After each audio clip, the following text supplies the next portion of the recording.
Chapter 147. After the melancholy was self-disdain. Shen Xian thought, he had thought too much. How could there be such a good thing in the world? Just a thought from him and he happened to run into it. It seems your investigation is not a problem. Tall and thin, he bowed his head slightly and expressed his apology to Mo Qinggong next to him. Mo Qinggong naturally did not think he had the ability to be on equal footing with him. He bowed in return and said, "Official Shen is too polite." Seeing Shen Xian's expression change, Ding Ning knew his greatest danger had passed. Yet at the same time, he decided to tell Zhongsun Qianxue everything that had happened in the great floating water prison today. He wanted her to know that their enemy, a truly powerful enemy like Shen Xian, still maintained great wariness even 12 years after the Yuanwu emperor ascended the throne. When something worthy of their attention happened in Changling, they would subconsciously think of that person. Shen Xian turned his head and indicated for Ding Ning to stand. At the same time, he said slowly, "The resolve of cultivators is much stronger than ordinary people, especially many powerful cultivators. They can even lie to themselves and separate their senses from their bodies. At that time, their bodies are like an unrelated bag of skin to them. No matter what you do to their bodies, it is like they are torturing someone else. So in order to completely destroy their resolve, you have to start from their mental level. I have interrogated the cultivator who tried to assassinate you, but I fear there are some things I missed. This cultivator entered the great floating water prison because of you. When he sees you, his emotions will become even more unstable. I have something to do." Ding Ning stood up and nodded to indicate he understood. Shen Xian turned and walked towards the wriggling figure on the iron hook behind him. A faint wave of energy came out of his body and entered the meridians of that figure with some fresh power. Ding Ning carefully controlled his heartbeat and murderousness as he looked at the cultivator who had tried to assassinate him in Fish Market. At this time, this cultivator had turned into a terrifying piece of red meat, but half of his face was purposely left intact. It was still possible to see his previous appearance. When that wave of vitality entered, this cultivator suddenly released an extremely unpleasant sound of breathing, as if someone who had been drowning for a long time finally breathed in a breath of fresh air. His one undamaged eye finally produced some light, reflecting the three people in front of him. Yet when he saw Ding Ning and Shen Xian's faces, this cultivator's eyeball turned blood red. His eyeball was wide, covered in veins as though it would explode. It was a look of terror, shock, regret, and many other emotions that could not be described with words. Before Shen Xian could speak, this cultivator started to recite, "I am Zhuang Yonglai, originally from Jiaodong." Another wave of energy came out of Shen Xian's body and entered the cultivator's body. The cultivator instantly became motionless. It was as if even his emotions were frozen at this moment. "You can leave." Shen Xian waved his hand at Ding Ning, indicating that Ding Ning could leave. Walking out of this stone room, Ding Ning saw Shui Wan was already waiting outside. At this time, Ding Ning felt a wave of sorrow, his eyes slightly dry. He knew that the deepest stone room was not far from here. He even knew the location of that stone room. However, the saddest thing was that he couldn't even look in that direction, couldn't even carefully sense what kind of arrangements there were. He couldn't even let the bitterness in his eyes show in the slightest. He could only think, at least, as he had wished from the start, he finally entered this great floating water prison that had changed greatly. Following Shui Wan's footsteps, he thought coldly inside.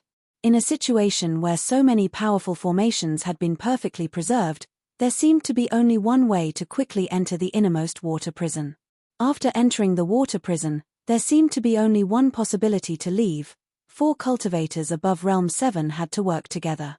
Thinking of the presence flowing out of Shen Xian's body, his gaze grew colder. He was certain that 4 was not enough, at least 5 Realm 7 cultivators were needed. But in all of Changling, who would dare to enter here and defy the cultivators of the Qin dynasty? Ding Ning felt slightly cold. He shrunk his body slightly. Many of the flowers painted on the wall of the Wutong building had dimmed due to time. Many cultivators above Realm 7 were involved in this wall. But just like Liang Lian and Forefather Ju, who he had just added, these people could kill each other in his plan, but how could they work together for him? Jongsun Chenxue was in front of the wall he had painted. She did not understand the meaning of Ding Ning's flower-like symbols. She was not willing to spend any brainpower on matters other than cultivation. She only wanted to turn herself into a sword that would forget many things. It would become simpler and simpler, but also stronger and stronger. So while this wall had existed for a long time, this was the first time she stood here and looked seriously. Today, she had such a change because she had heard what Xuewan had said to Ding Ning. She knew what kind of place the great floating water prison was. Entering a place like that, Ding Ning was likely to be trapped. She couldn't help but feel a little anxious. At this time, it was the first time that she truly saw the painting wall that Ding Ning had left behind. At first, she felt that it was extremely complicated, and it was extremely difficult for her to firmly remember so many grudges. But soon, her picturesque brows furrowed deeply, and an indescribable strange feeling rose in her heart. She could faintly see that the paths between the flowers were the paths of Changling. One of the blue flowers was the location of the wine shop she was in right now. Some of the grey flowers were in the turrets that kept watch on the straight paths of Changling. These positions were fixed, and there were many seemingly random and meaningless green leaves. In her eyes, they became the stationed and active tiger wolf army. Some of the intentionally empty places were best to avoid the turrets and the routes of the tiger wolf army. So this wall was also a map of how to escape Changling as quickly as possible. Ding Ning had so easily drawn such a map with some hints. He definitely knew it by heart, so this map was for her to see. What made it even more difficult for her to understand was that all the pictures on the wall were actually a person's face. It was her face. While other than her, no one would be able to see it, but they had the same charm. But just like practicing the sword, it was not hard to refine the form, but the charm was hard. If there is no definite news of you before midnight, I will try to leave. Jongsun Chenxue took a deep breath and spoke coldly to the wall like she usually spoke to Ding Ning. However, at this moment, her beautiful face was suddenly covered with a layer of frost. She sensed a familiar aura. A carriage stopped outside a restaurant along the street. A carriage driver in thick cotton robes dozed off as he held a slightly hot copper soup. He was waiting for his employer in the restaurant. A light wind blew behind his head. This carriage driver felt his eyelids grow heavy. His head drooped and he fell into a deep sleep. A gentle power came from the empty carriage behind him. It controlled the reins, turned the horse around, and slowly moved towards an alley outside Falling Parasol. This carriage silently followed a man dressed as a merchant passing through Falling Parasol. After following the carriage through several streets and alleys, the carriage lost control and stopped. The coachman, who was sleeping soundly, suddenly woke up. When he saw the surrounding scenery, he was sweating profusely. He repeatedly scolded himself for being too sleepy and causing the carriage to wander around several streets. Fortunately, he didn't bump into anyone. At this time, the carriage driver of the other carriage on the street also had his head drooped and fell into a deep sleep. At the same time, a gentle power came from the carriage and continued to control the carriage to follow the man. After passing through several more streets, the man dressed as a merchant stopped in his tracks. The restaurant in front of him had its doors closed. Yet Jongsun Chenxue, who was slowly releasing a gentle power from the carriage, sensed a grey-robed man washing some horse gear in the back courtyard of the restaurant. She knew that this grey-robed man was called Jing Mozong. He was one of Wang Taishu's most loyal subordinates, and someone who had fought with Ding Ning in the streets. At this time, she sensed the intentions of the man dressed as a merchant who gave off a familiar presence. After a moment of thought, she said coldly and softly as though she was speaking to Ding Ning, "Apologies, the plan does not change." In the next moment, her presence shook slightly. The primordial qi controlling the reins became even more violent. The man standing in front of the restaurant suddenly turned around and his gaze landed on the carriage she was in. Jongsun Chenxue's expression did not change. She controlled the carriage to continue forward.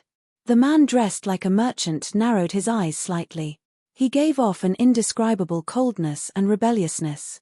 A slight scornful smile appeared at the corners of his mouth. Without any hesitation, he quickened his steps and followed Jongsun Chenxue's carriage.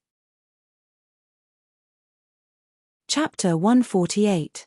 The carriage passed through the streets of Changling. The lines on Ding Ning's wall were of some use. This carriage quickly passed through the busy city and headed towards a farmhouse on the shore of a tributary of the Wei River. When the carriage driver passed through the streets, he was pushed by a gentle force to land under a wall illuminated by sunlight. He looked like an idler sitting under the wall and taking a nap. Looking at the leisurely speed of the carriage, the peddler who had been following behind the carriage all this time had a sneer on his face that became more and more intense. His eyes also began to emit a pitilessly domineering, unruly, and fierce aura that was hard to describe. Only a few great rebels in the world could possess such an indescribable presence of looking down on a country and dynasty. This peddler-like man was naturally one of the direct disciples of Cloud Water Palace, Fan Zhuo, and by Shanshui's right-hand man. At this time, Fan Zhuo could see that this carriage was purposefully leading him here. But in his eyes, the person in the carriage was just seeking death. The number of people in Changling who could kill him was limited, but people like that would not exist in Two-Level Tower. Even the cultivators that Two-Level Tower invited outside would not think that he was from Cloud Water Palace. But these were just his personal thoughts. Zhongsun Chenshua's thoughts were usually simple, but this did not mean that she was stupid.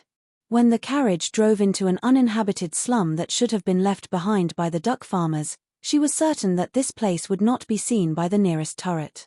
She thought again about the lines on Ding Ning's wall. After thinking about the path she would take to leave, she slowly stopped the carriage between a patch of crude huts. Fan Zhuo followed the tracks of the carriage into this temporary village. Looking at the greenish-yellow or white duck dung exposed under the cracked ice, his brow furrowed and he said mockingly, "The location is not bad, but the environment is too bad." Inside the carriage, Zhongsun Chenxue also frowned deeply. She had always had a serious obsession with cleanliness. Although this was the safest place she had chosen, she still felt extremely uncomfortable when she heard Fan Zhuo's words. She decided to leave this place as soon as possible. "Why do you want to kill Wang Taishu? Is it because of Liang Lian?" she asked in an unusually straightforward manner. "You are from the warden's office?" Fan Zhuo was stilled. He had not expected the person in the carriage to be a woman, nor had he expected the other to say such words. But when he thought about how the warden's office did not have a powerful female cultivator like Yi Xileng, he did not feel much wariness. Zhongsun Chenxue shook her head and said unhappily, "I'm the one asking you a question, not the other way around." She was born in the number 1 old aristocratic family, and her temperament was extremely cold. Now that she was unhappy, her voice naturally carried a kind of biting coldness and a high and mighty coercion. Fan Zhuo sneered. His unruly aura burst out, and his body seemed to grow taller all of a sudden. "Are you Yi Xileng? You dare to speak to me in such a tone?" He looked disdainfully at the carriage and said, "I fear that if you know my identity, you will immediately get off the carriage and kneel in front of me, begging me not to kill you. Cloud Water Palace is just a declining sect. You can roam the mountains and call yourself king, but in Changling, you have to know how to tuck your tail between your legs." Zhongsun Chenxue was from the Qin and a former noble. She looked down on foreign cultivators, especially those whose countries had been destroyed. She sneered and said impatiently, "Since you are wary of Yi Xileng, then you should answer my question. Otherwise, I will kill you directly." Fan Zhuo suddenly put away his cold smile. A feeling of danger spread through his body. Since she knew his identity from Cloud Water Palace, she dared to deliberately lure him here. Also, he could hear the other's meaning in her words. She did not even care about Yi Xileng. In all of Changling, among all the female cultivators, who was stronger than Yi Xileng?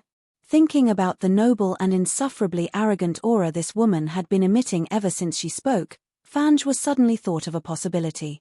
His pupils contracted in disbelief. "Could it be that you are Zheng Xiu?" Zheng Xiu was the noblest mistress of the Qin dynasty, the empress of the Qin dynasty. At the same time, she was the strongest cultivator of the Zheng family. Hearing his exclamation, Zhongsun Chenxue's expression changed. She shouted coldly, "Who is this bitch?" Fan Zhuo immediately found this absurd. Bitch. The other called Empress Zheng Xiu a bitch. And she seemed to be so righteous. As he found this absurd and incomprehensible, he felt an even stronger sense of danger. A fine layer of sweat formed on his back. "Who are you?" He took a deep breath, his expression becoming solemn. He stared at the carriage, his brows filled with viciousness. "When have you ever heard of Cloud Water Palace's people being forced by the enemy to say what they want to know?" In the carriage, Zhongsun Qianshue's frown deepened. She started to feel that she was just as Ding Ning had said, not skilled in matters outside of cultivation. But she had always done things simply. "I originally did not want to kill you, but I coincidentally encountered you. I also do not want you to kill that person from 2-level tower. Since this is the case, I will kill you," she said. "You have a great tone." Fan Zhuo sneered. His voice was as loud as thunder. At the same time, thunder seemed to roar around him. A sword like flowing water appeared in his hand. At the same time, a patch of white cloud suddenly fell from the sky above. In the air, this patch of white cloud had completely turned into water, becoming a glowing and vast stream of water like a serpent. Fan Zhuo's sword turned into a stream of water and slashed towards the carriage. The dragon-like stream of water in the sky also fell towards the carriage. At the same time, his body seemed to be pulled by the sword and flew towards the frozen river. His body was wrapped in thick water vapor. There seemed to be 3 streams of water dancing in the air. Fan Zhuo's face was vicious, but his eyes were cold and calm. While his cultivation was Realm 6 first class, and he was still a step away from Realm 7, Cloud Water Palace's cultivation methods and fighting methods were not something ordinary cultivation sects could compare to. Also, the closer they were to water, the stronger the cultivators of Cloud Water Palace would be. While this river was frozen, he had a way to turn it into flowing water. Even if the other was a cultivator who surpassed Yi Xileng, he was confident he could use this river to escape. Before the water arrived, a powerful force tore apart the carriage and sent the 2 large horses pulling the carriage flying. Zhongsun Qianshue was among the fragments of the carriage. Her body seemed to be cut by the fragments. Yet, in the eyes of a cultivator of her level, the scene seemed to have stopped. A blue long sword appeared in her hand. The color of the long sword darkened rapidly, turning into a bluish-black color, forming a strong contrast with her jade-white skin. The bluish-black color was too deep, so when she held the sword, it was as if she was holding the world of the netherworld. In this moment, Fan Zhuo, who was flying towards the frozen river, saw her face and the sword in her hand. "9 Hell King Sword, you are Gong Sun," he finally reacted and cried out in shock. At this time, Zhongsun Qianshue attacked. All of the fragments of the carriage around her suddenly stopped in the air, turning into countless crystals wrapped in blue ice. Then in the next moment, they exploded into dust. The vast and enormous flow of water falling from the sky quickly froze when it was dozens of feet away from her, turning into blue crystals from head to tail. It stopped in the air and then crashed to the ground. Fan Zhuo's life-bond sword gave off a shrill hum, but it could not stop the blue ice crystals from spreading on its surface. It was completely frozen when it was a few feet away from her and was sent flying by Zhongsun Qianshue's power.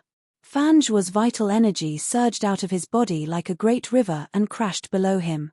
At this time, he was on the frozen river surface. His true essence was like countless waterfalls crashing onto the ice surface, causing a strange rhythm. The entire frozen river immediately thawed. The cold air was forcibly forced out of the water, forming countless threads of light that flew high into the sky and dispersed like fireworks. Boom boom boom boom. A string of terrifying explosions sounded around him. Enormous pillars of water shot up around him and formed multiple walls of water with him at the center. However, the river water beneath him did not dry up. It was as if the water in the distance had been attracted over in an instant. Instead, it formed a huge water whirlpool beneath him. His body was about to fall into it and use the water to escape. Crack crack crack crack, but at this time, Fan Zhuo's breathing stopped. He seemed to hear the sound of death. Countless huge water pillars changed color, all of them turning into azure ice pillars. A blue-black sword light pierced through the center of one of the ice pillars and stabbed in front of him. Fan Zhuo's face was bloodless. He screamed and used the fingers of his right hand as a sword. A terrifying sword essence stabbed out of his fingers in an attempt to fight for a sliver of time. But his right hand immediately lost all feeling and broke. A loud smack was heard. His body shot backwards and embedded into the ice pillar behind him. Such a powerful 9 Hell King sword. I had not expected you to have such terrifying cultivation. But you cannot get anything from me. Bai Shan Shui will take revenge for me. Fan Zhuo's vital energy could not flow, but his face was covered in a vicious smile. When this voice sounded, a unique flow of water seemed to rush from his abdomen to the top of his head. Pew! A white stream of water gushed out of his mouth. This great rebel of Cloud Water Palace stopped breathing just like that. There was no more life in him. Chapter 149. The blue-black sword light disappeared. Zhongsun Qianshua's figure appeared in front of Fan Zhuo. Looking at Fan Zhuo, whose vital energy had been completely frozen, but who had still used an unknown secret art of Cloud Water Palace to kill himself, Zhongsun Qianshua did not have any pride on her face, but a hint of confusion and sadness. In the end, he was an enemy of the Yuanwu Emperor. Now, there was one less. She hesitated for a moment, then reached out her hand and released a few strands of aura to search Fan Zhuo's body. She took out everything in Fan Zhuo's clothes and put them into her sleeves without looking at them carefully. In the next moment, countless invisible but real paths seemed to appear in the world around her. Waves of icy energy were drawn out along these paths, and quickly dissipated into the world. All the blue colors disappeared. The icicles collapsed and fell to the ground. Zhongsun Qianshua's brow furrowed deeply again. She knew that the distant turrets had sensed the abnormality here, and there should be cultivators hurrying over. But she was not skilled in many things, such as destroying corpses. She thought for a long time and then made a decision. A vast wave of primal energies of the universe came out of her body, and turned the shattered ice piled up in the surroundings into fine ice powder. The wild wind spun on the river surface, and filled all the holes with the ice powder. Her body landed in the center of the shattered carriage. The vital energy in her body should have been extremely cold, but as her face turned slightly red, she forcibly turned it into an incomparably hot flow. In the next moment, the burning vital energy gushed out with her body as the center, and immediately ignited countless fire snakes. The fire serpents ignited all the shacks, and a large number of fire serpents coiled around Fan Zhuo's body, burning him to ashes in an instant. Then, they were blown away by the strong wind, drifting to an unknown place. Zhongsun Qianshua's body also disappeared under the cover of the raging flames. A few dozen breaths later, several black-robed cultivators arrived at the scene of the fire. When they sensed the remaining vibrating rhythms in the air, the expressions of these cultivators changed. The leading cultivator raised his hand, and a black pillar of smoke rushed into the sky. Changling was enormous. While falling parasol to the great floating water prison was not far on the map of Changling, even on the shortest route, a familiar carriage would need more than half a day to travel. They had spent some time in the great floating water prison, so by the time they returned to falling parasol, the sky was already dark. Ding Ning closed his eyes as if he was tired, but in fact, he was thinking about all kinds of possibilities. At this time, the temporary village formed by the duck farmers on the bank of the Wei River's tributary had long disappeared and turned into a piece of scorched earth. Several dozen black-clothed officials of the Astrology Bureau stood like nails, surrounding this area. All of a sudden, a strange light flashed in the eyes of the dozens of black-clothed officials with solemn expressions. Several carriages entered their line of sight. They drove along the dirt path between the crisscrossing paths and stopped outside the forest. Even though there was no wind or rain, the 5 people who walked down from the carriages still opened their black umbrellas and covered their faces. A white-robed woman and an old man who looked like an old servant walked over surrounded by these 5 black umbrellas. The white-robed woman was naturally the bureau chief of the Astrology Bureau, Yi Sileng. The old man who looked like an old servant next to her was the legendary strongest of the 6 academicians of the Astrology Bureau, Han Sancha. The other 5 symbolic black umbrellas naturally represented the other 5 mysterious academicians of the Astrology Bureau. Yi Sileng made a gesture from a distance. The dozens of Astrology Bureau officials who had sealed off this area immediately flashed out, and distanced themselves from the sealed and monitored area. Yi Xileng and Han Sancha slowly walked through the scorched earth. In the end, they stood where Zhongsun Qianshue's carriage had been destroyed. The 5 black umbrellas spread out, and carefully sensed the presence left behind, searching every inch of the ground. This process continued for a long time. When the sky was completely dark, the academicians of the Astrology Bureau under the 5 black umbrellas finally exchanged opinions with Han Sancha. During this time, Yi Xileng only calmly looked at the traces left by the fire, and did not even listen to their conversation. Only when Han Sancha walked to her side did she look at him and say, "How is it?" Han Sancha said softly, "It is her." Yi Xileng then asked, "The opponent is from Cloudwater Palace?" Han Sancha nodded slightly and said, "Should be." Yi Xileng grew silent. Han Sancha also grew silent. "Remove all traces we can detect." Yi Xileng's face started to fade into the darkness. His emotions could not be seen. His tone was low but unusually firm. "Do not record it, do not inform the other bureaus." Han Sancha was the oldest academician of the Astrology Bureau, and the only person Yi Xileng had brought overseas. He naturally knew the meaning of Yi Xileng's words better than anyone else. His hands were slightly cold as he asked softly, "Even Chief Inspector Chen does not know?" Yi Xileng nodded and said, "No." In the darkness, Ding Ning walked back to the wine shop. Before this, he had already gone to Shui Wangshu's little courtyard, and talked to Shui Wangshu, Zhong Yi, and Shen Yi about the great floating water prison. The moment he entered the wine shop and closed the door, Zhongsun Qianshue's cold voice sounded in the darkness. "You are right, I am not skilled in many things." Ding Ning, who was very familiar with Zhongsun Qianshue, immediately stopped breathing and asked, "What happened?" Zhongsun Qianshue slowly said, "I killed that Cloudwater Palace cultivator. That person was very strong, and should be Fan Zhuo." Hearing the word kill, Ding Ning's body quickly turned cold. When he heard the complete sentence, he thought of how he had been considering if he could work together with Bai Shanshui to break the great floating water prison. He was so angry his body trembled. "Since you agreed to wait, why did you not wait?" Zhongsun Qianshue was strangely not angry. She explained, "It is not that I do not have patience, but he wanted to kill Wang Taishu's subordinate. I did not want him to kill Wang Taishu's subordinate." Hearing this explanation, Ding Ning's anger quickly faded, but the coldness still caused him to tremble slightly. He took a deep breath and walked in front of Zhongsun Qianshue. He asked, "What did you do after you killed Fan Zhuo?" Zhongsun Qianshue did not want to think of the scene back then. She said with a frown, "I did my best to remove the presence of the 9 Hell King sword, and used the methods of the Jiaotru Fire Palace to burn his corpse and the things around him." Ding Ning was silent for a moment and said, "What were your thoughts back then?"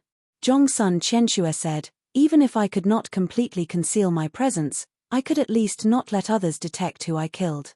"Your thoughts are correct." Ding Ning calmed down and said slowly, "But Fan Zhuo is not an ordinary cultivator. If you want to kill him, you have to show power close to Realm 7 second class. This kind of power cannot be completely removed. The Astrology Bureau and the Divinity Bureau can find it." Zhongsun Qianshue bowed her head slightly and said coldly, "So I admit that I am not skilled in many things." Ding Ning was silent for a moment and said, "This matter cannot be blamed on you. Maybe we can use this matter to see a person's true attitude." Zhongsun Qianshue asked in confusion, "Who?" Ding Ning looked at her and said, "Yi Xileng." Zhongsun Qianshue's voice immediately turned cold. She said, "You think too much." Ding Ning did not argue. He shook his head and smiled bitterly. If he really thought too much, if Yi Xileng used Bai Shanshui's power and used Bai Shanshui's revenge, then he would not have waited until the minute Mountain Sword trial started. A person like Bai Shanshui viewed life as ants and would not have any misgivings. Who could hide a secret in front of such a person's mad killing? If he could not wait until the minute Mountain Sword trials, even if he could enter Changling again, would he have the chance to enter Minute Mountain Sword sect and obtain the heaven-replenishing divine art? Thinking of Shui Taishu, Ding Ning's expression grew even more bitter. In the thick darkness, the scorched riverside was like a ghost hell. On the surface of the frozen river, A stream of water suddenly gushed out without any sound. Bai Shanshui, who was wearing a white fox fur coat and had skin as fair as cream, rose from the center of the water flow. He was as handsome as a young master from a wealthy family, but his body exuded an indescribable arrogance. This great rebel of Cloud Water Palace, an existence that caused countless people in the world to tremble at the mention of his name. While he could clearly sense that there were still cultivators from the Qin dynasty in the distant forest, he did not care. He only needed a moment. A translucent teardrop fell from his eye and landed on the ice, but it disappeared without a sound. Numerous white water droplets slowly seeped out of the ice under his feet. Seeing these white water droplets, he was certain that the battle here had been caused by Fan Zhuo, and that Fan Zhuo had been killed. He took a deep breath and closed his eyes. In the darkness, countless tiny droplets of water seeped out of the charred ashes and flew up. In his perception, there was a fire rising from the ground. A black bamboo had grown and swayed in the night mist. Chapter 150. In the tent at the center of the Tiger and Wolf Army camp, the light was dim, and only one oil lamp was lit. On the bed covered in ordinary blankets, Liang Lian sat with a wooden expression. Multiple strands of condensed primal energies of the universe floated around him like shields and gravestones. Suddenly, he sensed something. He opened his eyes and looked out of the tent. His gaze was cold and filled with wariness. Even for him, at this moment, he could feel a killing intent that caused his entire body to turn ice-cold as it pierced through the air. With a whoosh, the tent flap was blown open by thick water vapor. Bai Shanshui, dressed in white fox fur robes, appeared in the tent. The water vapor extinguished the oil lamp. Liang Lian's eyebrows rose slightly. Bai Shanshui looked calmly at him and said, "Help me search for Realm 7 cultivators skilled in yin energy and ghosts." In the bedroom in the backyard of the Falling Parasol wine shop, an oil lamp was lit. Ding Ning spread out all the things that Zhongsun Qianxue had found on Fan Zhuo's body on his bed. At this time, he had recovered his calm. For people like Fan Zhuo, there was only the possibility of making a transaction. There was no possibility of extracting any useful information from their mouths. For Zhongsun Qianxue, who had been more pampered than a princess since childhood, and then left home to cultivate, and did not know much about the ways of the world, today's performance was very good. For him, there were countless possibilities in life. If he could not enter Minute Mountain Sword Sect, he had two choices. The 9 Death Silkworms cultivation dissipated, or he could find a solution from the Lonely Mountain Sword Horde.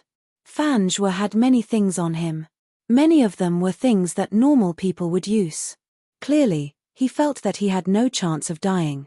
Ding Ning did not even let go of the most ordinary things like silver. He looked carefully before dismissing them. In the end, there were only 3 things left in front of him. A pearl, a yellowed sheepskin scroll, and a wooden tablet. The pearl was about the size of a longan fruit. It emitted a gentle glow in the dark night, as if there were waves of dense mist on its surface. However, the most peculiar thing was that this pearl was translucent. Its interior was as blue as the sea, and the light within seemed to faintly form some images. Ding Ning narrowed his eyes slightly. He saw that the image inside the pearl seemed to be a celestial island with countless beautiful palaces, and spirit springs and spirit medicines. What is this? In the previous process, Zhongsun Qianxue had been waiting patiently. She finally asked. This is a sea serpent pearl, a pearl formed from an enormous shellfish overseas. Ding Ning said, ever since the Qin dynasty opened up the sea route, they have found 3 such sea serpent pearls. These sea serpent pearls are called sea maps of the celestial realms in the overseas countries. Legend has it that the map formed inside is the place with the most abundant spirit energy of all the seas it has visited.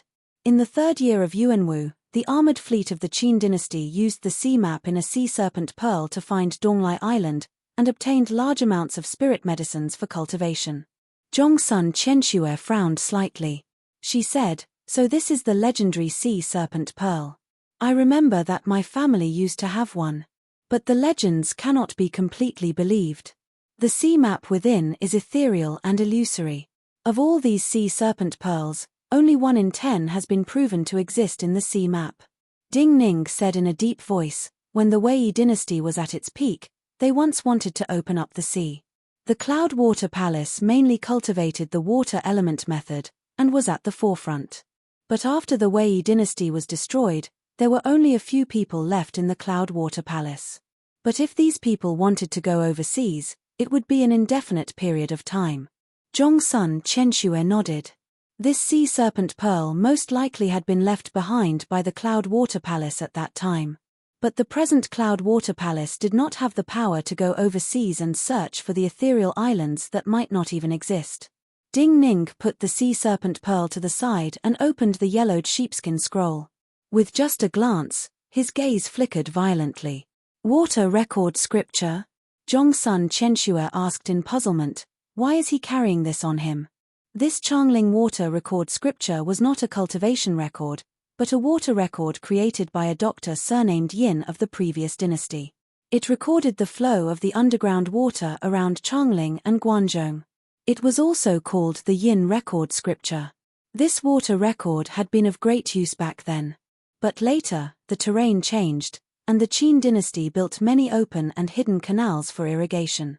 On the basis of this water record, the Qin dynasty had a more complete water record. This sheepskin scroll was extremely old and should be from the previous dynasty. It was hard to understand why someone would carry such an ancient and unsuitable water record. Also, Zhongsun Chenxue could see that Ding Ning's expression was very unusual. It seems that the rumors are true. Cloud Water Palace does have the remains of the Lonely Mountain Sword Hoard. Ding Ning took a deep breath and looked at her beautiful eyes. He said, also, they know how to comprehend the Lonely Mountain Sword Hoard from the remains. Zhongsun Chenxue frowned. Why? Ding Ning said, the people of the world only know that the Lonely Mountain Sword Hoard has a treasure map left behind, but they do not know that the so-called treasure map contains secrets. It uses the flow of primal energies of the universe to indicate certain directions. The flow of some mines and underground rivers can help cultivators understand the flow of primal energies of the universe. Now, many of the landforms have changed. If one wants to understand the true flow of underground rivers, they have to use the previous water record scripture. If so, this means that Bai Shanshui at least knows the way to solve the Lonely Mountain Sword Hoard, and has started to comprehend it. Zhongsun Chenxue's face immediately turned cold. Her thoughts were simple and direct. For her, the Yuanwu Emperor was an enemy, and so was Bai Shanshui. The Lonely Mountain Sword Hoard was likely to help her catch up to the Yuanwu Emperor's cultivation, so she had to take it. Will it be soon? She asked in a slightly cold voice. Do not be impatient. Ding Ning glanced at her and said seriously, it is true. Do not be impatient. I am not lying to you. I do not know how many years it will take for those below Realm 8 to comprehend and solve it. After a pause, Ding Ning said, Bai Shanshui wants to use the Lonely Mountain Sword Hoard to help him reach Realm 8 quickly. But before Realm 8, it is very difficult to comprehend and solve the treasure trove of the Lonely Mountain Sword Hoard. So the order here is not right. Zhongsun Chenxue thought about the meaning in Ding Ning's words and watched as Ding Ning picked up the last wooden sign. This wooden sign looked like it was made from red sandalwood. The color was so purple it was almost black, and there were many golden star-shaped spots on the surface. But the difference was that these golden star-shaped spots were especially bright, and there was some silver light in the gold. It looked like there was another small world inside. There were no characters on the wooden sign, just 3 human-shaped seal scripts. I know what this is. This time, she did not ask and said to Ding Ning, who was studying carefully, I have seen it before. Ding Ning stilled. He had never seen something like this before. He could not help but ask, what is this? Zhongsun Chenxue said, this is a token of Celestial Seal Sect. Ding Ning's gaze jumped. Zhongsun Chenxue glanced at him and said, my family once had contact with Celestial Seal Sect. But I had not expected the change to happen so quickly, and was destroyed before I could use the power of Celestial Seal Sect. Other people might not understand the meaning in Zhongsun Chenxue's words, but Ding Ning knew. Just like how Minute Mountain Sword Sect and Lingshu Sword Gate were the strongest sects of the Qin dynasty, Celestial Seal Sect was the strongest sect of the Yang dynasty. In reality, Celestial Seal Sect was like the Basin Kendo ground of the former Qin dynasty. Its foundation was deeper than Minute Mountain Sword Sect and Lingshu Sword Gate. On the surface, the Yang dynasty was at peace with the Qin dynasty, but Ding Ning knew that the Yang had worked hard to stop the rise of the Qin dynasty in these years. So the old Changling families of the past had been in contact with the Yang dynasty, but they had not acted as quickly as the Yuanwu emperor. In other words, Cloudwater Palace and the Yang dynasty are in an alliance. Ding Ning took a deep breath and calmed himself down. Then he asked, "Then what is the meaning of this token of Celestial Seal Sect? Or rather, what is its use?" Zhongsun Qianxue said, "You can use this to find the contact of Celestial Seal Sect. If you channel vital energy into the seal, the contact of Celestial Seal Sect will be able to sense your location through unique energies. This kind of immortal wood seal is made from a rare kind of wood. Only the direct disciples of Celestial Seal Sect are qualified to possess it. But this kind of immortal wood seal is divided into yin and yang. This is a yin seal. If you channel vital energy into it, other people can sense your location, but you cannot sense their location. As long as it is energy sensing, even if it is divided into yin and yang, there will be a unique connection." Ding Ning looked at the wooden seal in his hand and said softly, "If I can comprehend it, maybe I can change it. I know you have received his inheritance. You are not an ordinary cultivator. You can do something like this." Zhongsun Qianxue looked at him and said coldly, "But you have enough trouble now. Do you still have the energy to pay attention to the people of Celestial Seal Sect?" Ding Ning looked at her and shook his head.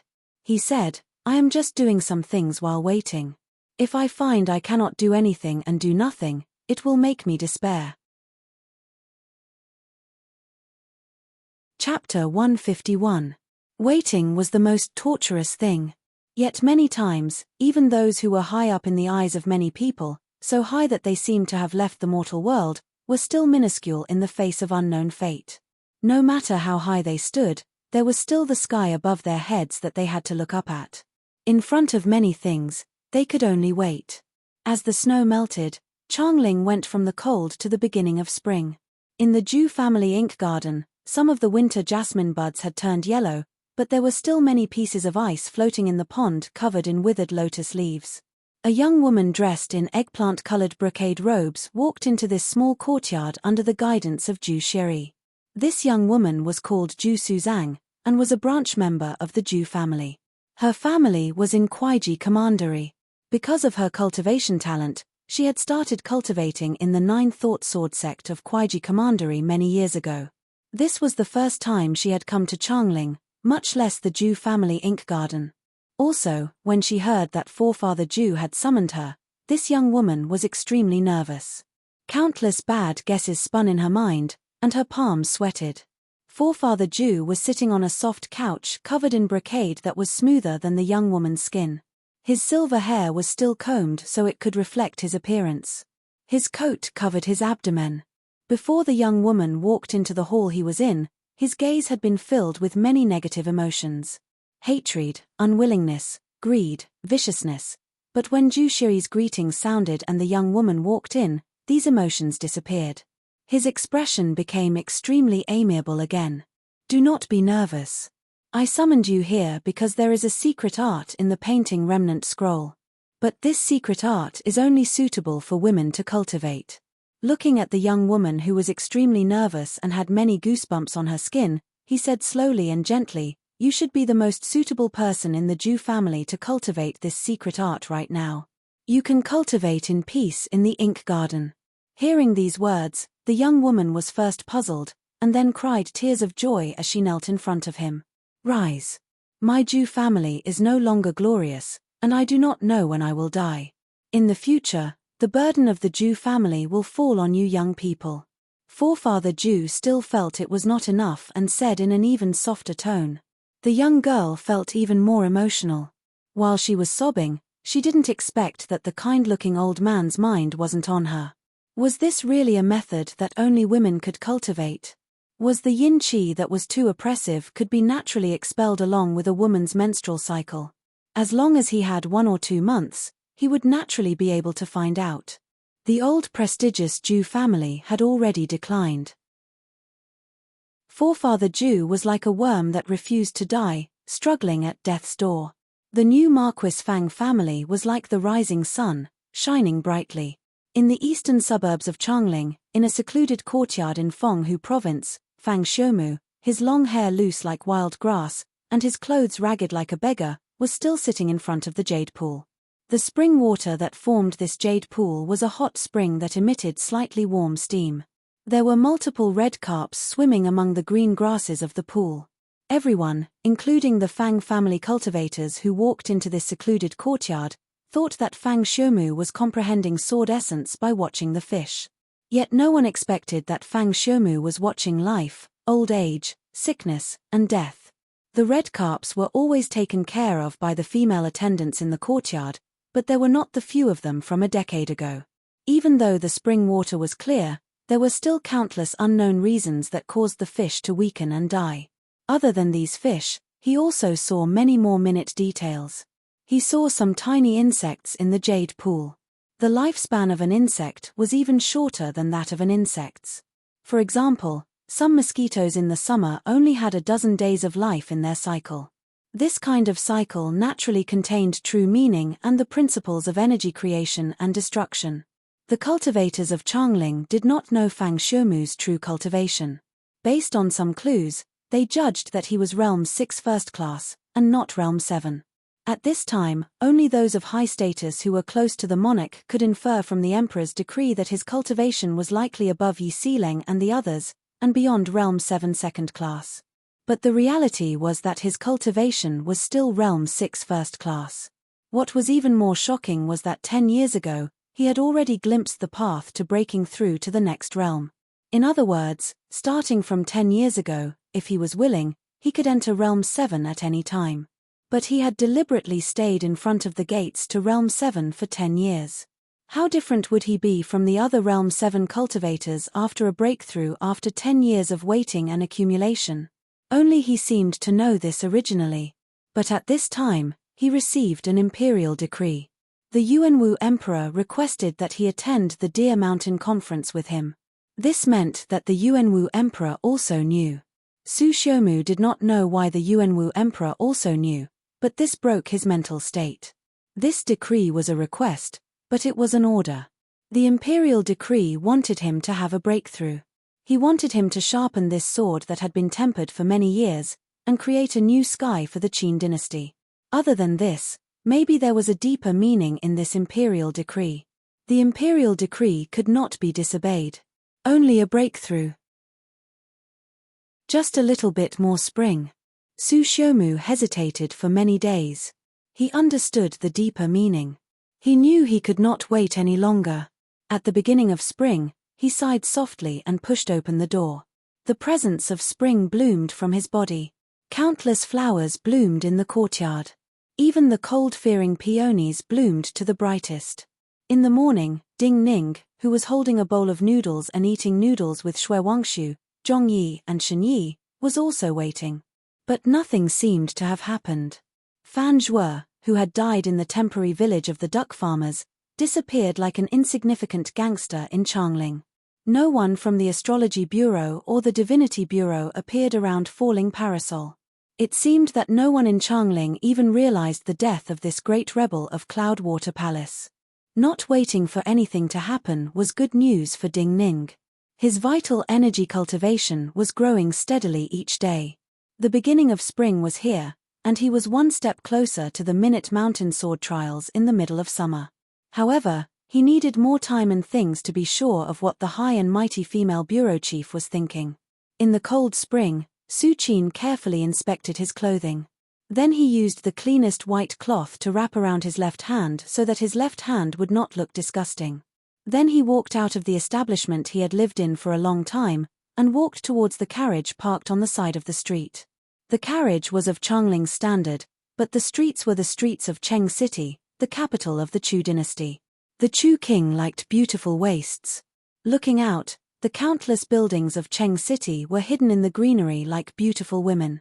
The scenery was exquisite and beautiful. At this time, Su Qin's gaze landed on a begonia by the side of the road. This begonia was in full bloom, its flowers like rouge. Su Qin showed a hint of a smile. He had waited for a long time in this beautiful Chu capital that was completely different from Changling. Today, he finally received an audience with the most powerful woman of the Chu dynasty. The carriage carried him through the streets and alleys of the Chu capital. Countless branches of the weeping willows gently swayed on the carriage. Many vigilant and emotional gazes watched as this carriage drove into a temporary residence. There was a beautiful bead curtain hanging in the main hall of this palace. Behind the curtain, one could faintly see the legendary woman. As a Qin person, you have come to the Chu to lobby. You have 15 minutes. If you cannot persuade me in this time, it means you and Li Lingjun are failures. I will kill you, and he will not qualify to return here. The woman's voice was soft, but at the same time, there was sharpness stabbing into Su Qin's ears, causing great pain in his eardrums. But his expression was still calm. He bowed his head and said, I do not need 15 minutes. I only need to say one thing. Behind the bead curtain, there was silence, waiting for him to speak. Su Qin said, if you allow him to return here, you are the empress. You know, the empress has two meanings. You can have both. Impudence. A shout sounded behind the bead curtain. Because it was too cold and intense, the voice echoed in the hall like countless people were angrily scolding Su Qin for being impudent. The empress had two meanings. One was Mother Empress, the other was Empress. She could have both. She could have both identities at the same time. But to have both identities at the same time, how rebellious was this? The woman behind the bead curtain naturally knew what Su Qin's words meant, so she scolded him so fiercely. But Su Qin's expression did not change. He bowed deeply and said calmly, but this is the greatest promise Li Lingjun can give. You should also know that if you let him ascend the throne, and he gives you both identities, your status here will be even more stable, and your relationship with him will be even more stable. The woman behind the bead curtain looked at him but did not speak. Su Qin looked at the ground. He knew that he had not died yet, and would not die today. So he said softly with emotion and satisfaction, you know very well that some people have a lot of time to wait, but some people, some matters, cannot wait. Those who hear such impudent words deserve to die. The woman behind the bead curtain finally spoke. A sweet yet extremely terrifying killing intent burst out in the hall. The bead curtain shattered. Blood splattered all over the ground in the hall. The palace attendants on the two sides immediately died. Thousands of beads of various sizes fell on Su Qin's body and the ground around him, bouncing and giving off pleasing sounds. Su Qin did not die.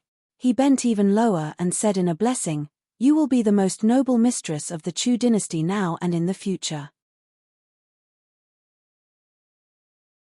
Chapter 152. After the beginning of spring, all the cultivation sects in Changling were closed. A youth dressed in red robes with a white fox collar floated over a high wall of a cultivation place in Changling and snuck out. A light cough sounded not far away. This youth dressed in red robes with a white fox collar immediately froze. He did not have the terror that ordinary sect disciples would have when they were discovered escaping, but had a slightly embarrassed and angry expression. At this time, a soft voice sounded. Cousin, aunt is right. You do not work hard on your cultivation usually. Hearing this, the youth's embarrassment and anger disappeared, and his face filled with joy. He suddenly turned around and said in disbelief to the person who had spoken, Cousin, why have you come? Standing nearby was a youth of similar age to him. Even though he had a teasing smile, he still appeared exceptionally kind and gentle. This was the imperial son Fu Su, who was the favorite of the Qin dynasty's empress and emperor.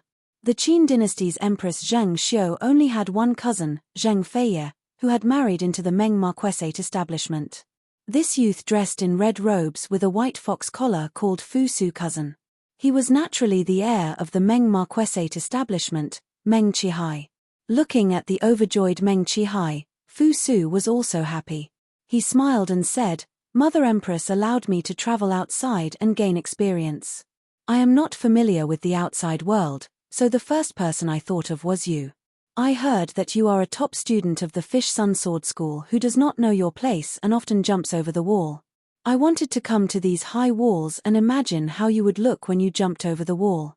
I had not expected you to jump in front of me like this. Meng Qihai did not have many chances to meet Fu Su in a year, but the two had played together since childhood. Fu Su was easygoing and often let him do as he wished. Even when children had conflicts, he would let him have his way. Therefore, he and Fu Su were very close. Usually, he would just call Fu Su cousin. In his joy, he jumped in front of Fu Su and grasped Fu Su's hands. He said, "Cousin, you came at the right time. I am the one who is thinking." Fu Su was slightly taken aback.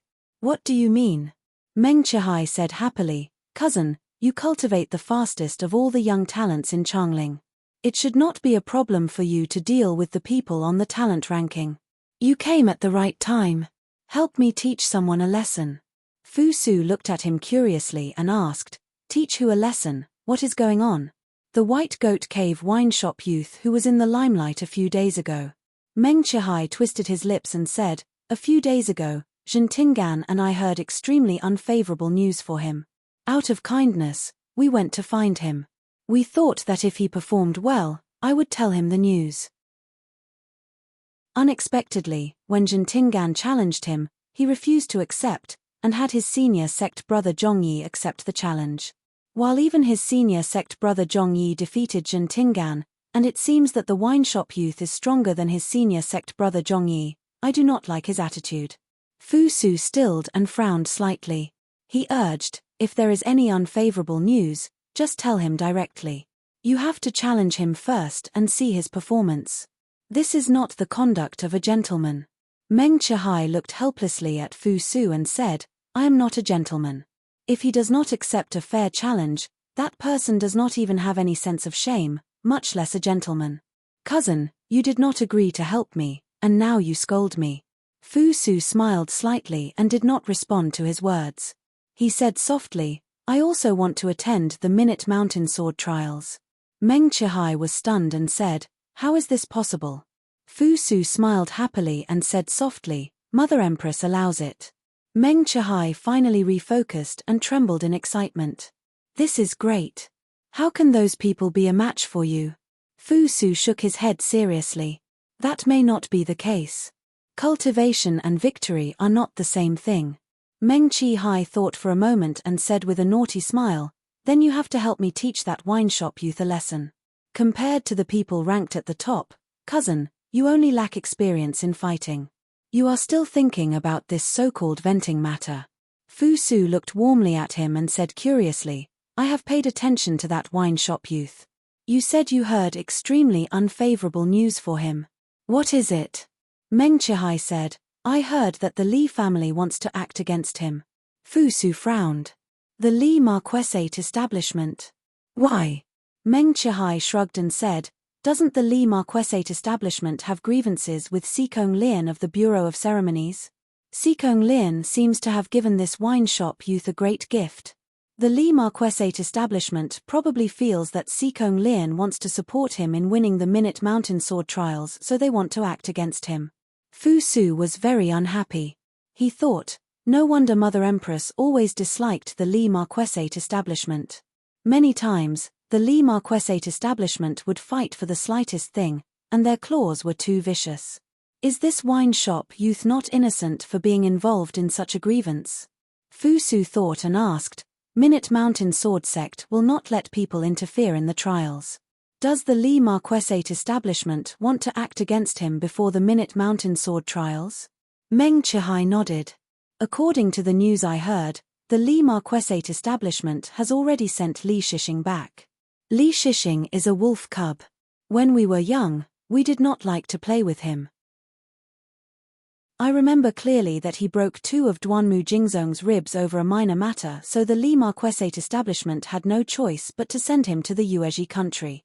Meng Qihai sneered and said, "He stayed in the Yuezhi country for so many years and ate so much sand. I think he does not have a good temper. Falling Parasol is not the Duanmu Marquessate establishment. If he wants to act, it will not be as simple as breaking two ribs."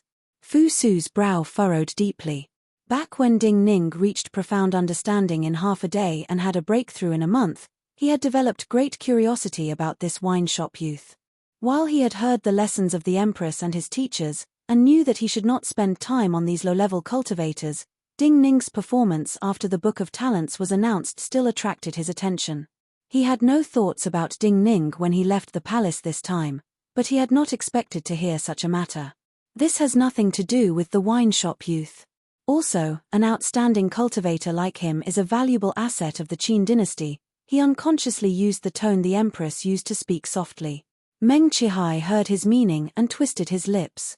He said, "Cousin, if you do not help me teach him a lesson, do you want to interfere in this matter and help him?"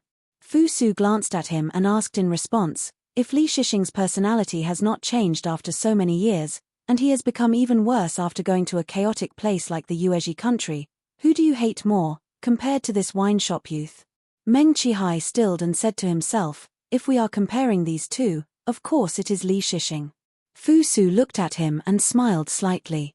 Meng Qihai shouted in slight depression, "Cousin, in terms of reasoning, I can't win against you." Fu Su smiled and then said seriously, "If other people are present, remember not to call me cousin. Otherwise, other people may immediately discover my identity. I do not want to cause trouble." Meng Qihai immediately felt that this was a very important matter. He immediately nodded and said, "I remember." Fu Su said with a smile, "Then you will take me to see that wine shop." Meng Qihai was impatient and immediately nodded. He said, "All right, it will save Li Shixing from coincidentally going." Falling Parasol did not seem to be any different than usual. In the morning, when the families woke up to wash and eat breakfast, it was Falling Parasol's busiest time. After this time, Falling Parasol would quickly become quiet. There were few people on the streets, and there were few customers in the ordinary shops. Business could barely keep up with life. Yet Zhongsun Qianxue was the first to feel the abnormality. Thinking of the possibilities Ding Ning spoke of, her body quickly turned cold. However, when she sensed the cultivation of those people, she slowly relaxed.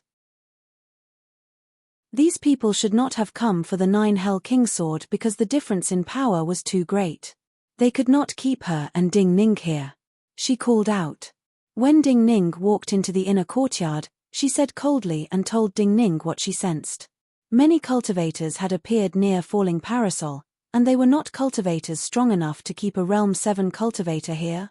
Ding Ning's brow furrowed deeply. He could not think of a reason.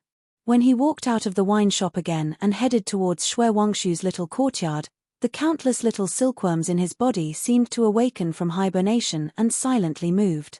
His perception immediately grew several times clearer. He sensed the positions of some of the cultivators.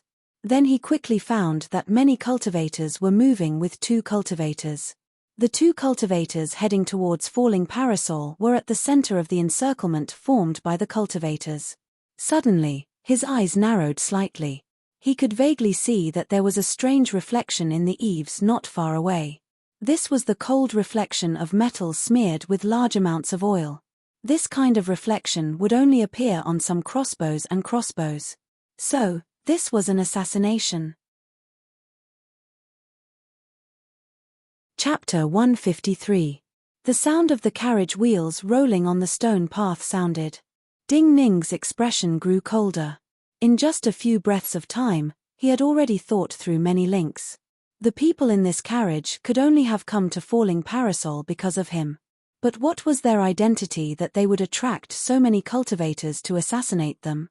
Even more importantly, someone who could launch an assassination on such a scale would know that he, Zhong Yi and the others were in this alley. Falling Parasol was in a remote area between the south and east of the city. The nearest turret would not be able to detect the activity here. If they wanted to assassinate the people in the carriage, they did not need to wait until they reached Falling Parasol. The more cultivators there were in an area, the more unknown factors there were. Therefore, there was only one possibility. The leader who planned this assassination must have taken him, Zhong Yi, and the others into consideration. Simply put, this person wanted to kill the people in the carriage and them in Falling Parasol in one go. Speed was important in war. Success and failure were often just a few minutes apart. In the eyes of everyone in Changling, Ding Ning was just a low-level cultivator with some fame but not enough wings. Yet he possessed unimaginable experience. Right now, without knowing who exactly was inside this carriage, he directly released a fierce shout with exceptional resolution. "There are assassins." At the same time he shouted, there was a rapid roar in the quiet air, as if someone had poured a bucket of water down from the second floor. Ding Ning's pupils contracted slightly. From this sound, he knew this was the long-wind armor-piercing crossbow. The long-wind armor-piercing crossbow was an imitation of the Chu dynasty's Chu-wind heavy crossbow.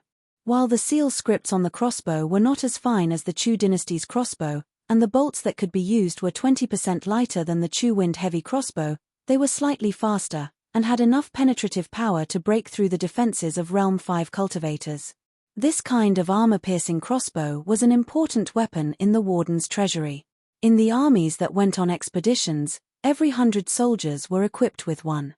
This kind of standard heavy weapon would be recorded in the records. To be able to appear in an assassination in the marketplace, it could only mean that the assassin was not an ordinary person. The person in the carriage right now was also not an ordinary person. The moment the extremely oppressive sound wave rang out, the cold metallic reflection finally revealed its true appearance. The roof of that area could not withstand the vibrations of the crossbow and directly shattered and collapsed.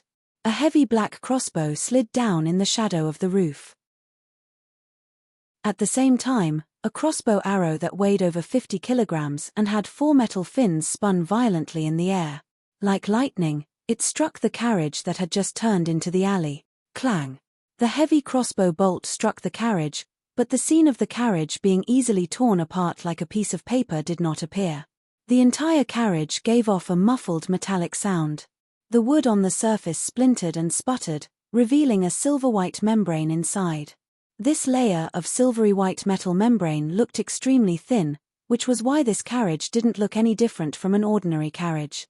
However, this thin layer of metal actually possessed astonishing toughness.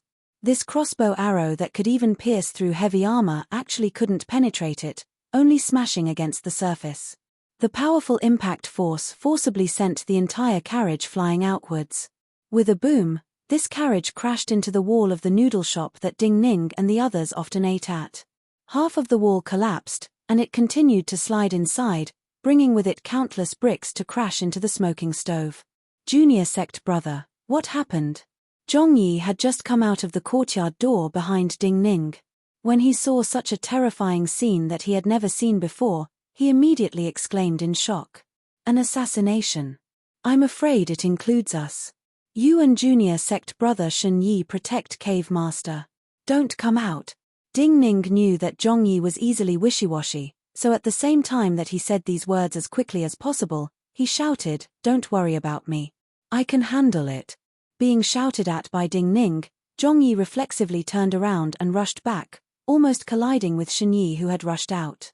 At this time, in the cold air that had yet to rest, another sharp howl sounded. Zhongyi had become more and more convinced of Ding Ning during this period of time.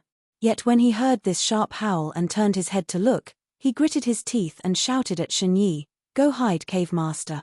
At the same time, he resolutely rushed back towards Ding Ning. Because it was a light green sword light that let out that sharp howl. This light green sword light was still on the distant eaves a moment ago, but in the next moment, it was already above the alley. The sharp whistling sound from the distance was now like a thunderous roar.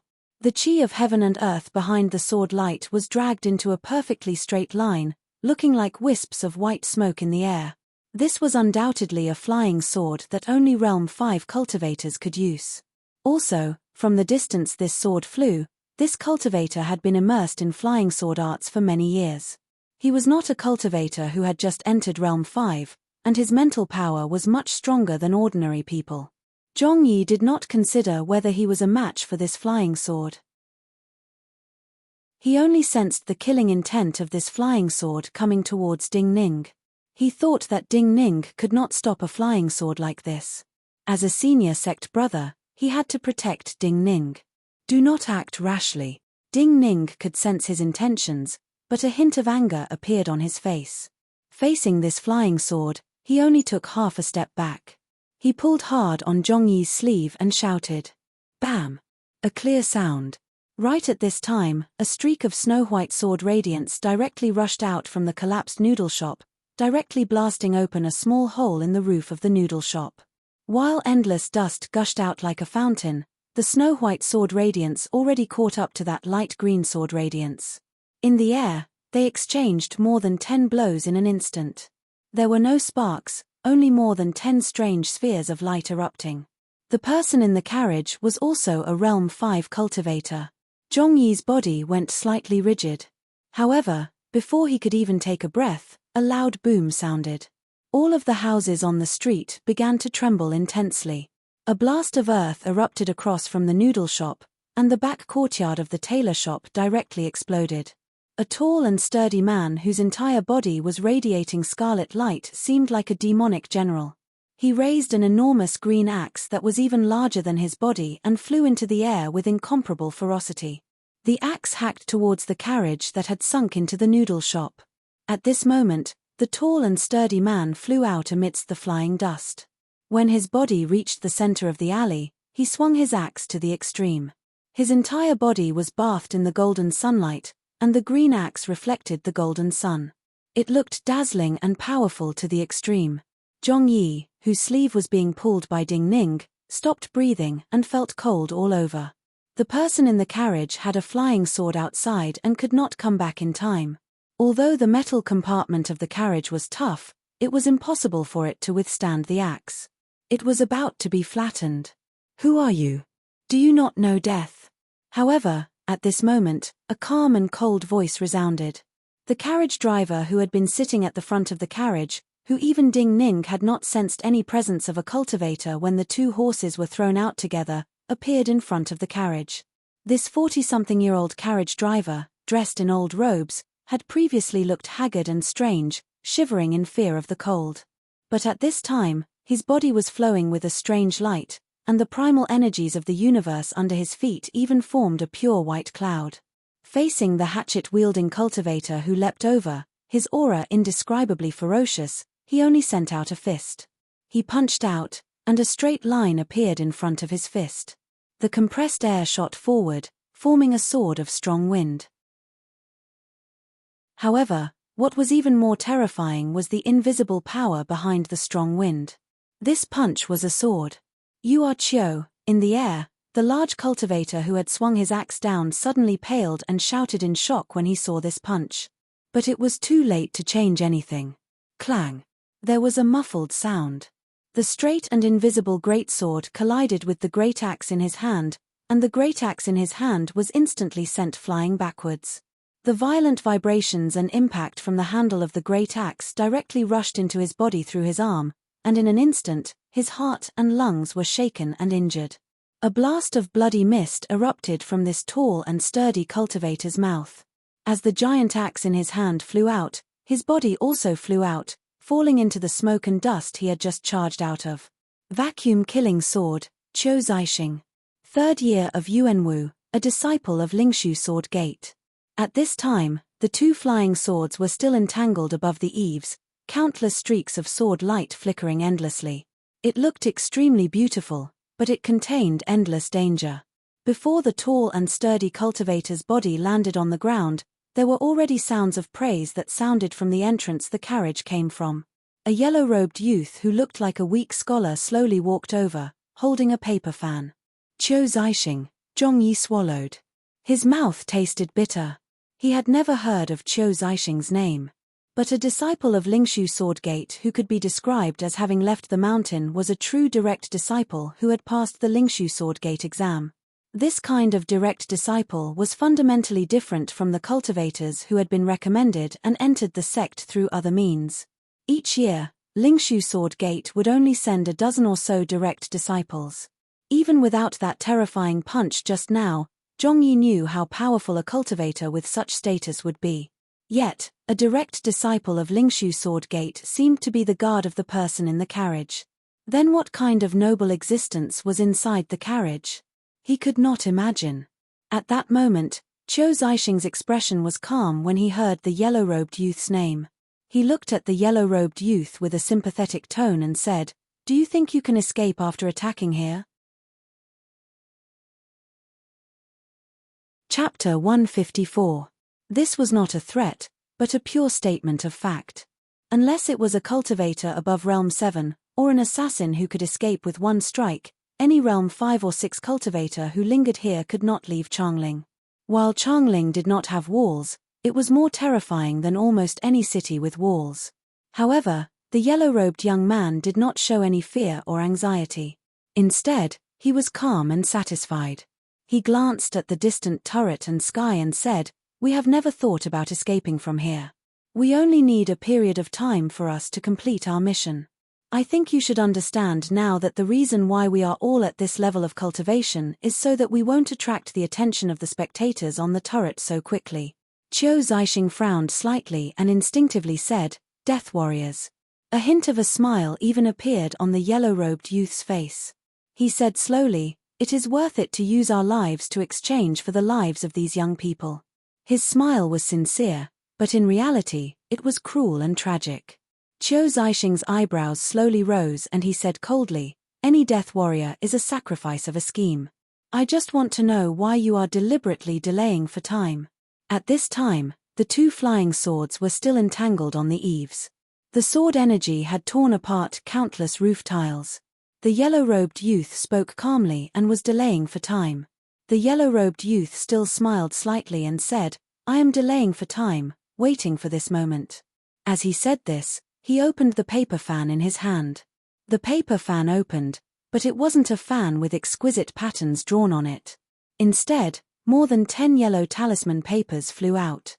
At the same time, all the power accumulated in the yellow-robed youth's body erupted and poured into the dozen seal papers. Because the eruption was so intense, countless drops of essence blood seeped out of the yellow-robed youth's skin and spread in the air like peach blossoms. Other than the fervent light in his eyes, the yellow-robed youth's body withered like a flower and lost its vitality. Qiu Zixing suddenly changed expression and shouted, "Seal Master!" Zhong Yi's eyes widened in disbelief. There were almost no cultivators in Changling skilled in the seal path. Just the material of the talisman paper and the concoction of the talisman ink were like the refinement of pills. They had to go through countless procedures, and the talisman markings on the talisman paper was an extremely profound knowledge.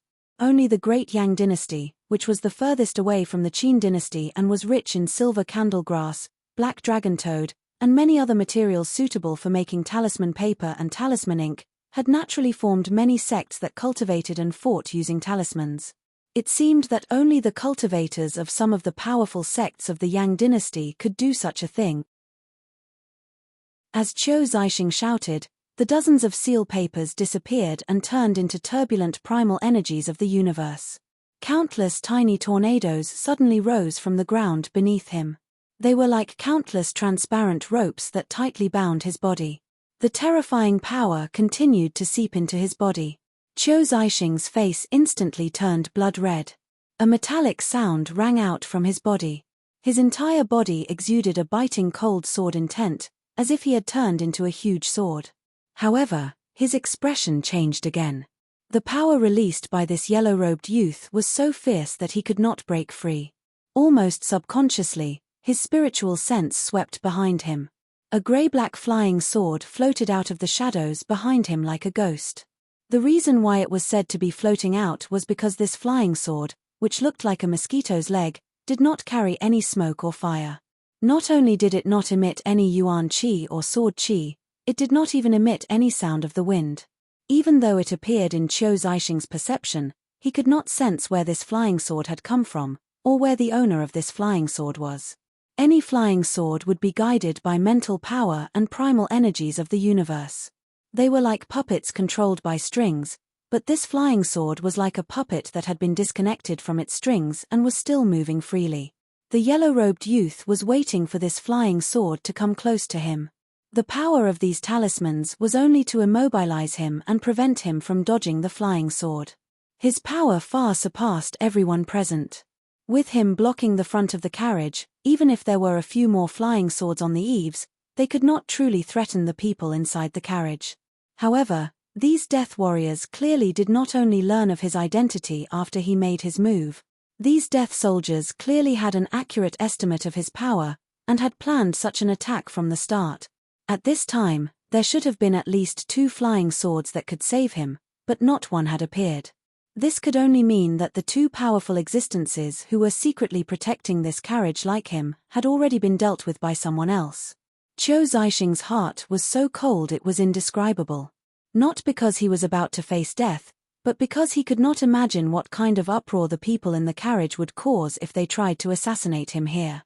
Without a flying sword, he could not keep up with the speed of the flying sword.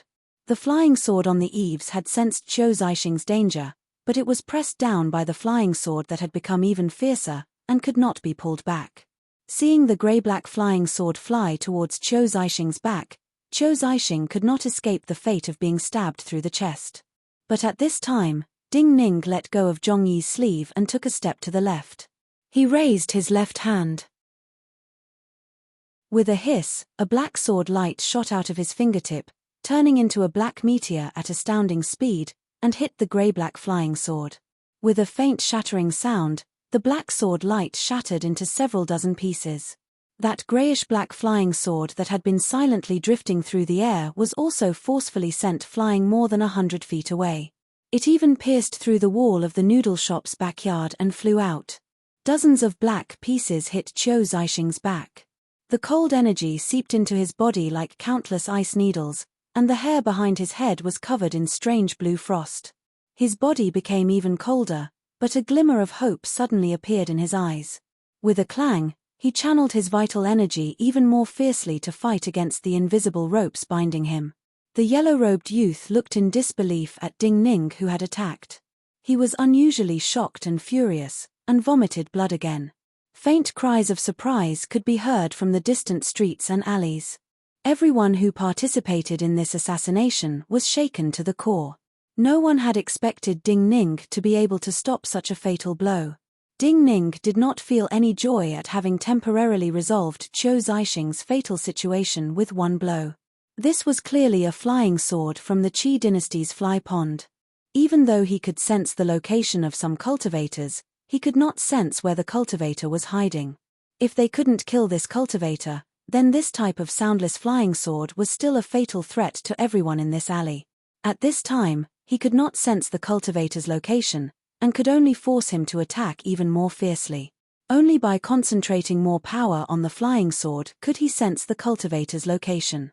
"Senior sect brother, kill that seal master," Ding Ning shouted. He gripped the last flower remnant sword in his hand and flashed towards Qiu Zixing. There was a tearing sound. It was like someone had suddenly torn apart a brocade robe. Another flying sword tore through the air in the murderous cold air. A thin silver flying sword furiously fell from a distant building towards Ding Ning's head. Seeing another flying sword, Zhong Yi, who was already pale, did not dare to hesitate. In addition, Ding Ning's shout carried a mournful tone that did not allow him to refuse. As he flew forward, he shouted and stabbed the sword in his hand into the sky. Moisture filled the entire alley. Countless lines of crystal rain appeared in the sky above falling parasol and fell down like small swords. At the same time, the thin silver-white flying sword was close to Ding Ning's body. There was a suppressed gasp in the carriage. The thin flying sword that was falling like an arrow suddenly changed direction, and inconceivably flew horizontally. It landed behind Ding Ning and sped up again. Ding Ning attacked. The last flower remnant sword in his hand swung backwards. A white sword light rose up like a white goat's horn. With a pop, the thickest part of the white goat's horn coincidentally stopped this flying sword. The flying sword cut through, cutting through the horn-like sword energy, and continued to slash towards Ding Ning's body. Yet Ding Ning's last flower sword did not stop moving. The remnant sword's tip accurately hit the flying sword. With a shout, this flying sword that had lost much of its power and had not been able to channel more power into it was pushed over Ding Ning's head. Countless lines of rain fell on the yellow-robed youth. The yellow-robed youth had used up all of his vital energy and was powerless to stop it. Pew pew pew pew, his clothing was torn, and his body was covered in tiny bloody holes. He could no longer stand and fell to the ground like a pile of rotten flesh. Such a scene appearing at the same time was a shocking and unexpected performance of the two youths from Falling Parasol. Qiu Zixing almost shouted in joy. Yet at this time, a strange color silently floated out of the ditch under the eaves next to Ding Ning. It was that gray-black flying sword. Ding Ning had just used all his strength to block the attack of another flying sword, and now this flying sword was here. How could he block it? Seeing this wine shop youth who had just saved him was about to die, Qiu Zixing's joyful shout immediately turned into a furious roar. His body began to tremble violently in an instant. Countless layers of power collided like a sword and a scabbard were rubbing against each other. Blood dripped out of his mouth and nose. Yet this invisible energy rope that the yellow-robed youth had created at the cost of his life was extremely strong. Even so, it only gave off faint cracking sounds and did not immediately collapse. At this time, Ding Ning's eyes were unusually calm. The remnant sword in his right hand was still moving upwards, but his left hand was pointing at the grey-black flying sword. Pew! Following that, there was another desolate shattering sound. The small cold sword that flew out from his fingertips once again struck the flying sword and sent it flying once more. Chapter 155. The small silver sword that Ding Ning had flicked over his head gave off a loud hiss, representing its master's anger. The sword of a Realm 5 cultivator had been stopped by a youth like this. Also, this youth had not died even after being attacked by another flying sword. For the master of this flying sword, this was a great humiliation. Yet, when cultivators fought, life and death were just a hair's breadth away. As the small silver sword gave off a loud hiss in the air, drawing a beautiful arc in the air and falling towards Ding Ning like a meteor, countless explosions sounded around Qiu Zixing. The dozen invisible ropes that the yellow-robed youth had used his life as the price finally broke apart. Pieces of the invisible rope fell to the ground around Qiu Zixing like heavy iron chains. Every piece of the rope fell to the ground, creating a huge wave of air. Around Qiu Zixing's body, it was as if waves were blooming. Once he lost the bindings of these energy ropes, the power in his body was finally freed. Qiu Zixing's gaze landed on the small silver sword flying towards Ding Ning. His hands slapped towards the depths of the noodle shop behind him. The two unparalleled sword qis intersected, forming a complete transparent sword that pierced out with extreme determination. In the next moment, the backyard of the noodle shop exploded like a sheepskin raft that had been filled with too much air. Countless fragments flew backwards. Then, the many courtyards and walls behind the noodle shop were pierced through by this large sword. Waves of dust bloomed, forming a straight path that pointed towards a middle-aged cultivator standing in front of a well in a small courtyard. The middle-aged cultivator's anger immediately turned to terror. He knew he could not react in time and could only close his eyes in despair. Crack! The bones in his chest and abdomen were all shattered. His entire body was almost split in two by this sword. His body fell backwards and fell into the well behind him. This cultivator's silver-white flying sword was less than 10 feet from Ding Ning. But the thin silver-white small sword lost control at this time, flying over Ding Ning's head and falling into the ditch by the road. Qiu Zixing did not care about the flying sword flying toward Ding Ning. Instead, he killed the owner of the flying sword with one strike, completely solving the problem. However, there was no joy in Ding Ning's eyes. At this moment, the outcome of the battle between the two flying swords on the eaves had already been decided. In the end, the snow-white flying sword that flew out of the carriage was far inferior to the light green flying sword in terms of strength. Finally, it was unable to continue and was sent flying by the sword, bouncing towards a distant roof. The light green flying sword danced in the air happily, circling around the half-collapsed noodle shop, waiting for an opportunity. This light green flying sword and the greyish-black flying sword that had quietly disappeared at this moment, there were still two flying swords that were enough to kill. The light green flying sword danced around the carriage. The person in the carriage had lost his flying sword, and Qiu Zixing presumably did not dare to leave the carriage. Before Qiu Zixing took care of the light green flying sword, he still had to face the flying sword that had obtained the fly pond sword art of the Qi dynasty. Feeling that there were still 22 pieces of crystal made from star fiendish energy in his body, Ding Ning felt lucky. If he had not obtained such a method from the Zhu family ink garden, Zhongsun Qianxue would have been forced to act today. Then, he and Zhongsun Qianxue would have had to flee Changling. However, he could only send out 22 more of these small cold fiendish swords. He did not have any confidence in being able to last until Qiu Zixing dealt with the flying sword or until reinforcements arrived. The Fly Pond was one of the strangest cultivation places of the Qi dynasty. It was an ancient burial mound with a yin spring. It was a place where yin energy gathered. There were countless flies called ghost flies flying outside the sect. Any inner sect disciple who wanted to leave the sect had to kill the flies with a sword so that not a single fly would land on them before they were allowed to leave the mountain. The traceless ghost sword was one of the most important skills of the Fly Pond. It took countless years of hard work to cultivate to such a level. Regardless of the reason this cultivator had appeared in this assassination, he had to be a true inner sect disciple of the Fly Pond. A cultivator who came from a cultivation place like this naturally had more than what he had shown so far. From the start, the yellow-robed youth had used his life to trap Qiu Zixing. This Fly Pond cultivator was the true core of this assassination. A fallen leaf flipped up next to Ding Ning.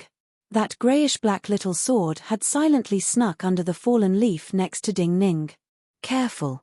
Just now, Qiu Zixing's attack had used up large amounts of vital energy, but his fighting spirit was at its strongest.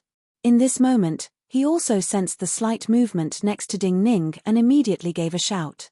But when he gave the warning, he knew that if Ding Ning had not sensed anything unusual before, it was too late now. Ding Ning had not detected this grayish-black little sword earlier, but when the fallen leaf flipped up, he had sensed the existence of this little sword. Sensing the coldness, his eyebrows rose slightly.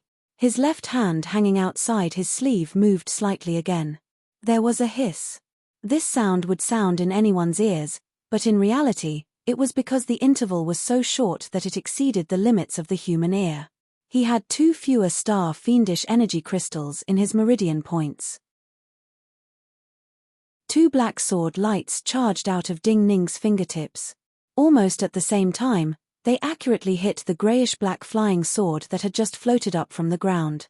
With a muffled sound, the little sword that had been raised like a poisonous snake hiding in the dried leaves fell to the ground, leaving behind multiple marks on the stone ground. Zhong Yi's eyes widened. He was pleasantly surprised, but his body quickly sank into coldness. This grayish-black little sword shot up violently towards Ding Ning again. As more power bloomed, black energy shrouded the grayish-black little sword like countless little ghosts were about to surge out. Using this opportunity, Ding Ning finally sensed the extremely weak path in the air, and sensed the true location of this cultivator from the Fly Pond. The cultivator from the Fly Pond turned out to be a beggar who was huddling under a shabby house 2 blocks away. At such a distance, Ding Ning was certain that even if Qiu Zixing discovered his existence, he would not be able to kill him in a short time. As for himself, he could not pass through 2 streets to reach the other.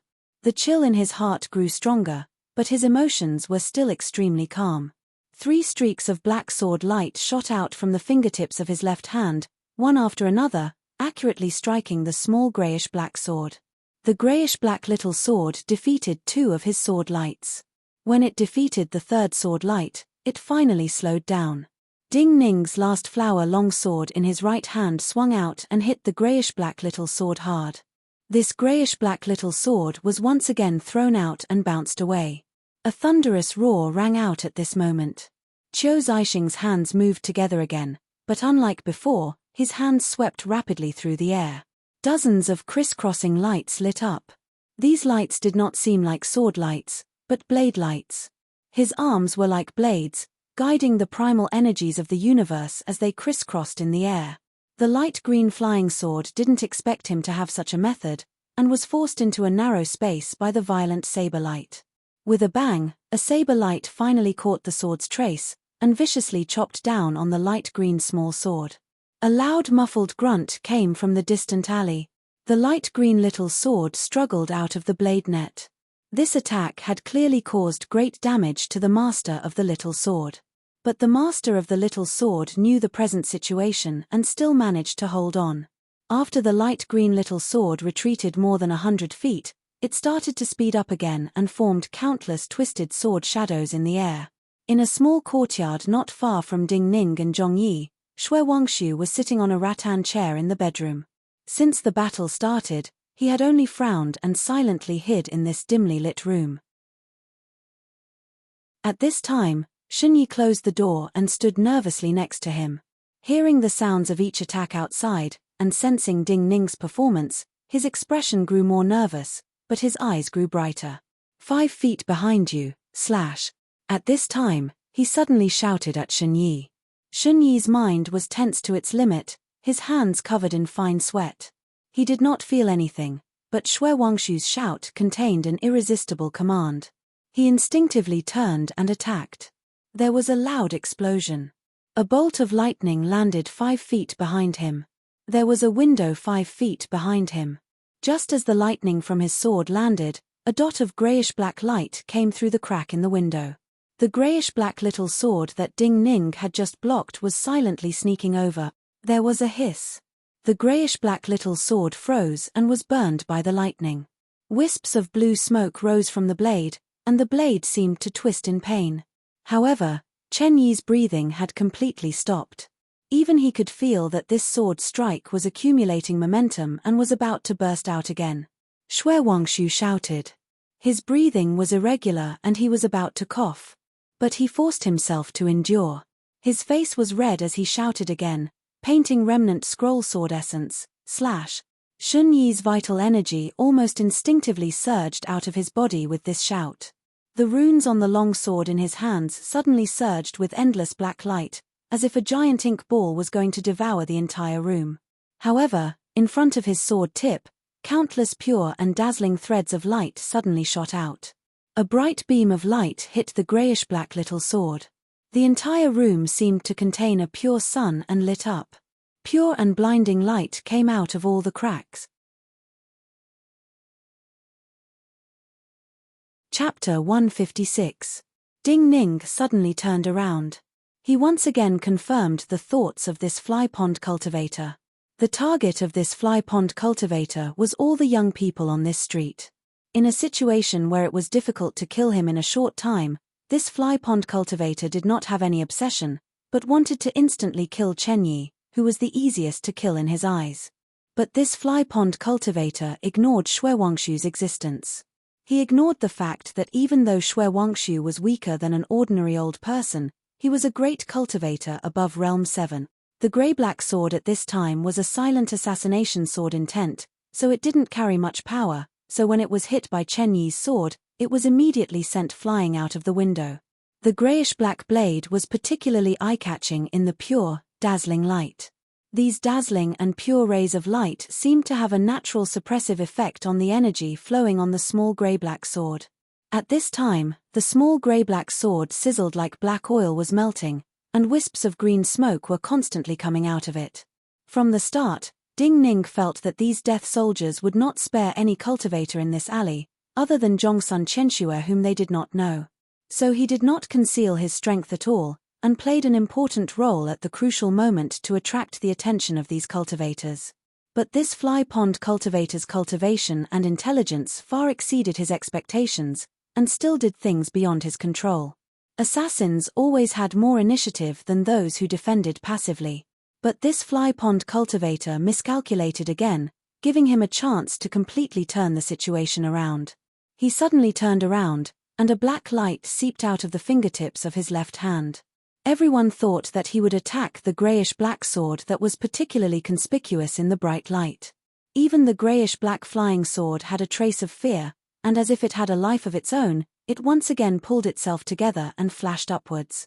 However, what everyone did not expect was that after a series of sounds that made one's scalp turn numb, one after another, black-colored sword light shot out with a flip of his hand.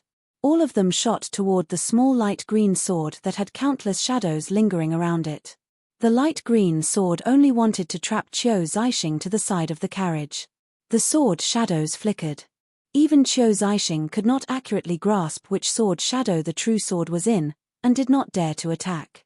At this time, Ding Ning's back was facing the light green sword, and he could not accurately hit it. However, the dozen or so black sword lights that were shot out in succession were shockingly cold. They pierced through countless light green afterimages and immediately forced out the true body of the light green sword. Qiu Zixing's eyes seemed to burn. The cultivator in the distance screamed, sensing the greatest danger. The light green small sword trembled so much it seemed like it was about to explode. But it was too late. Qiu Zixing's fists punched again. The two terrifying translucent sword qi fused into a large sword once more. It instantly pierced out over 30 meters and heavily struck the light green sword. The light green sword seemed to wail in despair. It immediately lost power and spun out like a piece of scrap metal, falling to an unknown place. The small grayish-black sword that had been deceived became enraged. The black qi on the sword wildly surged and actually formed dozens of black fly-like objects around the sword. They also descended in a straight line towards Ding Ning. Ding Ning's expression grew grave. A sword seal formed in front of him. A large river faced the grey-black sword. The power of his sword was far from the power that the fly pond cultivator had displayed. The river was directly penetrated. However, he was only fighting for a moment to slow down the speed of this small grey-black sword that was already flowing with an aura of despair. This was to ensure that his next cold small sword could hit its target. There was a soft hiss. Blood seeped out of his fingertips. The crystal-like cold energy formed a small black sword and accurately hit the tip of the grey-black sword. The small black sword immediately shattered into countless black pieces, spreading into layers of cold fiendish energy.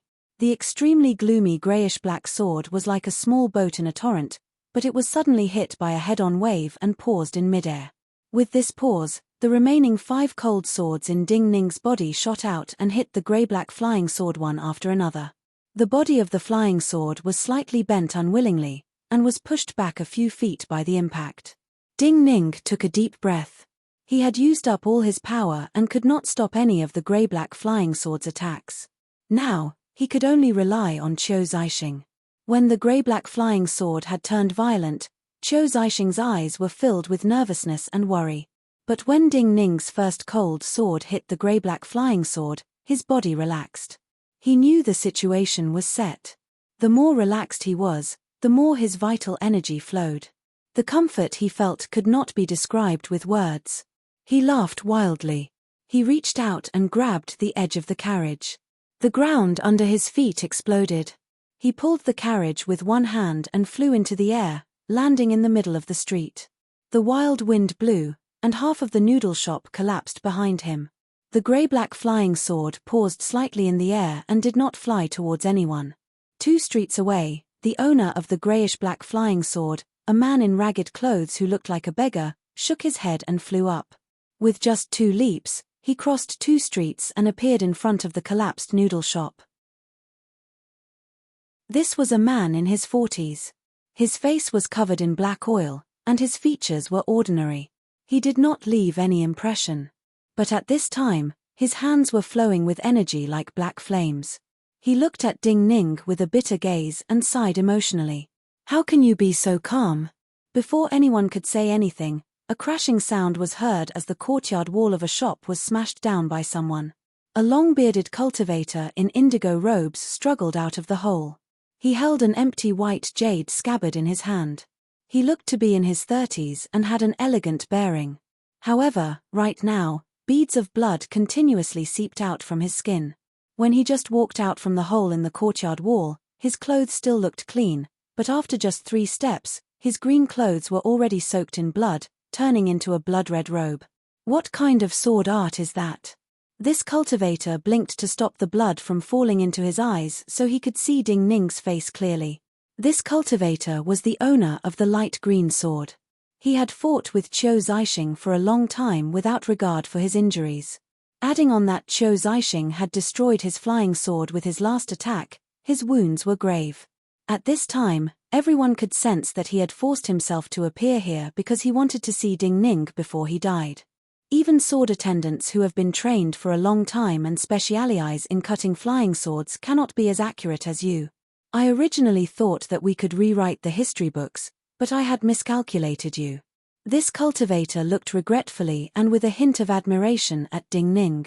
After saying this, he could no longer support himself and fell to the ground. The scene sank into silence. Everyone could understand his and the fly pond cultivator's emotions right now. Even if other people had the same star fiendish energy method as Ding Ning and could create black sword lights like that, who could be so calm in such a situation when facing the pressure of the flying sword? If there was a hint of panic and emotion, if the attack missed, the entire battle situation could be changed. But Ding Ning had not made a mistake. This was what shocked him and the fly pond cultivator the most. Changling really is the place where true dragons are born. Generation after generation, there are many stunning children. I just wanted to eliminate a few of them, but I still underestimated them. The beggar-like fly pond cultivator sighed deeply. It is about time. He sensed the presence in the surrounding air and bowed to Qiu Zixing. He said, "This last attack, I want to see Mr. Qiu's Lingshu sword gate's peerless sword."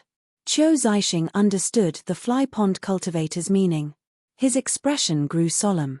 In the next moment, his vital energy surged out of his body, but primal energies of the universe surged in and gathered in his right hand. His right hand had turned bronze. The qi and blood in his body seemed to be burning, and every inch of his flesh and blood was bursting with terrifying power. With just one step, he came in front of the fly pond cultivator. His right hand was a sword, and stabbed at the other's chest. This fly pond cultivator sensed a fierce sword essence he had never encountered before. A hint of gratefulness flashed through his eyes. The grey-black sword landed in his hand. As the sword swung upwards, black energy condensed into particles that flew out like a fountain and smashed into Qiu Zixing's body. In the next moment, the black spring in front of him was completely destroyed by Qiu Zixing's sword. This fly pond cultivator's body exploded like a ripe watermelon, spraying out waves of blood in the streets. Zhong Yi had an unbearable expression and felt like vomiting. Ding Ning did not like the smell of blood and held his breath. But he knew that dying with dignity in battle was the best outcome for this fly pond cultivator. Qiu Zixing pulled back his hand. Waves of great exhaustion started to sweep through his body. He took a deep breath. He knew he could not defeat any Realm 5 cultivator. He turned around and saw the indigo-robed cultivator on the ground had died with his head bowed. The blood dripping out of his nose and mouth had clearly turned black due to the poison he had taken. Sensing the flowing presences, he knew this place was absolutely safe. But what he found unusual was that theoretically, there should be Realm 7 cultivators arriving by now. Changling was a square, and the streets were divided like tofu. While outsiders might not know, he knew that the two high ministers would make arrangements to ensure that there was a Realm 7 cultivator in charge of many of the squares. Even when Bai Shanshui had been fighting and singing that day, Yi Xileng had been just a step away from arriving. But today, there was such an important person in the carriage, someone who could change the course of history. Also, the battle had been fierce for a long time. Why had no Realm 7 cultivators appeared on this side? Chapter 157. But he did not need to worry about the matters of those important people. Qiu Zixing asked the people in the carriage in a soft voice and then turned to look at Ding Ning. In today's assassination, the enemy had sent out a powerful seal master, 3 skilled swordsmen, and even a cultivator from the fly pond. In the end, the 3 youths from White Goat Cave would decide the result, especially Ding Ning's performance. If not for Ding Ning's incredible performance, he would have been killed immediately like his colleagues who had not appeared. When the Realm 7 cultivators arrived, the result would have been decided. Your performance today can only be described as perfect. Anyone who is your teacher will feel proud of you. Qiu Zixing said solemnly to Ding Ning and then bowed towards the little courtyard where Shui Wangshu was. He was a cultivator who had left the Lingshu sword gate in the 3rd year of Yuanwu. In terms of status and experience, he was an elder to Ding Ning.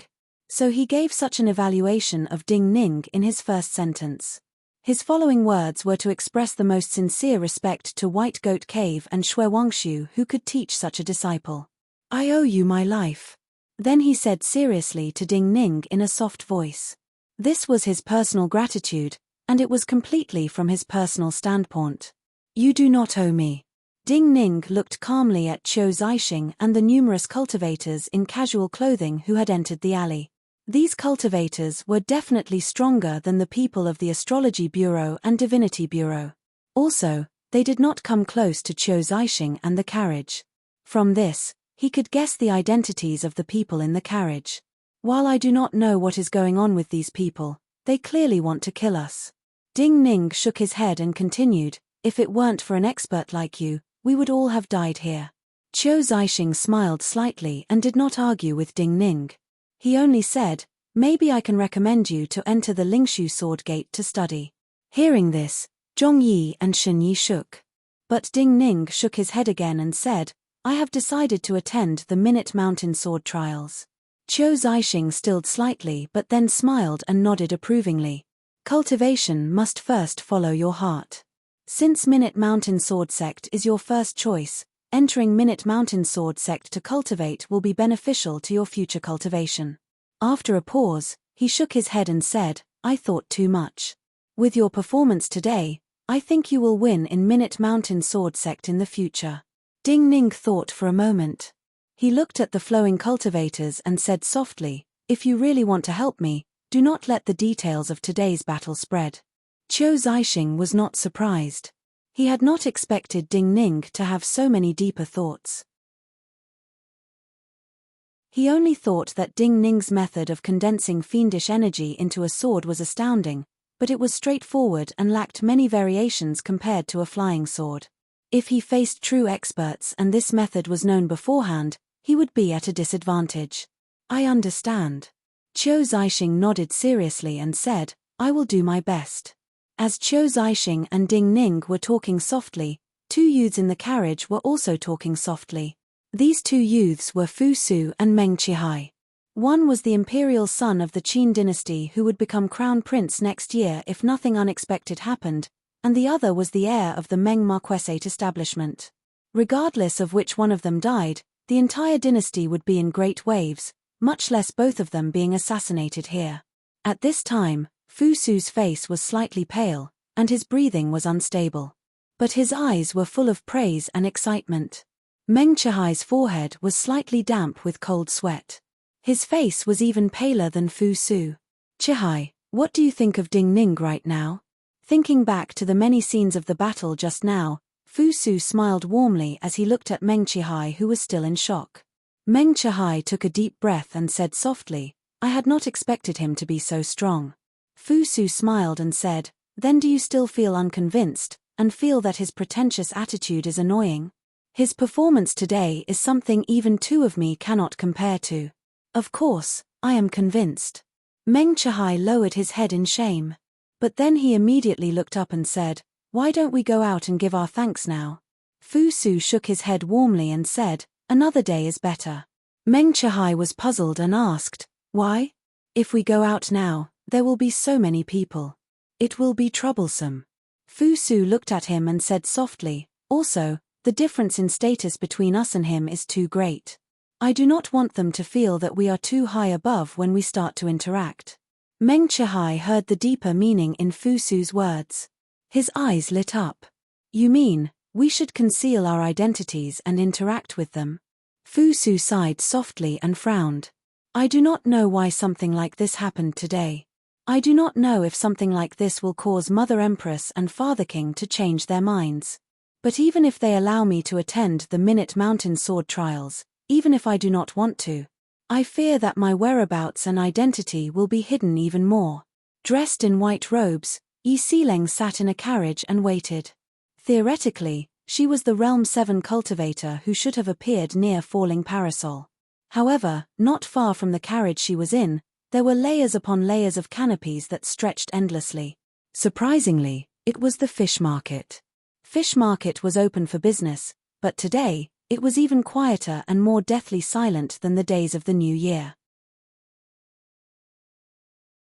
Many of the shops were still open, but it was not just the people. Even the ghosts seemed to have disappeared. The originally narrow and crowded dirt path seemed to have become a little more spacious. A person dressed in a white fox fur robe, with a handsome appearance like a young master of a wealthy family, strolled through the alleys of Fish Market. With him as the center, there seemed to be countless whispers that sounded like ghosts.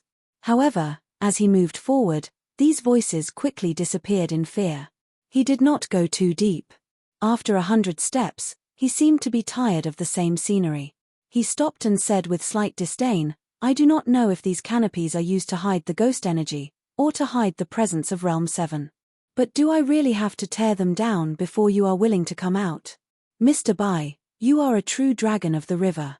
This is just a small quagmire. I do not know what has angered Mr. Bai.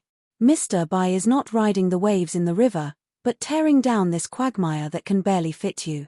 An old voice sounded in the darkness. A stooped old man holding a black bamboo staff slowly walked out of the shadows of a narrow alley. "This should not be something you are asking me, but something I should be asking you."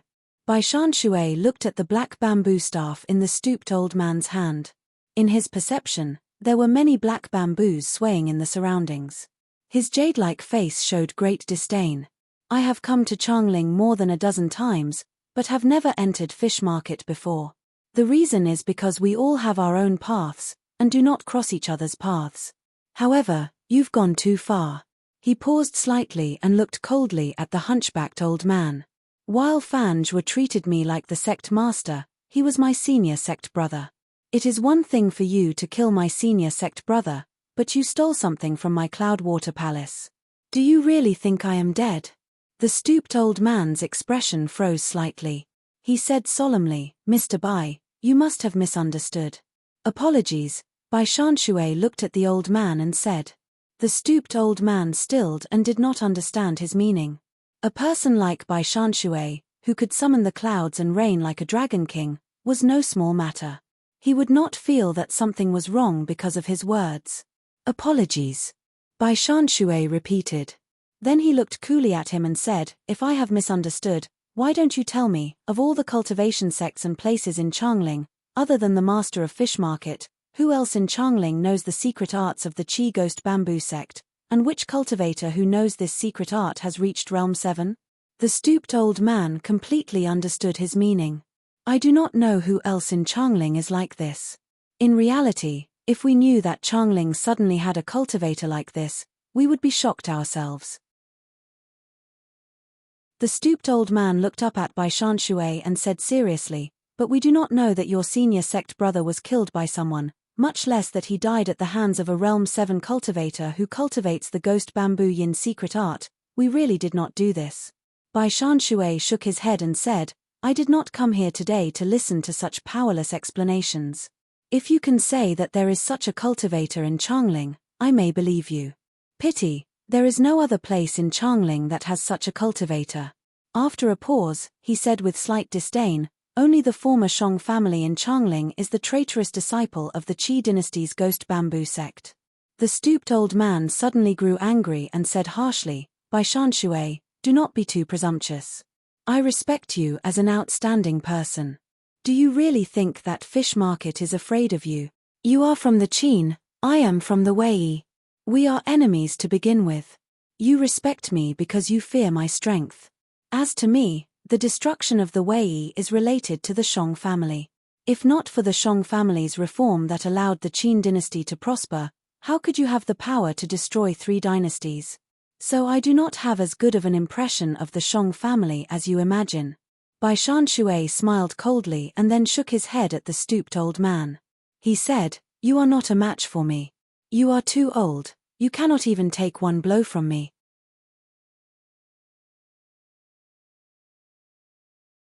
Chapter 158. Those above Realm 7 were great grandmasters. Which one of them was not a true talent? The hunchbacked old man's black bamboo staff started to sway slightly. Even though he knew that Bai Shanshui's words were likely to be true, he still did not want to lower his head. But at this time, his hand suddenly relaxed. He took a deep breath and forced his anger to calm.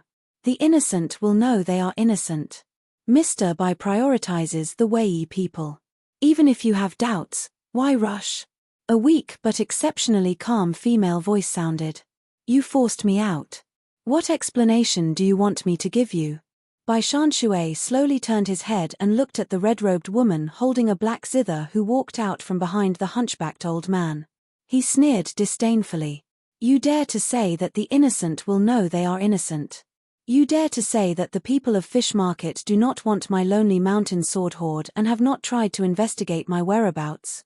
The red-robed woman looked calmly at Bai Shanshui and said, Mr. Bai has the lonely mountain sword hoard and naturally understands that a man's wealth is his own ruin. Also, you said before that we are Qin, and you are Wei. We are natural enemies. But if we kill you, we kill you. If we do not kill you, we do not kill you. The matter of killing your senior sect brother has nothing to do with Fish Market. Bai Shanshui's eyebrows rose. The red-robed woman said softly, I have said all I want to say. Even if Mr. Bai does not believe me, you must know that if we really fight for our lives here, even if this place is close to the Wei River, I think Mr. will not be able to escape unscathed. Bai Shanshui's eyebrows continued to rise. His long eyebrows gave off indescribable pride like two small swords. Whether you believe me or not, whether you can or can't, you have to try to know. He shook his head and looked at the red-robed woman. Will a person like me come to Fish Market for nothing? If other people called themselves a person like me, people would feel they were arrogant and ignorant. But when Bai Shanshui said this, it was natural. The hunchbacked old man suddenly became alert. But Bai Shanshui's right hand had flicked 3 times. 3 drops of water floated towards the hunchbacked old man. When they reached him, they magically turned into 3 transparent bubbles and wrapped around the old man's body. The woman in red seemed to have sensed something. She frowned slightly and reached out to play the zither. The strings of the zither vibrated. There was no sound, but countless black bamboos broke out of the ground. In an instant, the black bamboos were as dense as a forest, covering the sky and the sun. They formed a small world, covering all the yuan qi fluctuations in the area. Bai Shanshui walked forward slowly and confidently. Space and time seemed to have no boundaries before him. He arrived before the red-robed woman with a single step and reached out to strike her forehead. The red-robed woman raised her hand and clapped her palms together. Bai Shanshui had already retreated to her original spot. Countless wisps of black qi flowed in front of the red-robed woman. Her body shook slightly and she took a step back. At the same time, the hunchbacked old man was so angry that his hair stood on end. Endless black gas surged out from under his feet, making the place where he stood not look like the ground, but like a passage to an endless demonic realm. He extended the black bamboo cane in his hand and knocked it forward. However, what surprised him was that the 3 transparent water bubbles surrounding him were not as strong as he had imagined. With a strike of his black bamboo cane, the 3 transparent water bubbles suddenly collapsed. His attack seemed to have hit empty air with all his power. He felt indescribably sad. Bai Shanshui stood with his hands behind his back and looked silently at the countless black bamboos. The red-robed woman stepped in front of the hunchbacked old man. She pressed her hands on the zither and waited for Bai Shanshui to speak. However, at this moment, in the indescribably quiet black bamboo forest, a metallic voice rang out. Someone is waiting for you on the river surface. Bai Shanshui frowned. His body did not move, but a sharp sword essence broke out of his body. A transparent watery light flew through the air and directly cut open a gap in the black bamboo forest. The person who spoke from the hole was in his 50s. His short hair reached his ears, and he dressed like a businessman. He did not have a powerful presence, but his expression was unspeakably calm. Facing Bai Shanshui's gaze, he showed a hint of rebelliousness. Who is waiting for me on the river? Bai Shanshui narrowed his eyes and said slowly, with your weak cultivation, I can kill you at any time. So you better answer honestly. The short-haired man looked unconcernedly at Bai Shanshui. I am just a messenger. If Mr. Bai finds it interesting, then kill me. I want to see who dares to meet me on the river. Bai Shanshui did not speak. His body moved and he flashed out from the side of the short-haired man. In a moment, all of Fish Market was filled with white mist. A wave of white mist surged out from the side of Fish Market like a true dragon. The river was the river. Even if it was not stated, Bai Shanshui knew it had to be on the closest Wei River. The waves of the Wei River were great. In the winter, only 100 feet of the shore would freeze. While the snow had long melted, and even the floating ice was gone, the water was still bone-chillingly cold. There were not even many boats fishing on the river. When Bai Shan stepped onto the river, he was a true serpent. Waves rose naturally and supported his body. In that instant, he saw a figure standing on a reef that was only a few feet high in the middle of the river. This figure was not tall, half a head shorter than him. He was standing motionlessly, but in Bai Shan's eyes, he was indescribably proud. He himself was the most unruly, unrestrained, and arrogant person in the world. But every cultivator in the world knew that the Wei Cloud Water Palace's method was strong when it encountered water. Once Bai Shan stepped onto this river, he would be at his strongest. But this person met him where Bai Shan was at his strongest. This person was even prouder than Bai Shan. Bai Shan stood motionless, but the waves pushed him faster than any boat in the world. Soon, he was only a few dozen feet from the person standing on the reef. Bai Shan paused when he felt the burning aura rippling in the air like red charcoal. His lips moved slightly as he said, "Fourth Mr. Zhao?" In the next moment, he sneered. "I was wondering who in the world could be so proud. Now, I think it is only the swords of the Zhao sword furnace." The handsome young person standing on the reef was much shorter than ordinary men. His expression was calm, but his gaze was unimaginably sharp.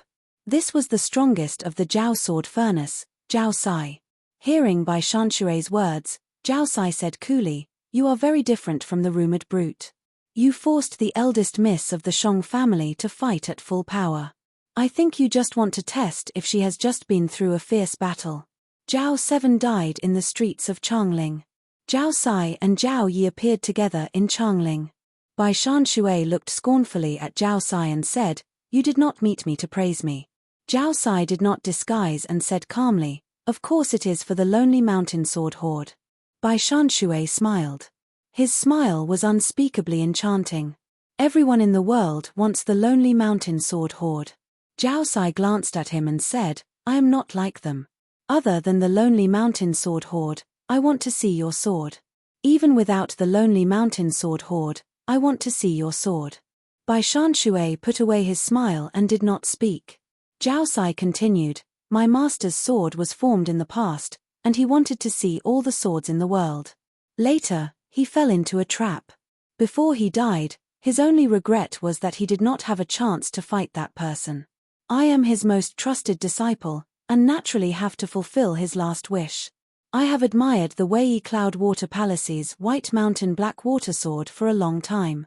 Bai Shan said sarcastically, "It seems that the rumors are true. The people of the Zhao sword furnace are all crazy. Our paths are different in the end." Zhao Sai looked at Bai Shan and said calmly, "All these years, your actions have always been with Wei as the leader. There is no hope of reviving the country, but you want to hold up a forest with your sword, and shelter the remaining elders of the Wei dynasty.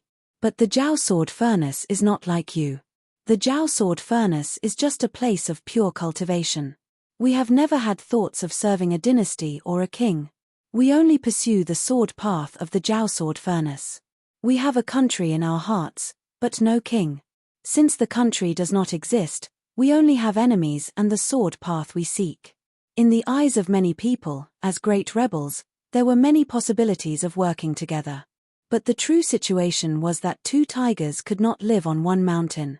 Bai Shan and Zhao Sai had not interacted for many years due to their different pursuits. Naturally, there was no regret that they had not met earlier. Also, no expert who was about to reach the peak would share the treasure in their hands with someone they had never met before. No one was willing to give up their high position to someone else, even if it was just a possibility, especially when facing someone like Zhao Sai who could decide the future of the world. Everyone wants to complete what they want to do. Bai Shan looked at Zhao Sai and said slowly, "Everyone wants the Lonely Mountain Sword Horde, but the Lonely Mountain Sword Horde ended up in my hands. So I am fated." Then he took a deep breath and said even more slowly, "I have wanted to see the strongest sword of the Zhao sword furnace for a long time."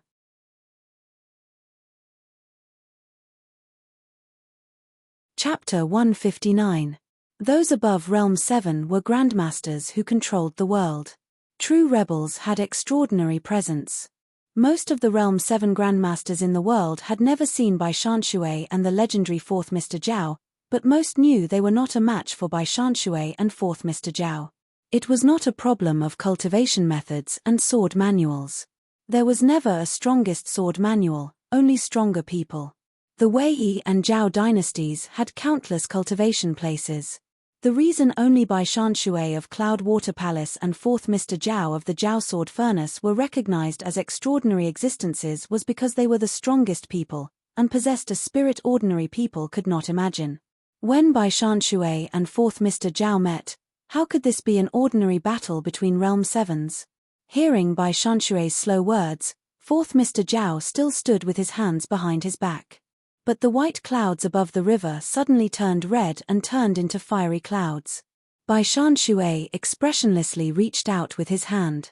The roaring river in front of him suddenly stopped flowing. Half of the river was cut off, not by a powerful force, but by a mountainous primal energies of the universe, forming a spinning pool in front of him. Countless water grasses at the bottom of the river were exposed to the sunlight. Countless fish and shrimps jumped in confusion and terror in the dehydrated sand, not knowing what had happened. Seeing half of the river turn into a jade pool, and the bottom of the river turn into a plain, 4th Mr. Zhao had an expression of admiration. My generation likes to learn the sword, and spent 10 years in a cold pool. He first recited a line that Bai Shanshui had sung and fought in Changling. Then he looked at the jade pool that gave off astounding sword essence and praised, "It seems this is the life bond sword you spent 10 years to cultivate." Bai Shanshui did not answer. A thick green flame rose from the jade pool. A thick green longsword was pulled out of the pool and landed in his hand. After this sword was pulled out of the jade pool, the spinning pool in front of him seemed to lose its soul, turning to ordinary water and scattering into the dehydrated riverbed. The fish and shrimps felt the world around them being filled with the water they relied on to survive. They did not feel joy, but fled from this area in terror. The green color of the long sword was deeper and brighter than any gemstone, but the inside of the sword was black and white, vaguely resembling a white mountain and black water. Bai Shanshui held the sword and looked indifferently at Zhao Sai. "My sword is already in my hand. Now, let me see your sword." Zhao Sai nodded, then looked up into the sky and said, "Then take this strike of mine." Bai Shanshui sensed something and looked up into the sky. High up in the sky, which no one could see with their eyes, the natural powers were getting thinner and thinner. At the height where the natural powers were so thin that they had almost completely disappeared, there were many magical light arcs, disordered star powers, the essence fire of the sun, and both extreme coldness and extreme heat. There was a small red sword floating inside, receiving the washing and tempering of the extreme cold and heat. It moved along a fixed path like a star, but there was a thought connected to Zhao Sai. His thoughts were so great that even his life-bond sword flew in the sky like a star. Not many people could understand what 4th Mr. Zhao meant by sacrificing himself to seek the path. In this moment, the small sword seemed to wake up. Before it accelerated, it gave off crimson flames and then started to fall at a terrifying speed. The crimson-red flames and the primal energies of the universe rubbed against each other, causing the flames to grow fiercer. In a fraction of a breath, the layer of true fire outside the sword became pure and colorless. Under the impact of the terrifying speed, and the pressure of the surrounding primal energies of the universe, it turned into a layer of glass-like matter that stuck tightly to the sword. The fire outside the sword turned crimson and became more and more intense. When it really passed through the burning clouds on the river surface and appeared in Bai Shanshui's sight, it had already become a huge crimson fireball with a flame tail more than 10 miles long. Such a ball of fire could be seen from many high places in Changling. On a stargazing platform in the imperial palace of the Qin dynasty, a historian saw a shooting star like this in the day and paled. A falling star in the day, deep red in color, this is a demon star. Wild winds howled on the river surface. 4th Mr. Zhao's sword was still dozens of feet away from the river surface. The river water under Bai Shanshui's feet had dried up layer by layer, turning into steam with terrifying heat. Bai Shanshui's eyes showed true shock. Seeing such a sword, He finally believed that the legend of the Grandmaster of the Jiao sword furnace burning the lake with one sword in the war between the Qin and Jiao was true. This was a sword that contained the true fire of the star and the furnace of the world. But he did not think he would lose. This was a great river connected to the sea, and not a sealed lake. He took a deep breath. A unique wave of primal energies of the universe was released from his body and landed in the river water under his feet. He seemed to be one with the entire Wei River. He swung his sword at the ball of fire like a demon star. Vast blue waves surged from the surface of the river, and the terrifying chi of heaven and earth was summoned from afar. However, it did not travel in the air, but in the deep water. It was like a real dragon swimming in the water, and finally converged into the dark green long sword in his hand. White mountains and black water came out of the sword like they were creating a unique world. The two colors of sword chi rapidly transformed in front of him. First, it formed a huge white coiling snake. It opened its huge mouth and bit at the falling fireball. Then, the black color behind the white color condensed into a huge black turtle. The energies of the white snake and black turtle resonated with the stars in the sky. The yin and yang changed, creating the Xuanwu essence that was both offensive and defensive. The moment the white coiled snake opened its mouth, a ball of cold blue sword energy flashed and immediately extinguished half of the deep red ball of fire.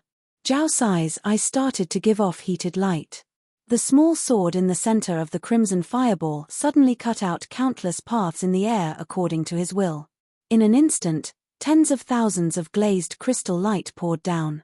When the two collided, the cold dark green sword light was immediately eliminated. A cracking sound was heard. The white snake caught his small sword in its mouth but could not stop it at all. It exploded from the snake's head. Bai Shanshui exclaimed softly. Balls of black fiendish energy rose like clouds. In a flash, all the water and fire disappeared. Only a thin ring of mist spread on the river surface. Bai Shanshui, holding the green sword, was in front of fourth Mr. Zhao. Bai Shanshui stabbed with his sword. The sword he stabbed at fourth Mr. Zhao did not have any dazzling light or shadow, but when this sword stabbed out, the waves on the river completely disappeared, and the great river instantly became deathly still. This was his most powerful sword strike.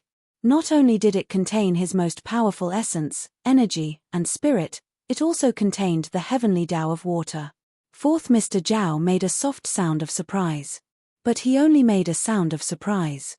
The small sword with a layer of fire flowing on it landed in front of him. He gripped the small sword simply and stabbed at Bai Shanshui. There was a loud bang. Fourth Mr. Zhao's small sword and Bai Shanshui's green sword collided and gave off endless flows of heat. Fourth Mr. Zhao's expression was cold. He seemed to be in the smithy of the past. Facing the flow of the river, all the fires in the smithy seemed to be extinguished. Yet a scene from the past appeared in his mind. In the pouring rain, a weathered and unruly man held a red-hot hammer and swung it down, creating sparks. In the next moment, he put the red-hot hammer and the sword he had just struck into the water under the eaves. There was a hiss. The red hammer and sword turned black and cold. At this time, a sound sounded in front of fourth Mr. Zhao. The heat of the small sword in his hand disappeared, turning into black and cold metal as it continued to move forward. The green long sword in Bai Shanshui's hand suddenly shook, and his entire body flew backwards. His feet never left the surface of the water. As his figure floated up, a huge wave suddenly swept up behind him on the surface of the river. Fourth Mr. Zhao's figure did not move. The small sword in his hand recovered its red color and slowly lowered. His clothing was disheveled, and countless strands of hair flew behind his head. To everyone's shock, he revealed his female appearance. What was even more shocking was Bai Shanshui. Countless ripping sounds came from his body. His white fox fur coat split open, revealing a snow-white area on his chest. There was actually a deep ravine. As his figure took several steps back, the tattered fox fur coat scattered. His figure was graceful, and he did not have his usual manliness. He was clearly a tall and beautiful woman. Fourth Mr. Zhao's expression did not change. He looked at Bai Shanshui and said, "So the strongest rebel in the world, Bai Shanshui, is a woman.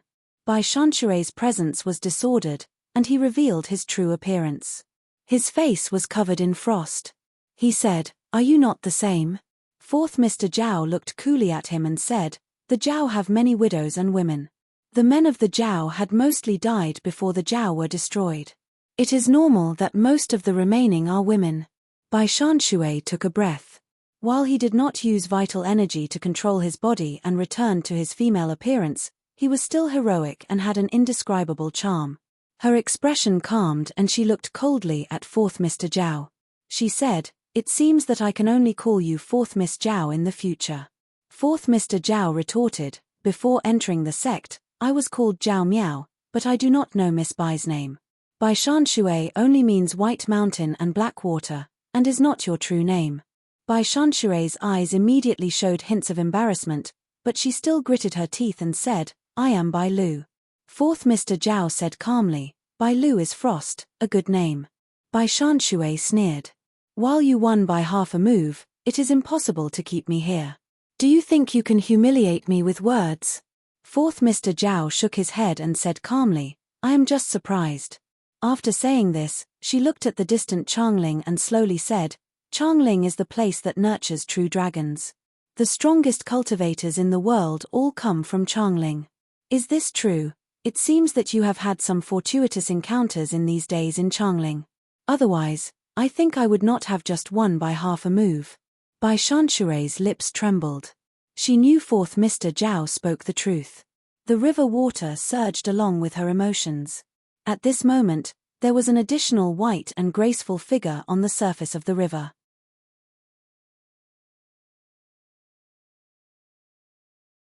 Chapter 160. There was more than one woman in Changling who could walk on the waves as though they were flat ground, but only one of them liked to wear white. There were rumors that she was doing this to worship that person. She was using the grey-black color of Changling to express dissatisfaction, so she had been exiled overseas. Yet she had returned from the storm and killed Zhao Zhon with one blow. She was naturally the bureau chief of the astrology bureau, Yi Sileng. In a few breaths, she was on the water near Bai Shanshui and Zhao Sai. Originally, it was a gathering of heroes, but now, it has become a show between three women. Yi Sileng looked disdainfully at Bai Shanshui and Zhao Sai. He said, "The two most famous heroes in the world are both women. If the news spreads, those arrogant men should find a piece of tofu to kill themselves." Bai Shanshui glanced at Yi Sileng. At this time, her clothing was disheveled, but she had recovered her calm and her usual arrogance. "You are also here. It seems you started the matter of killing my senior sect brother and luring me into fish market," she said with a cold smile, her eyes narrowed slightly.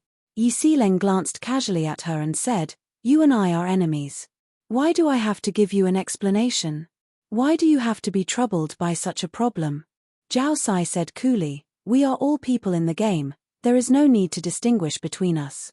If this is a trap set by her, she is not the only one here. She is just borrowing the sword to kill. But what is laughable is that the Yuanwu Emperor is Realm 8.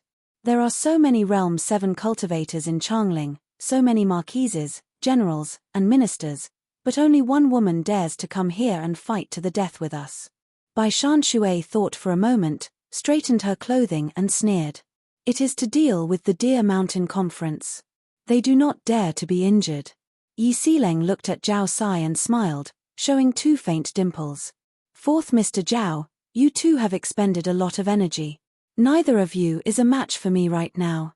Why don't we work together and kill Bai Shanshui? You take the Lonely Mountain Sword Horde, and I take her for the reward. This is fair. We have stayed long enough."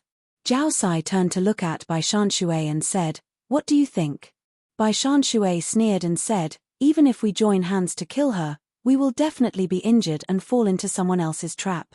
At that time, out of the 4 most wonderful women in the world, 3 will die in an instant, and only Zheng Xiu will be left. She will be very happy at that time. Anyone who talked about themselves, especially when praising others, would feel strange. However, when she talked about it, it always made people feel that it was natural." Zhao Sai smiled faintly and said, "You say that the most exciting in the world right now are the 4 women. I can agree with this number, but you say there is Zheng Xiu among them. Her cultivation is high, but she relied on schemes, and the power of men to sit in the middle palace. How is she exciting? Speaking of the four, the eldest miss of the Gongsun family and the eldest miss of the Shong family are stronger than her in my eyes. Yi Xileng frowned and pouted like an innocent young girl. He said mockingly, in the world of cultivators, women are not as good as men. This is a fact. The number of Realm 7 female cultivators in the world can be counted on one hand. They are not as good as men. You too find it interesting to boast about yourselves here? You are the same as us, but you insist on staying in Changling to be a sword in someone's hand. Zhao Sai was the shortest of the three, but her gaze was the sharpest. She swept a glance and seemed to see through Yi Xileng. She said coldly, "You are putting yourself in danger. What are you scheming? As a chess piece, can you flip out of the hands of the one who placed the piece? Also, in Changling, there is more than one person who can place a piece above you." Bai Shanshui laughed as though no one was around. Maybe she also wants to be the empress? Yi Xileng was not angry. Two small dimples appeared on his cheeks again. I want to. If I succeed, I have to thank you for your auspicious words. Yi Xileng usually roared in the mountains and forests with her sword. If she did not feel like it, she would strike with her sword. She was more arrogant than most men, but in terms of bickering, she was not a match for Yi Xileng. Hearing Yi Xileng's response, she grew angry and narrowed her eyes again. Zhao Sai looked coolly at Yi Xileng and said, "I see that you have not given up. I heard that the 9-death silkworm has appeared, so you have returned from overseas." Yi Xileng frowned and said, "You do not need to test me with words, and do not need to act like you are thinking for me. Zhao Zhon died at my hands. I think that if we meet, one of us will die." Zhao Sai's expression did not change. She said coolly, "I think that the person who set up this situation today also feels that I will kill you. The people of the Zhao sword furnace cultivate the sword of death. But this person did not expect that my path is not here. So many people of the Zhao sword furnace have died, so many people have died, just to complete Teacher's path. Teacher's path is the path I will walk today." After a pause, Zhao Sai slowly raised the small sword in her hand and said coolly, "Since you have come today, you will act it out to the end. Let me experience your one sky water first." Yi Xileng did not speak and looked up into the sky. There seemed to be a mountain flying in the sky. A glowing water droplet appeared in her hand and then turned into a sword. In the previous battle with Bai Shanshui, Zhao Sai had always been the last to move. Even when Bai Shanshui was at her strongest, she had still won and wounded Bai Shanshui. But now, she was the first to move. The power in her body suddenly exploded, flooding into the small sword in her hand and gathering at the tip of the small sword. Her body was like an enormous furnace, and the tip of the small sword seemed to give birth to a crimson star. Yi Xileng stabbed with his sword. The sword in her hand suddenly disappeared when she stabbed. Her sword had never existed before, but now, it had disappeared. An extremely soft power wrapped around the small crimson sword in Zhao Sai's hand, causing this small sword that seemed to carry a star forward to be unable to move forward. Zhao Sai frowned slightly. So Bureau Chief Yi's strongest skill is not the storm, but the method of using soft to subdue hard. She shook her head and spoke. Then she released her hand. In the battle with Bai Shanshui, she had lost much of her energy and her killing intent had disappeared. Since she could not defeat Yi Xileng's attack and could not advance, she retreated. She released her hand. The small crimson sword shook, retreated, and flew into the sky. In the blink of an eye, the small sword had already flown into the endless sky, towards where it came from. Her figure, like a real flying sword, broke through the air and flew backwards. As Zhao Sai retreated, Bai Shanshui threw the thick green longsword in her hand down. This simple toss caused Bai Shanshui to cough up a mouthful of blood. The water in the river immediately disappeared. But unlike before, the fish and shrimps had fled far away. Only the aquatic plants at the bottom of the river lay weakly in the slightly damp sand. The thick green longsword disappeared, and an enormous spinning pool immediately covered Yi Xileng. Yi Xileng gave a long howl. Her body was like a heavy rock that had landed at the bottom of the pool. She released waves of vital energy. With a great boom, a torrential rain started to pour from the river. But these raindrops did not fall from the sky, but from the depths of the river towards the sky. The glowing water droplets that formed around her cut into the spinning pool, turning into more water that sprayed into the sky. In a flash, the glowing water droplets formed thousands of small glowing swords that formed a sword formation. Yi Xileng took a deep breath and gave another howl. A mouthful of bright red blood dripped down from the corner of her tightly pressed lips. The thousands of small glowing swords stabbed out together into the pool. The pool was like a serpent pinned by thousands of small swords, unable to summon wind and rain. In the next moment, it turned into countless streams of water that charged towards the bottom of the river. Poof! Like a giant dragon spitting out a pearl, Yi Xileng was charged out of the river by a powerful wave of energy. As she started to fall from the sky, the river closed, the waves surged, and Bai Shanshui was nowhere to be seen. Drops of blood bloomed on her white robes like red plum blossoms. In the muddy river water, a faint stream of blood spread like a wounded serpent leaving behind a trail. Yi Xileng coughed softly. It was not clear whether her dim eyes were filled with regret or joy. At this time, deep in the imperial palace of the Qin dynasty, in a square copper palace, the Yuanwu emperor, the strongest emperor in the history of the Qin dynasty, slowly raised his head. He was dressed in casual robes, his hair uncombed, and his appearance unkempt. Above Realm 8, there were wonders that Realm 7 could not imagine. There seemed to be countless stars flowing in his eyes. Zhao Sai's sword was like a falling demon star. It was too powerful. As it flew back into the sky like it was returning to its scabbard, he caught its trajectory. He took a deep breath and raised his hands slightly. He could not help but want to attack. But other people could not sense it. For a cultivator of his cultivation, this was a long hesitation. His hands hung down and his fingers flicked slightly. In the Empress study, the patio above the spirit spring suddenly shot out countless pure rays of light. The rays of light crisscrossed. The points of intersection became brighter, like countless small stars floating above the multiple lotuses in the spirit spring. A hint of coldness flowed across the Empress' flawless face. She raised her left hand, and numerous pure rays of light shot out of her fingertips. In the sky, the crimson-red sword was about to return to its fixed trajectory and float down. But at this time, in the cold space above, starlight like the tail of a comet surged out. They turned into pale white pillars of fire without any warmth and swept onto the crimson-red sword. Zhao Sai had landed on a mountain peak. Her eyes were filled with shock and anger. With a pop, she vomited a mouthful of blood. She could not control her body and fell to the ground. In the sky, the light in the seal scripts of the crimson-red sword was extinguished. It was scorched black, turning into a piece of rusted iron and falling to an unknown place.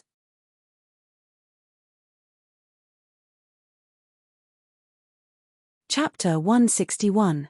The Life Bond Sword was an item that cultivated both life and life. Especially for a life bond sword like 4th Mr. Zhao Miao's, the sword embryo was not an ordinary item. Who knew how many years of hard work she had spent to cultivate to her current state? Today, it was destroyed. Her energy sea and mental power were both heavily injured. Naturally, she was extremely shocked and angry.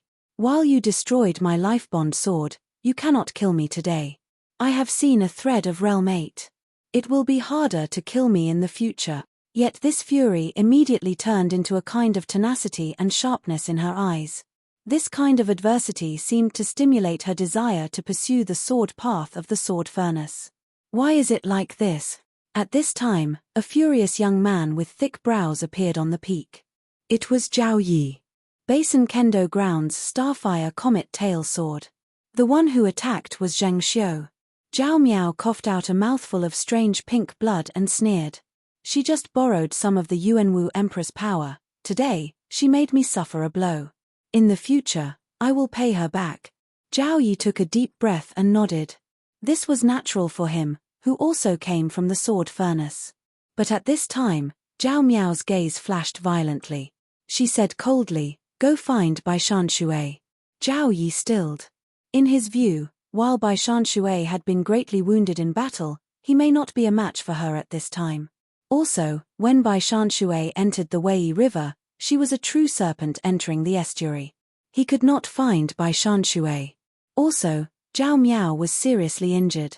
This place was extremely dangerous. The most important thing was to immediately escort her away. Bai Shanshui will not go far. I am not telling you to chase after her. Zhao Miao glanced at him, her expression growing colder. Today, this is a grand scheme. The person who set up this grand scheme will not let us leave easily. My life-bond sword is destroyed.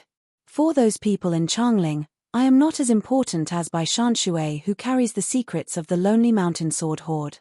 Even if I cannot take the Lonely Mountain Sword Hoard, I will not let it fall into the hands of the person who set this up. Zhao Yi glanced at her, his expression still hesitant. Zhao Miao looked down, her face filled with indescribable murderousness. While I am seriously injured, it will not be so easy for these people from Changling to kill me. Zhao Yi was stunned. He sensed an indescribable presence coming from Zhao Miao. This presence, in his memories, seemed to have appeared on the teacher everyone in the Zhao Sword Furnace respected greatly. Be careful. He didn't say anything else. He took a deep breath and nodded. When Zhao Yi and Bai Shanshui disappeared, Yi Xileng felt tired. She sat down on the rock where Mr. Zhao Miao had been standing. Then, she sensed a subtle change in qi activity in the direction of the imperial city. Then, she sensed a violent fluctuation in the endless sky. She knew more about the Yuanwu Emperor and Zheng Xiu than almost all the cultivators in the world. In the past, when the Qin had destroyed the three dynasties, she had seen Zheng Xiu's starfire comet tail sword sweep down from the sky like a true comet tail more than once. Zheng Xiu's sword essence, where the sword and star became one, was similar to Zhao Miao's sword essence that had been tempered by starfire and turned into a meteor. While it was not as direct and sharp as Zhao Miao's sword essence, Zheng Xiu's life-bond sword was hidden somewhere in the stars. It was only the sword that broke the starfire. But Zheng Xiu's cultivation was slightly higher than Zhao Miao's, and clearly, she had received help from the Yuanwu Emperor. She could imagine the outcome of Zhao Miao's life-bond sword. For the greatest rebel of the Qin dynasty, Mr. Zhao Miao's life-bond sword being destroyed was like cutting off an arm of Mr. Zhao Miao's. Just from this, the person who set this trap today was very generous. But would it stop here? Was the one who set this trap today the Yuanwu Emperor, the Empress, the two ministers, or someone else? Of the three people caught in this trap, only she knew who had killed Fan Zhuo. Only she knew that while she had Han Sanxia conceal the presence of the Nine Hell King sword that day, the presence that had led Bai Shanshui to Fish Market had not been her handiwork. Other than the former Shang family, who else in the court was a powerful cultivator of the Qi Ghost Bamboo sect? To be able to set up such a trap there, they should know that she had concealed the matter of Fan Zhuo and the Nine Hell King sword. Then what would they do to her next? Women are often stubborn. Thinking of Zhao Miao's words, and how he still chose to stay in Changling, Yi Xileng smiled self-deprecatingly and said to himself.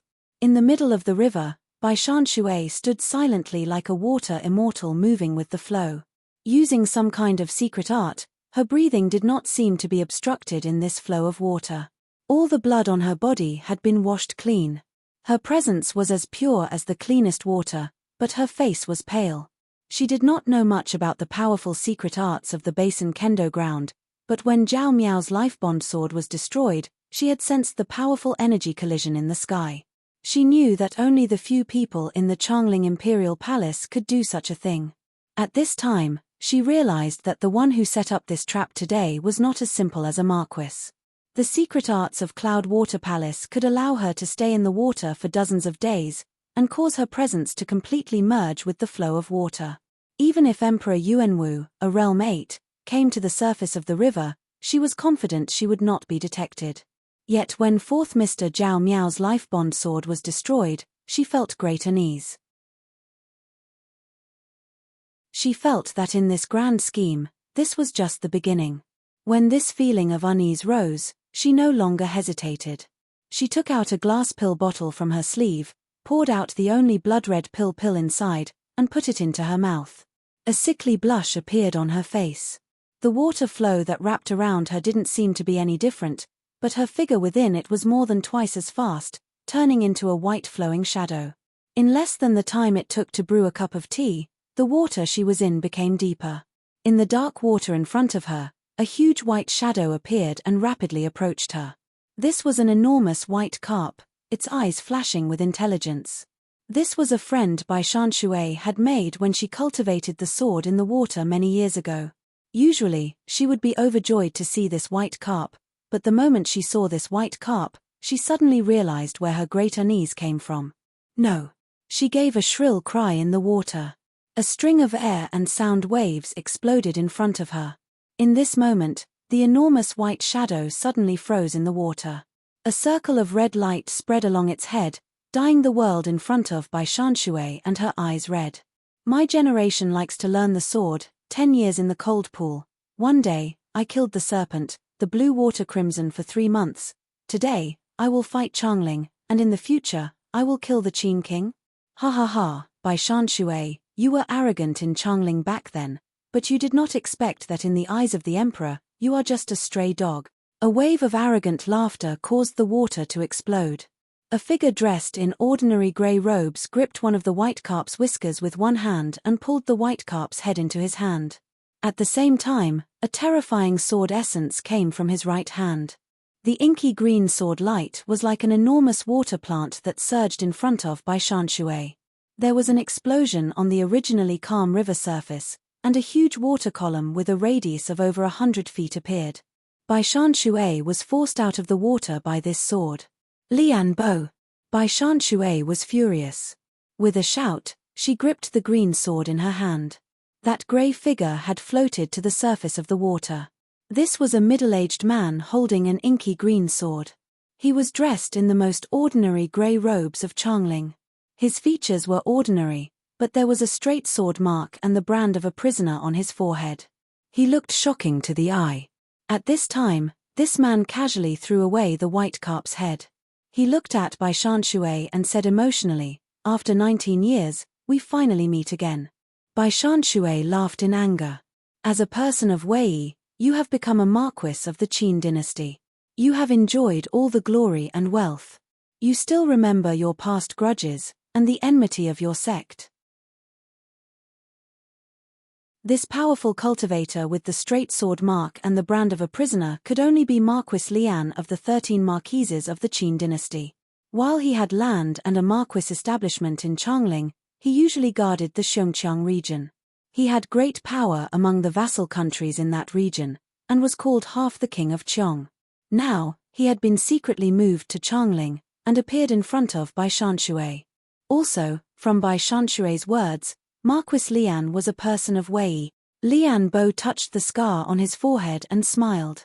But his smile was slightly bleak. If not for the fact that your Cloud Water Palace was so powerful in the past, and the sects that disagreed with you were eradicated, the Wei would not have been unable to recover. Even if it could not escape the fate of destruction, it would not have been destroyed so quickly.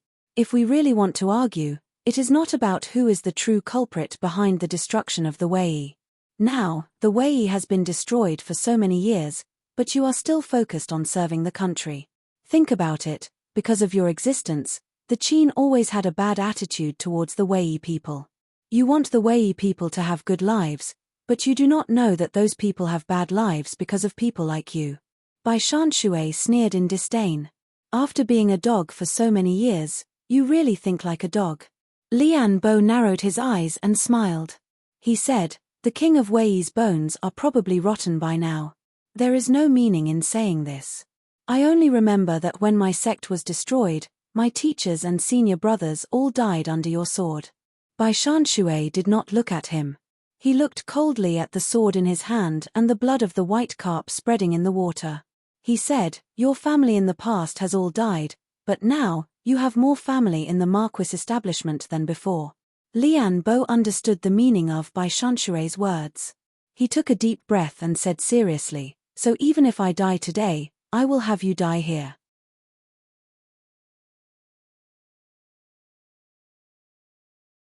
Chapter 162. Bai Shanshui smiled coldly. Just like how Liang Lian was also Realm 7, but she did not think much of him. Usually, a Realm 7 cultivator like Liang Lian was not a match for her, but the other had the ability to kill her right now. Also, Lian Bo was one of the 13 marquises. Even Liang Lian had so many powerful subordinates. Today, Lian Bo was determined to kill her here. How could he be alone? 3 small boats appeared on the misty surface of the river. There was a person standing on each of the 3 small boats. One of them was bald and wore large silver earrings. He was dressed in strange clothes. One of them was elegant, dressed like a scholar. The last one was covered in iron armor and carried 2 swords on his back. He weighed down the small boat to the point that it almost sank into the water. These 3 were naturally the 3 experts under Lian Bo's command, Zhong Guangdao, Liu Zongtang, and Li Daoju. You are willing to spend. Bai Shanshui looked disdainfully at Lian Bo. In the next moment, her face became expressionless. A wave rose from under her feet as she charged towards Zhong Guangdao. Zhong Guangdao was originally from the Qiong people and was originally a horse gang on the border. He had been defeated by Lian Bo a few years ago. After being trained by Lian Bo, his cultivation had improved by leaps and bounds. However, since Lian Bo and Bai Shanshui were old enemies, Bai Shanshui naturally knew his subordinates very well. She knew that Zhong Guangdao was the weakest of the 3, so the first thing she wanted to do was to break through Zhong Guangdao. At this time, Lian Bo was of great status in the Qin dynasty. He had spent a great deal of effort to sneak back to Changling. He had stayed in the water for more than a dozen days to track Bai Li. Bai Shanshui had previously said that if he escaped, she would slaughter the Lian Marquessate establishment. But when Bai Shanshui charged towards Zhong Guangdao, he only smiled disdainfully and did not move. Ha ha ha ha. Good. Bai Shanshui was so famous, but seeing Bai Shanshui charge over, Zhong Guangdao laughed madly instead. His mouth was large, and when he laughed, his mouth took up half of his face. Bai Shanshui's breathing suddenly stopped, and she felt danger again. At this moment, Zhong Guangdao's hands surged with true essence. With a loud clang, he opened a copper box in his hand. The bottom of this copper box was made of a silver-white crystal. The runes engraved on it were like an ancient palace. And on this strange silver-white crystal, there were dozens of extremely thin silver-white iron small swords floating like stars in the starry sky. These dozens of small silver swords were not much larger than the bamboo sticks that ordinary people use to pick their teeth. But at this time, Zhong Guangdao's vital energy flooded into the bottom of the copper box. These dozens of small silver swords gave off a presence as heavy as a mountain. To be more precise, each of the dozens of small silver swords exuded an aura like that of a tin mountain. Bai Shanshui's expression changed drastically. She could feel the aura rushing into her body. Even her mouth and nose could smell the astringent smell. Her chest felt like it was filled with countless pieces of tin. Tin Mountain Sword Box. Li Lingjun. She realized what this was, and an even colder chill rose in her heart. Even the strongest seal soldier of the Chu dynasty, what Li Lingjun used to protect his life, had appeared in the hands of Lian Bo's 3 subordinates. This trap even included Li Lingjun. To make Li Lingjun pay such a price, then what was the reward? Time was too short, and she did not have time to think of more possibilities. The thick green longsword in her hand vibrated countless times, each time sending out terrifying primal energies of the universe. The sword essence that had been moving forward rose layer by layer. Countless mirror-like water curtains appeared in front of Bai Shanshui. At this time, dozens of small silver-white iron swords flew out of the copper box in Zhong Guangdao's hand. When each small sword flew out of the copper box, its trajectory had already been planned by the runes in the copper box. Zhong Guangdao had used almost all of his vital energy to activate the vast power of the sword box at the start, just to ensure that these small swords would not be destroyed by external power.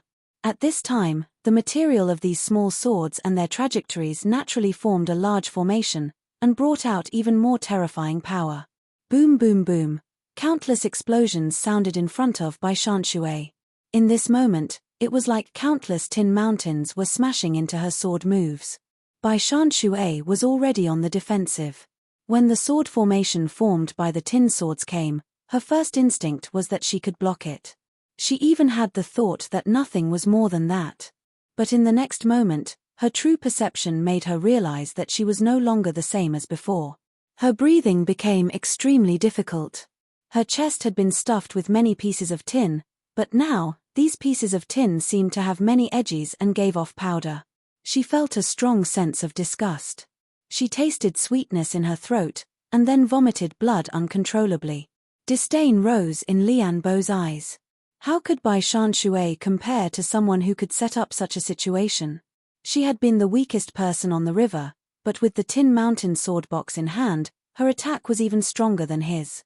How could Bai Shanshui withstand it? Poof, poof, poof. Bai Shanshui vomited a mouthful of blood. She took 3 steps back like she was standing on solid ground, and 3 enormous white lotus-like splashes exploded under her. Her hair that had just been tied up was disheveled again, and her breathing was slightly disorderly. But at this time, Lian Bo sensed something and suddenly turned his head. On the riverbank, a figure emitting a blazing heat appeared. His aura was like a prairie fire, causing the reeds by the riverbank to burn fiercely in an instant. I am Zhao Yi of the Zhao Sword Furnace. If you believe me, come ashore. I will guarantee you will not die. A calm shout with fanatical thirst for battle sounded from the fire plains. Bai Shanshui did not hesitate at all. With a wild laugh, the green color of the thick green sword in her hand faded. Her body was wrapped in a layer of green flow, and she was at the center of a large green sword. Careful. Lian Bo's expression changed. His inky green sword flew out of his hand and charged towards the large green sword like a serpent. Ah! Liu Zongtang, dressed as a scholar, exclaimed. A small crimson sword appeared in his hand, and a large ball of sword shadows appeared like a blooming crabapple. However, with a cracking sound, his body and the small boat beneath his feet were cut in half by the dark green greatsword. Boom! Lian Bo's sword charged towards Bai Shanshui, but Bai Shanshui did not care at all. The large green sword crashed into the water. She spat out several mouthfuls of blood. Riding the momentum, she was only dozens of feet away from the shore. Go! Leave this place to me. The thick-browed Zhao Yi stepped in front of her and blocked the remnant sword essence coming from the river. Bai Shanshui's mouth was filled with blood, but at this time, she turned and smiled arrogantly at Lian Bo. I killed one of your confidants in front of you. What can you do to me now? You also seek death. Lian Bo had waited 19 years. Just as he was about to get his revenge, such a change occurred. He was so angry he could not control his emotions. There was a loud boom. The inky green sword sucked out a ball of water dozens of feet wide from the river surface like a serpent drinking water. This ball of water strangely flew with the inky green sword and smashed towards Zhao Yi. Zhao Sai. I said I am Zhao Yi. Hearing Lian Bo's angry shout and seeing such a sword, Zhao Yi laughed maniacally. In the past years, he had traveled the world with Zhao Sai. Zhao Sai had purposefully trained him. He had seen many, but had not had many chances to fight. Seeing Lian Bo's sword strike to his heart's content, his mind was also satisfied. He carried an old and worn umbrella on his back. As he laughed, he flipped his hand and pulled out a large black sword from the umbrella. There were no fancy moves at all. He simply swung this large sword and met force with force. It was as if he was swinging a giant hammer at the incoming dark green large sword. There was a loud bang. Just like how he had shattered the true fire serpent of the Yang cultivator in the Changling suburbs, the energy around Lian Bo's sword was shattered with one blow. The huge ball of water condensed on the sword did not have any effect at all. It was directly shattered and splashed back into countless streams of water. But as one of the 13 marquises of the Qin dynasty, Lian Bo's full power attack in his fury was not so easy to deal with. He was still dozens of feet from the shore, but when he reached out his hand, the returning water wrapped around his arm. The water was like an extension of his arm. He seemed to be gripping the inky green sword that had been hit. Then he shouted, and the inky green sword pressed forward like a mountain. Zhao Yi's eyes were blazing with flames. Magma-like flames ignited between his feet and the ground. His body seemed to be unable to withstand this kind of power and was about to fly backwards. But he still had a sword. He had two swords. He always used one to smash and the other to fly against his enemies. A wave of fire exploded from his sleeve. The small sword, so red it was almost black, accelerated and slashed at the water behind the inky green sword. There was a hiss. The water was cut off, and the inky green sword was sent flying backwards. Zhao Yi laughed madly. The 13 marquises of the Qin dynasty are just this.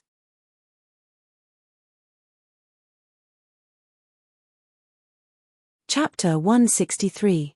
When Lian Bo's sword was broken, the qi in his body shook violently. For a moment, he couldn't say anything.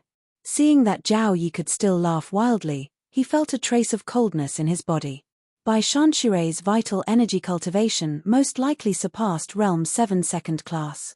But they were both Realm 7 third class. His cultivation would not be shorter than Zhao Yi's, and he had experienced many years of fighting in the Xiongqiang region. But now, he was not even a match for Zhao Yi. Did he really lack the spirit to conquer the mountains and rivers compared to these great rebels? In today's small situation, Zhong Guangdao with the Tin Mountain sword box had the weakest cultivation, but he was the most important person. Amidst Zhao Yi's wild laughter, his expression was dark. He channeled all of his remaining vital energy into the seal weapon in his hand. There was a loud boom.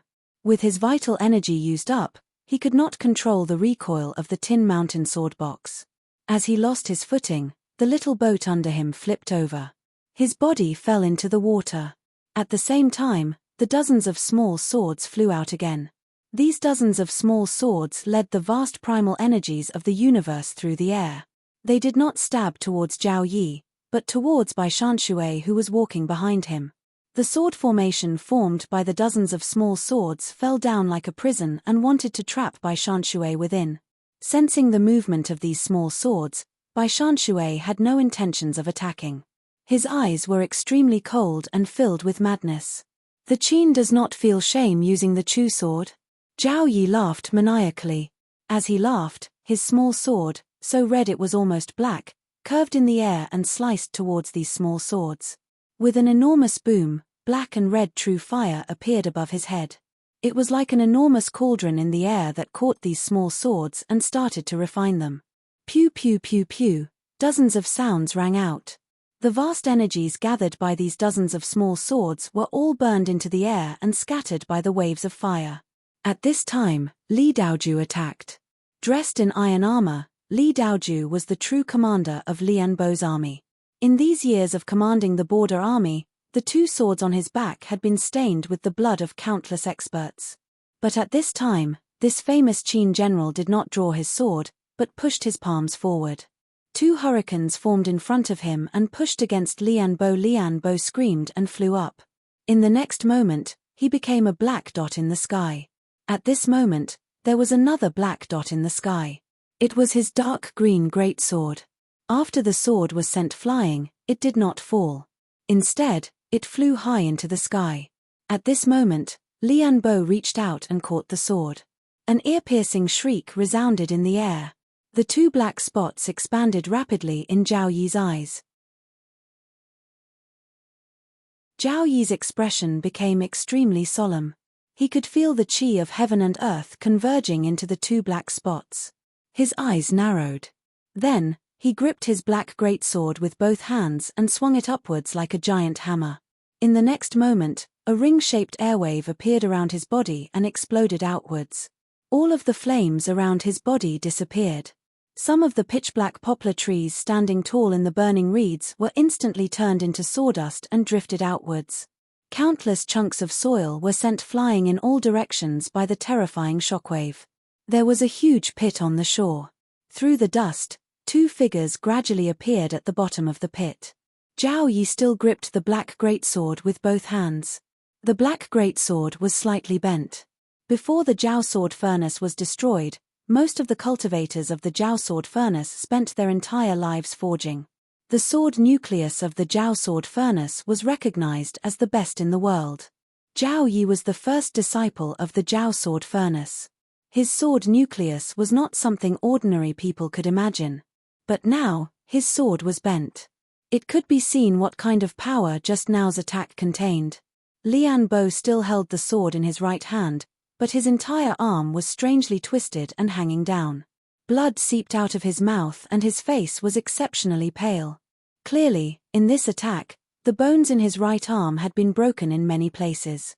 The world knows Zhao Sai is strong, but I had not expected you to be so strong. Lian Bo held the sword with his left hand. He looked at where Bai Shanshui's figure had disappeared. Blood stopped flowing from his mouth, but as he spoke, the energy in his chest hissed. He looked hatefully at Zhao Yi and laughed harshly. Does the Zhao sword furnace feel it is worth it to use your life to exchange for Bai Shanshui's? Zhao Yi also sensed something at this time and slowly turned around. On the distant shore, a figure was walking over. That figure was extremely thin and tall, like a turret in Changling. I was wondering who it was. I think it is only that traitor Shen Xian, and only a Realm 7 like him who hides in the sores and eats corpses like a rat would not attract too much attention and come here. Zhao Yi knew who the newcomer was. He also understood that Lian Bo was just trying to delay him. Under the combined efforts of these two people, he had no chance of victory. Yet his brow showed a feeling of growing stronger with each defeat, just like when Zhao Miao's life bond sword had been destroyed. My fate is in my own hands, not the heavens. He said these words. As he said this, the extremely thin and tall figure in the distance, as tall as a turret, released a terrifying sword intent. The dark presence on his body suddenly dissipated. Light came down and plated his body with layers of gold, like a demon or a saint. At the same time, there seemed to be an invisible bridge in the sky, or a gap in space. Ordinary cultivators would move large amounts of primal energies of the universe from far away that were suitable for them. But at this time, he did the opposite. He sent the sword energies formed from his own energy through this invisible bridge. The light above Zhao Yi's head grew brighter, so bright that Zhao Yi's body turned white as though he was about to melt. Zhao Yi had previously said my fate is in my own hands, not the heavens. He naturally knew where the true threat came from. But at this time, he did not care about the swords of light falling from the sky, and seriously attacked Lian Bo. After traveling the world with Zhao Miao these years, he had comprehended the principle of retreat. But the people of the Zhao sword furnace, even if they retreated, they would advance in order to retreat. The slightly curved sword smashed down again like a hammer. When a blacksmith struck, he had to smash everything with his hammer. The power of the hammer was the sublimation of the blacksmith's life. Many people couldn't imagine how a blacksmith could smash a hammer that far exceeded his own strength. This was the reason why many people couldn't imagine how a blacksmith could smash a hammer that far exceeded his own strength. A muffled sound. The deep hole continued to sink. Lian Bo's left arm, and even his body gave off the sound of bones cracking. Lian Bo roared. The hatred and obsession he had accumulated over the years allowed him to stand with incomparable strength. The ground beneath his feet split open and two streams of water gushed out, supporting his body and his sword. However, at this moment, the small sword that was black to the point of being red also attacked. The black-red sword was like a small hammer used by an old master in a blacksmith's shop. It was only used to regulate the shape of the red iron that was being struck, but this hammer was the one that could determine the shape of the red iron. Lian Bo's inky green sword hit this small sword, but the inky green long sword in his hand vibrated. This shock wave spread to his body, shattering the primordial qi in his body. Lian Bo slumped to the ground. The powerful force pushed him backwards, and the curve of the bottom of the crater caused his body to slide backwards. When he left the crater, he was thrown upwards. Zhao Yi's figure did not stop and charged forward. He did not look at Lian Bo's figure because he had closed his eyes. The light coming down from the sky grew brighter. Sword energy like threads of light stabbed into his body. He gave a muffled grunt. All the vital energy in his energy sea turned into true fire and burned fiercely. These sword energies were burned away in his body. But at the same time, the energies in his body evaporated, and his body dried up.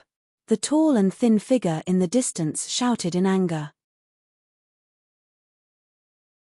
The threads of light that stabbed into Zhao Yi's eyes grew brighter, and the light in the sky suddenly disappeared.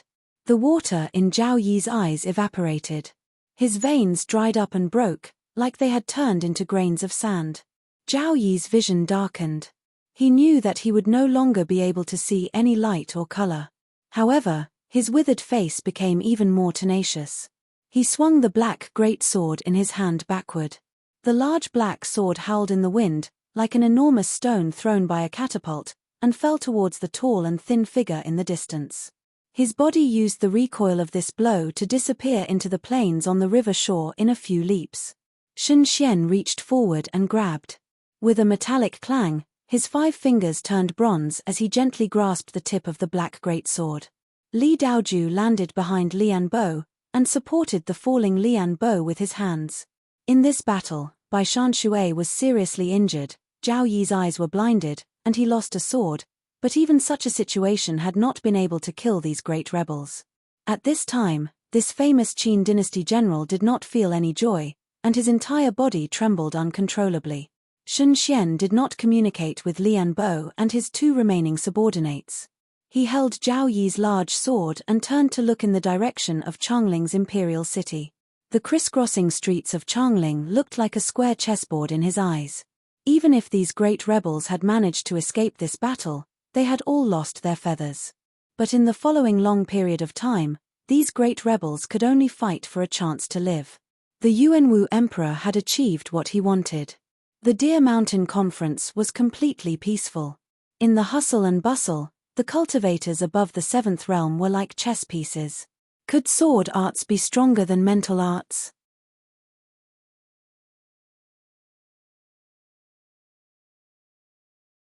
Chapter 164. The bright moon rose from the tide, and the spring river connected to the sea. When the moon was high in the sky, the Yuanwu emperor, who liked to wear cloth robes in the Qin dynasty's imperial palace, walked out of the imperial study and stepped onto the stargazing platform. Seeing the stargazing historian record, a demon star fell into the Wei River, deep red. Fearing inauspiciousness, he picked up his brush and changed it. Yuanwu Year 12 Spring, a lucky star comes to court, auspicious signs come from the heavens, and everything is appropriate. The moon was not full, and only lacked a corner. But as he stood with his hands behind his back and looked at the moon, he had a satisfied expression. How could there be complete perfection in the world? How could there be perfection? Even if those great rebels had not been killed, even if someone wanted to use the situation to kill Fu Su, he had achieved what he needed. From the beginning to the end of the Deer Mountain Conference, Changling would be completely peaceful, and the Qin dynasty would advance steadily. As to those pawns, sometimes, the pawns were only valuable if they were alive. The strongest emperor was not unparalleled in killing, but could play an unparalleled game. Different ideas meant different realms. What he cared about was not the moves of ordinary cultivators, or the victories and losses, but the entire world. At the same time, a caravan that looked like a merchant caravan was traveling on the official road. In this caravan that was 2 days away from Changling, Li Lingjun, whose hair had been dyed black by medicine, was looking at the moon with a missing corner through the curtain. Li Lingjuan's establishment in Changling looked no different than usual. Even his study was lit, but no one knew that he had officially stepped onto the path to return home. Fish Market, on the other hand, was bustling with activity. Many people swayed under the canopies like ghosts. The hunchbacked old man holding the black bamboo staff looked at the red-robed woman sitting in front of the zither with a calm expression. He pleaded, "Eldest miss, you must leave Changling. This is not just your idea. The uncles in court also have the same idea, right?" The red-robed woman looked at him and asked softly. The hunchbacked old man nodded and said, "The reason we are able to stay in Changling is because the Yuanwu emperor knows that we stand aloof from worldly affairs, and only ask for a place to stay. But since he has moved against us, this means he wants Fish Market to change. This time, it's just a reminder for the sake of those uncles in the imperial court." The red-robed woman nodded and sighed. She said softly, "Even so, I was born in Changling. Even if I die, I will stay in Changling to see things clearly. If Yi Xileng does not leave, how can I leave?" The hunchbacked old man's eyes darkened slightly, and he wanted to say something to persuade him. Yet the woman in red said softly, "Other people do not know, but we immediately checked Song Shinshu's body that day. It should be the 9-death silkworm. Fourth, Mr. Zhao's sword is broken, and Bai Shanshui is seriously injured. Even if the two of them can escape, the Yuanwu Emperor will be able to do as he wishes at the Deer Mountain Conference and will not care about an orphan like me." The hunchbacked old man took a deep breath and finally stopped talking. Fang Xiumu was also looking at the moon. He was standing on the rock in the river where Zhao Sai had stood and Yi Xileng had Saturday. In the river water before his eyes, the moon that was missing a corner and not very complete was reflected. In his mind, there was also an incomplete moon. The river water slammed against the rock under his feet and created thousands of waves. While he had not fallen into this situation and had not been able to see the astounding battle that had occurred here with his own eyes, he could imagine the scene of the battle just from some of the minute traces and the minute changes in the primal energies of the universe. Meteors and fire fell from the sky, the river water was cut off, the sky one water shattered the cold pool. In the end, the scene that was fixed in his mind was Yi Xileng walking tiredly to this place and sitting on the rock under his feet. Why could Bai Shanshui and Zhao Yi act so freely and fight? Why did Yi Xileng dare to appear in front of these two people? Why did he stay in Changling? He looked at the incomplete moon swaying in the river water and felt that compared to these people, he was missing something important. Previously, the holy will could not be disobeyed. His breakthrough had been lacking a bit of spring. At this time, sensing the presence left behind by these three wonderful women, he started to have an epiphany. Whether he could find the missing bit or not depended entirely on himself. What he lacked was not maturity, but restraint and boldness. "Take off your clothes and go." Suddenly, a Buddhist hymn sounded in his mind. The worry in his brow immediately disappeared. An indescribable joyful smile appeared at the corners of his mouth. He took off all the clothes on his body and jumped into the river barefoot. In the black river water, he laughed as the water washed his body and moved further and further away from Changling. This was the strongest sword essence he had formed so far. It cut off all his ties to Fenghu Province, Changling, the imperial palace, and this dynasty. On this night, some people stayed and some left. In the grand scheme of the most powerful Qin emperor in history on the star observation platform, the first accident finally occurred. Fang Xiumu did not become a powerful sword he took to the Deer Mountain Conference, and chose to leave. Baiting Bai Shanshui into Fish Market, Zhao Sai and Bai Shanshui fought.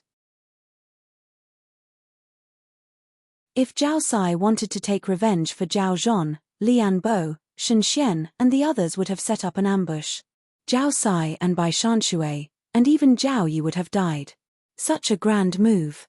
In the wine shop of Falling Parasol, Ding Ning was not looking at the moon, but at Zhongsun Qianshue's face that was even prettier than the full moon. Shun Yi was an important person in Guangzhou and naturally had many sources of information.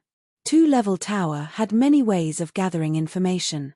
Fish Market was not far from Falling Parasol, and Zhongsun Qianshue had sensed many presences. So this astounding situation gradually became clear in Ding Ning's mind. There is the presence of the Tin Mountain sword box. Zhongsun Qianshue did not need to think to know that her killing Fan Zhuo had coincidentally ignited the fuse of this situation. She frowned slightly and said, "This is the seal soldier Li Lingjun used to settle down. It has almost realm 7 second class power. What benefits did the Yuanwu Emperor promise him for him to hand over this item?"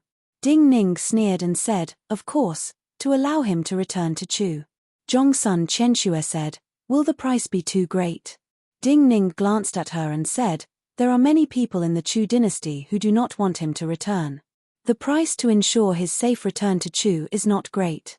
Zhongsun Qianshue frowned and said, "I am not saying that the price he gave is too great. I am saying that the Tin Mountain sword box in exchange for returning to Chu, the price the Qin dynasty gave is too great. You feel that Li Lingjun is outstanding, and fear that the enemy country after the Qin dynasty will have another young and powerful emperor?" Ding Ning coldly shook his head. In terms of scheming, Li Lingjun and Zhang Xiu are far from each other. Since Zhang Xiu has him return, it means that she never thought that Li Lingjun was a match for her. Or rather, she had absolute control over this matter. In the battle of the third year of Yuanwu, 200,000 of our army were killed, countless chariots were lost, and Yangshan commandery was cut off. One sun for 600 miles, this is a great humiliation. So watch carefully. In this Deer Mountain Conference, the Yuanwu Emperor's primary target is the Chu dynasty. After this Deer Mountain Conference, if nothing unexpected happens, Yangshan commandery will be returned. In the future, if we want to destroy enemy countries, the first to be destroyed will be the Chu dynasty. After a pause, Ding Ning sneered and said, compared to killing by Shanshui and Zhao Sai, having Li Lingjun return to Chu is the most important matter in this situation. Li Lingjun is outstanding, but he has stayed in Changling for too long. After staying in Changling for too long, everyone knows too much about him. Zhongsun Qianshue's expression grew more displeased. She did not like complicated matters, and she disliked people with complicated minds even more. Also, she had never liked Zheng Xiu. I remember that child's presence. A rare hint of coldness flowed through her eyes as she said slowly. The words were sudden, but Ding Ning completely understood. He was silent for a moment and said, I know he should be Fu Su. Who wants to kill him? She asked after a moment of silence. Someone wants to use this situation to kill Fu Su. People who can do something like this will not be ordinary nobility. But the two ministers, the nobility behind the other imperial princes, and even Zhang Xiu, are possible. Ding Ning shook his head and looked at her. He said, the fights in the court are the most complicated, just like the fights between wives and concubines of rich families. Zhongsun Qianxue frowned and said in a cold voice, Zheng Xiu is also possible. Why would she want to kill her son? Maybe it is just for show. Even if I do not attack with my full power, she will be prepared. Ding Ning said coldly, maybe it is another trap to make people feel that someone else is plotting this. This kind of palace fight was too complicated. Zhongsun Qianxue finally lost interest in thinking. She closed her eyes and started to cultivate. Yet, she was like the moon missing a corner, unable to reach perfection. She could not calm her mind and look inside. She opened her eyes again and looked at Ding Ning. She asked, is he that person's son? Ding Ning looked at her eyes and shook his head with certainty. No. Zhongsun Qianxue did not say anything else and closed her eyes. For some reason, the frost on her face was thicker than usual. Ding Ning also closed his eyes. At the same time, he thought inside, but maybe I can make the emperor feel that he is.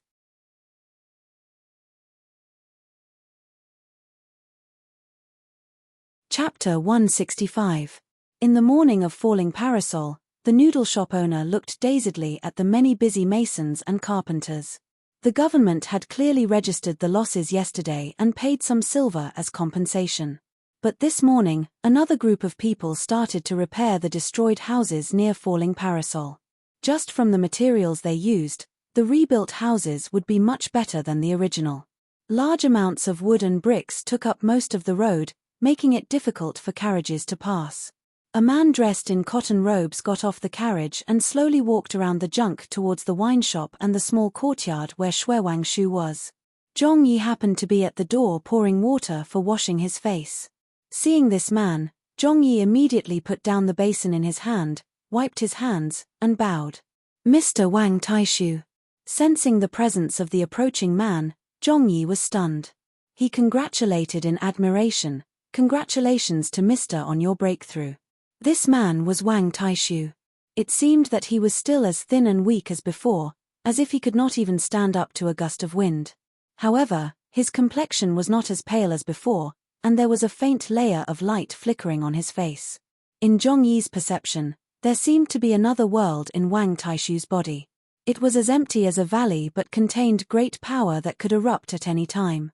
This stark difference caused him to understand that Wang Taishu had broken through from Realm 5 to Realm 6. He also seemed to have merged with his life bond item and started to cultivate his life bond sword. Wang Taishu was a cultivator from the streets and had reached Realm 6 in the prime of his life. Zhong Yi was impressed by this cultivation speed. Hearing Zhong Yi's congratulations, Wang Taishu smiled and returned the greeting. Ding Ning walked out of the small courtyard and glanced at Wang Taishu.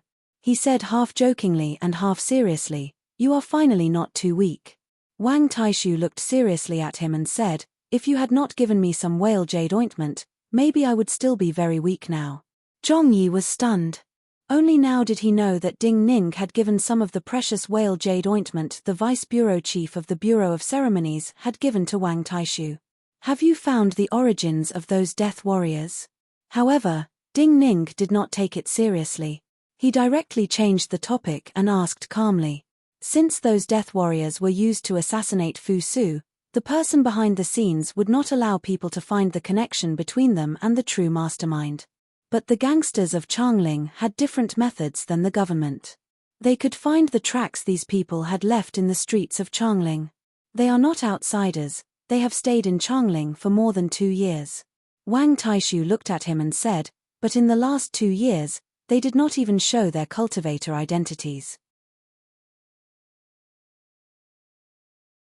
2 of them even have families in Changling. Even their wives and children do not know of their cultivator identities. Ding Ning said, they are well hidden. Wang Taishu glanced at him and said, can we speak alone? Ding Ning frowned. There were no outsiders here. If Wang Taishu said so, there must be something important. All right. He nodded and turned to walk towards the wine shop. After Wang Taishu walked into the wine shop, he closed the door. Then he said in a voice only he and Ding Ning could hear, there is something I want to hear your opinion on. Ding Ning glanced at him and said, what kind of important matter is it that makes you so cautious? If you have something to say it all at once.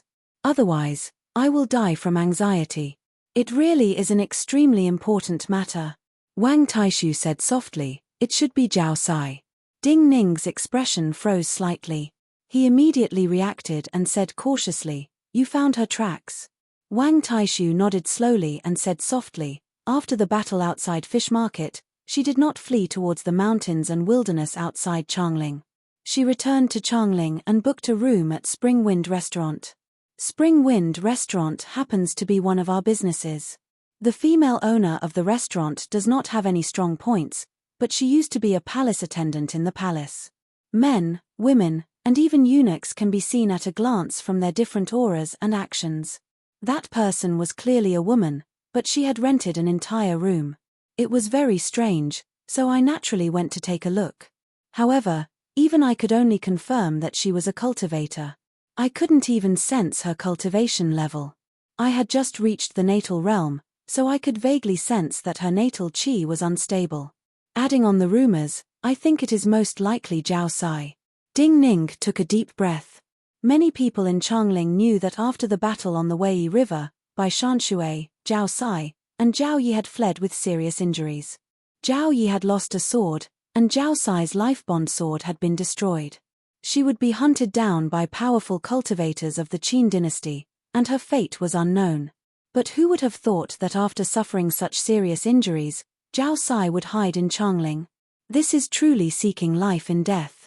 The people of the Zhao Sword Furnace do not care about their lives. Ding Ning slowly exhaled the cold air in his lungs. He looked at Wang Taishu and said, Zhao Sai cannot die, you cannot use her to exchange for some benefits. The Zhao Sword Furnace still has people. If something happens to her in your territory, no one in 2-level tower may survive. What I want is to do nothing, and pretend I have not discovered her identity. Wang Taishu looked at Ding Ning and said softly. Ding Ning shook his head and said, this is an opportunity. Wang Taishu frowned and asked humbly, what do you mean? Bai Shanshui entered Fish Market, and Zhao Sai appeared. Even we will feel that the people of the Zhao Sword Furnace are connected to Fish Market. The people who set up that trap may know more about certain things. Since Zhao Sai has interactions with the gangsters of Fish Market, they will naturally feel that Zhao Sai may have interactions with other gangsters. Ding Ning narrowed his eyes slightly and said slowly, if you did not help to conceal it, I fear that Zhao Sai would have been quickly discovered. At that time, you will think you have no problems with her, but those important people may not think so. After a pause, Ding Ning looked up into Wang Taishu's eyes and said, as to Zhao Sai, she should know that you are the most resourceful person in Changling right now, so she may not have gone to Spring Wind Pavilion with the thought of hiding. Wang Taishu thought carefully for a long time and said with a grimace, This is a hot potato. It's a hot potato. Ding Ning looked at him and said calmly, but the hot potato can be eaten. Send Jing Mozong in front of her as an exchange. Wang Taishu stilled slightly. Jing Mozong? Ding Ning glanced at him and said, great rebels cannot be planned for long, especially people like the Jiao sword furnace whose lives are hanging on the tip of the sword. You cannot have a long relationship with them. To them, taking in another disciple, especially one who was very suitable for their way of the sword, was something they would not refuse. As long as it was a disciple of the Jiao sword furnace, they would naturally be a great enemy in Great Qin's eyes. They would naturally be happy to create another great enemy for Great Qin. In order to settle down in Changling, it does not depend on how useful you are to those important people, but how many strong swords you have. So protect Jiao Sai from death, and have her raise a sword for you. Wang Taishu said, you are certain Jing Mozong is suitable? Ding Ning said seriously, I have fought with him before. I am certain he is suitable. As to talent, supposedly, more than half of the disciples of the Jiao sword furnace are stubborn iron with poor talent. This is one of the reasons that the great grandmaster of the Jiao sword furnace is revered by the world. That great grandmaster gave his legacy to Jiao Sai, and even Jiao Yu was given to Jiao Sai to teach. Jiao Sai naturally has the ability to forge stubborn iron. Wang Taishu made his decision and relaxed. He started to admire Jiao Sai. He couldn't help but shake his head and say softly, no one had expected the famed fourth Mr. Jiao to be a woman, and have such courage. Ding Ning said calmly, you were chosen by her. This means your courage is not bad. Wang Taishu grimaced and said, other people do not know, but you gave me half of my courage. Ding Ning's expression was still absolutely calm, but his breathing grew slightly hot. This was an accident he had not expected at all. The sword of the Jiao sword furnace would form a connection with him through this kind of method. As long as there was a connection, he could take advantage of it. A young man of few words was walking through the streets. He was wearing an exceptionally thick fur coat, and it was not the commonly seen fox or deerskin, but the fur of the snowy plains wolf, which was produced in a very cold place. Although this kind of fur was fluffy, it wasn't soft at all. It gave off an exceptionally strong feeling. In Changling's weather right now, there were very few people who wore such thick clothing. For ordinary people, people who wore especially thick clothing were more afraid of the cold than ordinary people. Most of them came from places where the 4 seasons were as warm as spring. But in reality, many people who came from extremely cold places were more afraid of the cold. Their fear of the cold was like a habit, a kind of psychological coldness. Because in the space they usually moved in, they were likely to encounter extremely harsh environments. So the constant threat of death forced them to be more careful, and forced them to form the habit of being as warm as possible. This youth was like this. His gaze was dark and cold. Adding on the thick fur on his body, he looked like a wolf walking on its hind legs. Li Shixing, are you going to deal with that youth from the Falling Parasol wine shop? Suddenly, a voice sounded from a nearby carriage.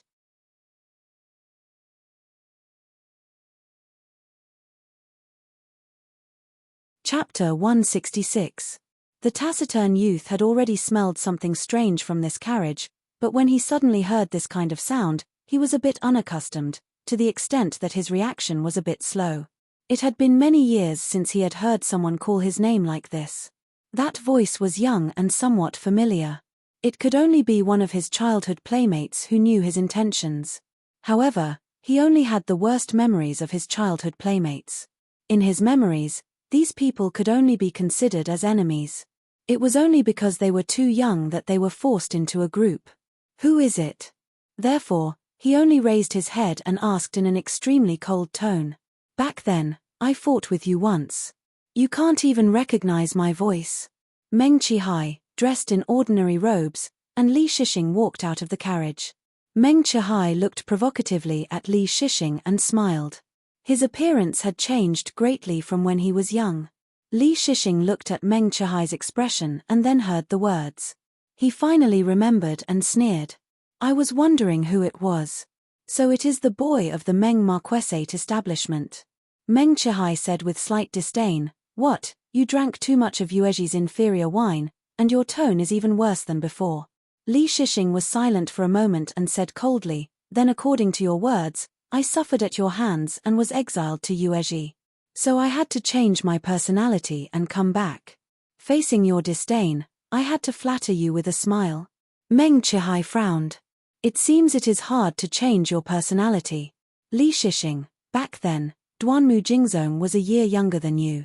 You were 6, he was 5. What did he know? Even if he pulled out 2 of your saplings, you could have just beaten him. But you broke 2 of his ribs. Do you not feel this is too cruel? In these years, everyone has grown up.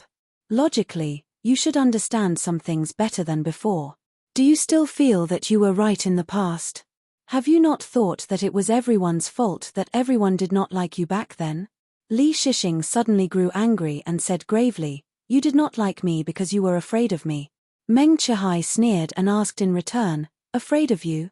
Li Shixing also sneered. Because I'm better than you in everything. Reading, riding, archery, swordsmanship, body tempering, and even hunting and growing herbs. I'm much better than you.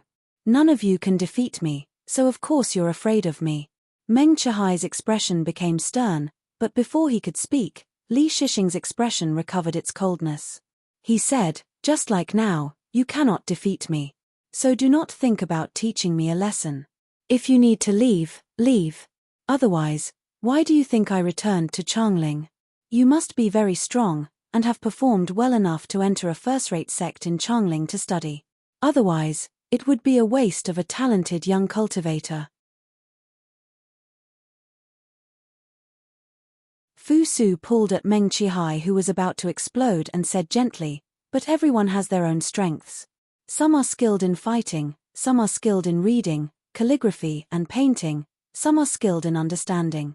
Li Shixing, have you ever thought that your playmates in the past were not as good as you in every aspect because they did not understand, did not feel those things were important, and did not spend much effort on them? Of course. Hearing Fu Su's words, Meng Qihai laughed coldly. Children find it hard to support a small tree. Everyone wants to eat candied haws one moment and fly the next. Flying a kite, who would want to compete with planting a tree? Who would feel that one needs to work hard and spend effort on these things? Li Shixing unconsciously frowned. He looked at Fu Su and started to feel this person was familiar. Sometimes, when the time is wrong and the target is wrong, it is naturally wrong. Fu Su looked at Li Shixing and said gently, while I did not have much contact with you when I was young, I thought of how you went to the desolate lands for so many years because of your childhood mistake. I felt that I was too harsh on you.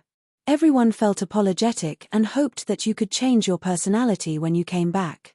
Maybe you will find that everyone is happy to be friends with you.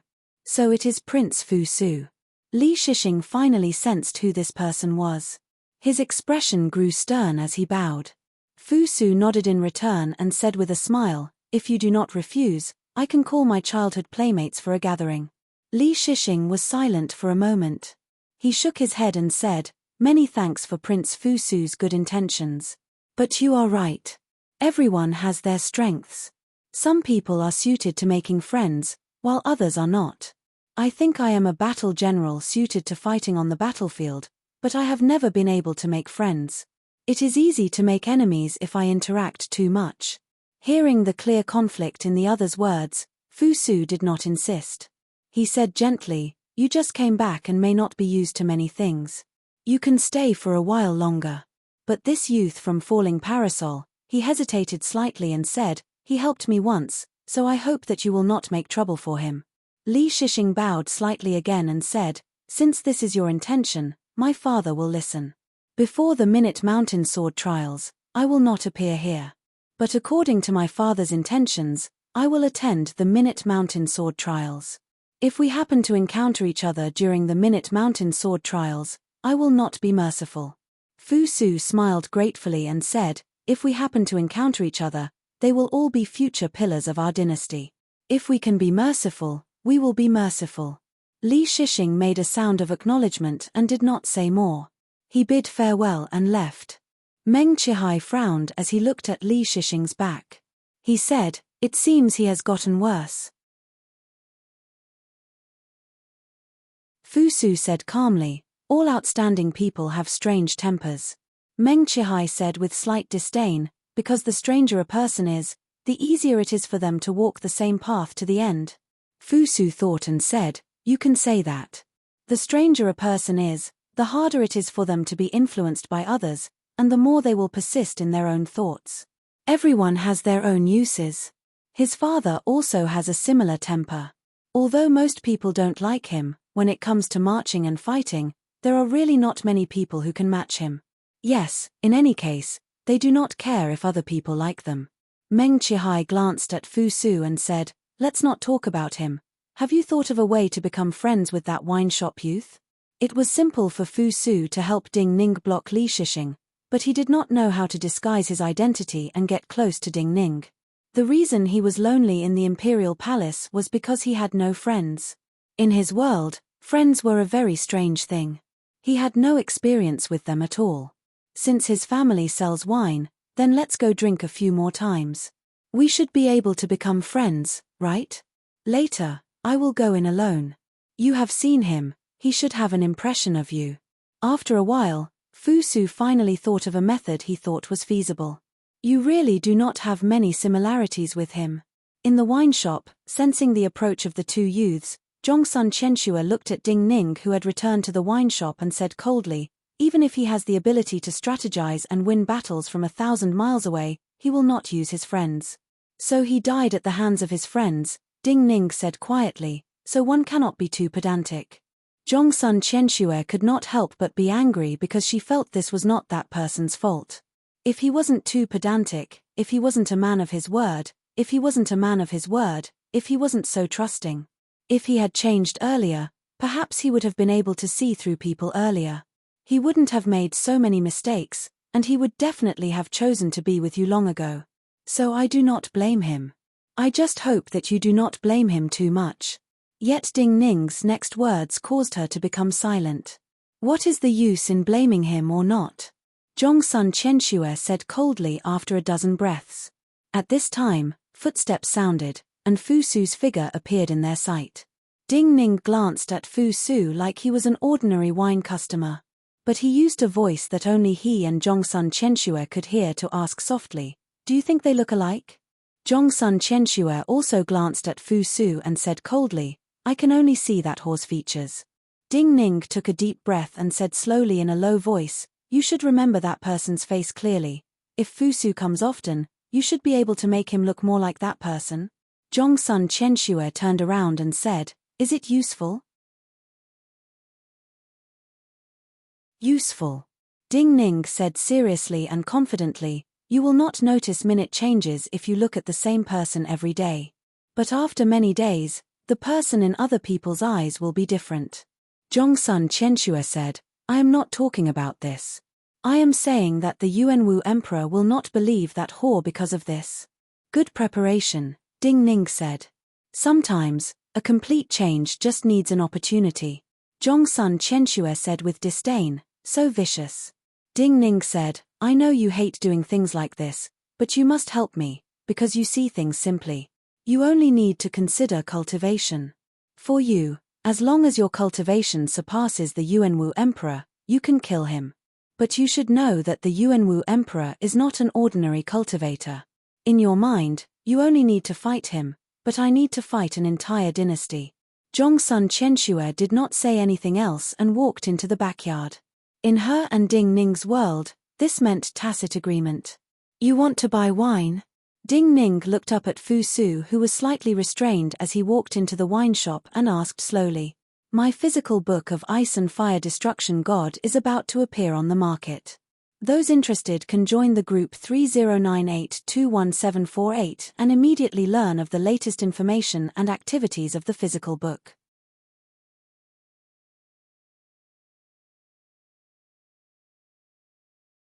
Chapter 167. Fu Su's eyes lit up. He nodded and said, I heard that the wine here and Little Boss are very famous, so I came to try. Looking at Fu Su's clean and gentle features, Ding Ning's body seemed to be filled with countless scenes. These scenes were like sand and stone that turned his body cold and hard. At the same time, they made it difficult for him to breathe. They were all the earthy scents that left the deepest impression in his mind. What he truly wants is longevity, to rule the Qin dynasty forever, or rather, the entire world. So everyone is his tool. You and Zheng Xiu are not an exception. I want to take back the debts he owes many people. At the same time, I hope to change many people's fates, including yours. As what I owe you, I will do my best to give you the ability to make your own choices in the future. Ding Ning took a deep breath, and retreated the scenes in his mind. What? Ding Ning's moment of silence caused Fu Su to become slightly nervous. He feared that his words were inappropriate. You have seen me before? Ding Ning looked at him and asked. Fu Su suddenly panicked and instinctively waved his hand. No. But he was not skilled at lying, or rather, he had never lied before. As he waved his hand, 2 red clouds appeared on his face. I don't think I have seen you before. Ding Ning looked calmly at him and said, but I feel you are familiar. So I think this is what it means to feel like old friends at first sight. Ding Ning's words contained many meanings, but Fu Su's panic completely disappeared. He felt joy. He could not help but laugh and said, I also feel like old friends at first sight. Since that is the case, today's wine is on me, Ding Ning said as he put a pot of wine on the table in front of Fu Su. Fu Su's eyes grew brighter. He hurriedly picked up a wine cup, poured a cup of wine, raised it in a toast, and then drank it all in one gulp. The wine tasted sour in his mouth. His brow immediately furrowed. This wine. But he could not help but laugh. This wine is so unique. May we meet again? Ding Ning poured a cup of wine. Like ordinary people in Changling, he raised his cup in a toast. But when he drank it all, he said inside, to our fate. Fu Su's alcohol tolerance was not very good. At this time, he naturally did not need to use his true essence to force out the alcohol in his body. Soon, his eyes were hazy. His status was extremely noble, and his heart was restrained. Although he was happy, he restrained himself from drinking. Zhongsun Qianxue walked out of the inner courtyard with a pot of hot tea. She looked at Fu Su's clean brows and eyes. The more she looked, the more they resembled Zheng Xiu. For no reason, she felt hatred. Where should I start? That person's face appeared in her mind, and it was as clear as yesterday. A minuscule thread of energy came out of her fingertip, and touched Fu Su's face along with the steam from the hot tea. Why are you drinking so much when you can't drink? Aren't you afraid of spouting nonsense after drinking? Waiting in the carriage outside Falling Parasol, Meng Chihai finally heard Fu Su's footsteps. He saw Fu Su's face lift the curtain and couldn't help but complain. He did not see anything unusual. While Meng Chihai was complaining about Fu Su, in the study deep in the Qin dynasty's imperial palace that had multiple spirit lotuses that had already formed seed heads, the empress' fingers were entwined with multiple threads of pure light. In the battle on the Wei River, all the cultivators above Realm 7 in Changling could feel her attack. They could feel that Zhao Sai's life-bond sword had been destroyed in her hands. The thin and continuous streams of vital energy and primal energies of the universe that came out of her study pierced into the sky with great determination. They reached a place they could not sense, and caused the star fire to turn into great power. All the cultivators of Changling were certain that after so many years, the sword of Hellfire Zheng Xiu, who had often killed enemy generals on the battlefield with one blow, was stronger than before. At this time, she was still channeling the primal energies of the universe from her body into the sky, into the cold space where the primal energies of the universe had completely disappeared. She was controlling the unique cold flames formed from comet dust and starfire. But at this time, none of the cultivators of Changling, including the emperor in the imperial palace who had taken care of some hidden dangers before the Deer Mountain Conference and was cultivating in seclusion in the last moments before the conference, could sense her actions. Because the Basin Kendo ground had been destroyed. Because even in the Basin Kendo ground back then, she was the only one who had comprehended and cultivated this cultivation method. She was like a small star that gave off starlight in an unknown place and passed through endless space. Inside the pale flames that she controlled with starlight was a small sword that was as black as rust. This small sword was naturally Zhao Sai's lifebond sword. After this little sword was defeated by her and its connection with Zhao Sai was severed, logically speaking, it should have fallen to some unknown place.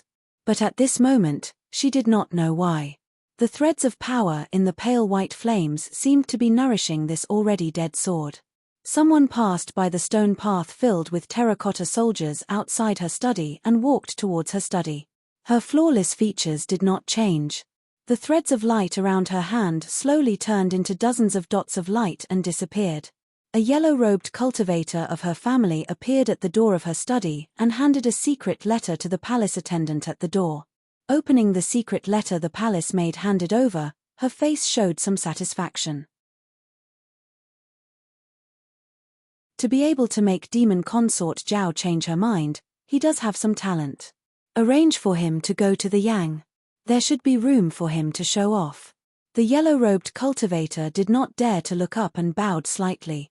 Hearing her words, the yellow-robed cultivator respectfully acknowledged and then asked, "The family wants to know your opinion of Fang Xiumu." "Not useful, of course he will be killed." She shook her head and said, "The Holy One will naturally choose a replacement. Tell the family not to think of making a fuss about this matter." The Empress' features were flawless, but her eyes were as cold as the Wei River. In the water of the Wei River, a white figure moved like a water immortal through the flickering light and passing shadows. She did not need to come out of the water to breathe and could move at such an astounding speed underwater. She was naturally by Shanshui. The water was the safest place for her to escape. After using Zhao Yi's power to escape the pursuit of Lian Bo and the others, she returned to the Wei River. But she knew the danger had not passed, so she could not relax. At this time, she finally saw the clear water line in front of her. Behind the bright water was a deep color and astoundingly vast world. She knew she had heard of the Wei River and was in the deep sea. Here, she was like a serpent coming out of the sea. No one could kill her. Her heart relaxed slightly, and the strange blush on her face completely disappeared. A mouthful of blood spurted out from her mouth. The iron-filled frustration in her chest finally lessened slightly. But her expression suddenly changed. A wave of coldness caused her body to unconsciously tremble. The medicinal power of the Dan pill that had helped her suppress her injuries was too strong. She had forcefully channeled her vital energy for too long this time. Right now, her entire energy sea was slightly unstable. The vital energy that she could circulate had actually fallen back to Realm 6. Her figure continued to move forward with the flow of the water, gradually sinking into the deep shadows.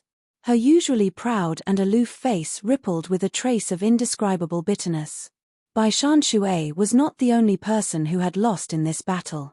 In reality, all the rebels of the Qin dynasty had not won many battles against the Qin dynasty in these years. So there were fewer and fewer people like her and Zhao Sai. Zhao Sijing sat in a room filled with the smell of cosmetics. She watched as Jing Mozong pushed open the half-closed door and entered the room. Her eyes were still filled with the intent to pierce the heavens and kill the earth. "It seems I gambled right this time," she said self-mockingly. Then she looked coolly at Jing Mozong and asked, "Wang Taishu did not come, and had you come? What is the meaning of this?"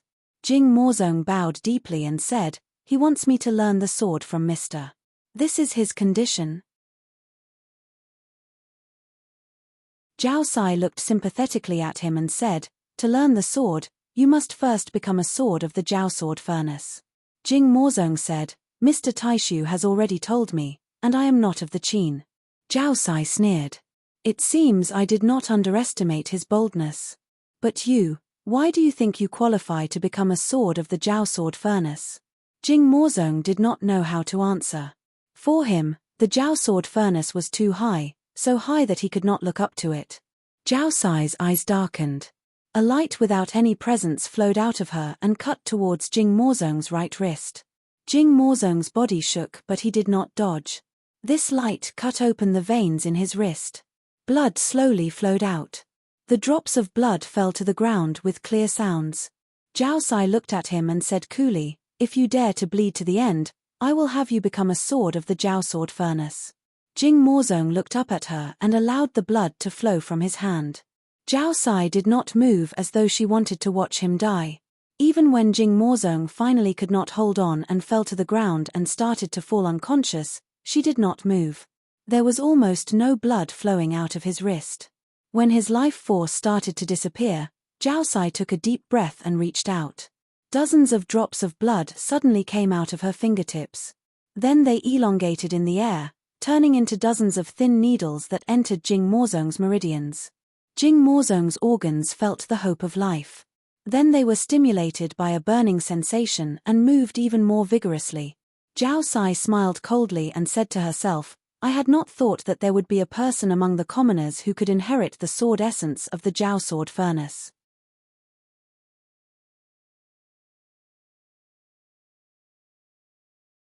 Chapter 168.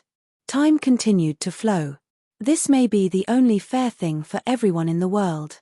But for many of the Changling nobility, time in this spring seemed to flow faster than in previous years. The reason it was fast was because people were in a hurry, and because of the Deer Mountain Conference. While the Minute Mountain Sword Trials was a projection of countless Changling nobility fighting, and a performance of the Qin dynasty's talents that all the dynasties paid attention to, compared to the Deer Mountain Conference that could decide the fate of an entire dynasty, it could not be mentioned in the same breath. Fenghu Province in the twilight did not seem any different than in the past. But as Su Xiaomu disobeyed the emperor and left without saying goodbye, many people saw a hint of decline. In the Weiyi River military port, Yi Xileng stood at the bow of the enormous armored ship that had accompanied her out to sea. She looked at Fenghu Province in the distant light.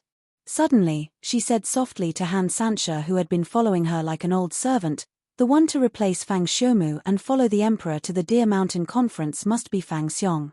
"Why?" Han Sanxia asked. Her words were hard for almost everyone in Changling to understand. It was a great honor to follow the emperor to the Deer Mountain Conference. Now that Fang Xiaomu had disobeyed the emperor, even if Fenghu Province had to make up for his mistakes and call back the mighty general guarding the pass, this action was too great. "Just wait and see." Yi Xileng shook her head and smiled coldly. She was one of the few people who understood the Yuanwu emperor the best. She knew that Fenghu Province, once the strongest of the 13 marquises, would likely be the first to turn to dust. As time passed, a beautiful mountain shrouded in mist and water appeared in front of Li Lingjuan's caravan shrouded in the twilight. Seeing the mountain appear so clearly in front of him like a world pressing down on him, Li Lingjuan's eyes uncontrollably became misty. That was Wu Mountain, the Chu lands. After being away from the Chu for so many years, not to mention this mountain, even the grass and trees on this mountain were exceptionally stunning. In Li Lingjuan's caravan, there were naturally many Chu people who had followed him to Changling. The road back home was long and arduous. This road back home had been planned for more than 10 years. Along the way, there were arrangements to change the carriages and horses. It was a true day and night journey. They only used half the usual time to get here. Naturally, everyone in the caravan was exhausted to the extreme. But when they saw the mountain and the vegetation on it, all the Chu people seemed to be struck by lightning. Their bodies trembled violently, and many of them started to sob. Wushan Mountain was a natural obstacle. It was surrounded by several surging rivers, so it was impossible for an army to launch a surprise attack from here. Usually, only the border trade caravans would pass through here. Therefore, on Li Lingjuan's route back home, the last checkpoint of the Qin dynasty was the Wushan Pass, which was guarded by several hundred soldiers. The most important military base of the Qin dynasty and the Chu dynasty had originally been Yangshan Commandery. It was at the end of Wu Mountain, and cut deep into the plains of the Chu dynasty. Yangshan Commandery had belonged to the Chu dynasty in the 3rd year of Yuanwu. Right now, the closest Qin stronghold to Wu Mountain Pass was Cold Valley Pass, more than 60 miles from here. From Changling to here, there had been no obstructions. This checkpoint had clearly received the relevant secret orders. After seeing the documents of this caravan, they immediately let them pass, and did not even check the people and items accompanying the caravan. When the caravan truly drove into the path that the caravan had created through the Wu Mountain, Li Lingjun could not control his emotions as he smelled the moist air of the Wu Mountain. He lifted the curtain and had an impulse to kiss the land of his homeland. However, The moment he lifted the curtains, a grey-robed old man sitting in the first carriage of the caravan suddenly opened his eyes. The clouds above the caravan suddenly began to spin, as if a true dragon was about to emerge from within. Li Lingjun and many people in the caravan froze slightly. Even as the clouds above the caravan changed color, the patch of clouds ahead remained motionless like a rock in the water. That part of the world seemed to have become a world that belonged to someone.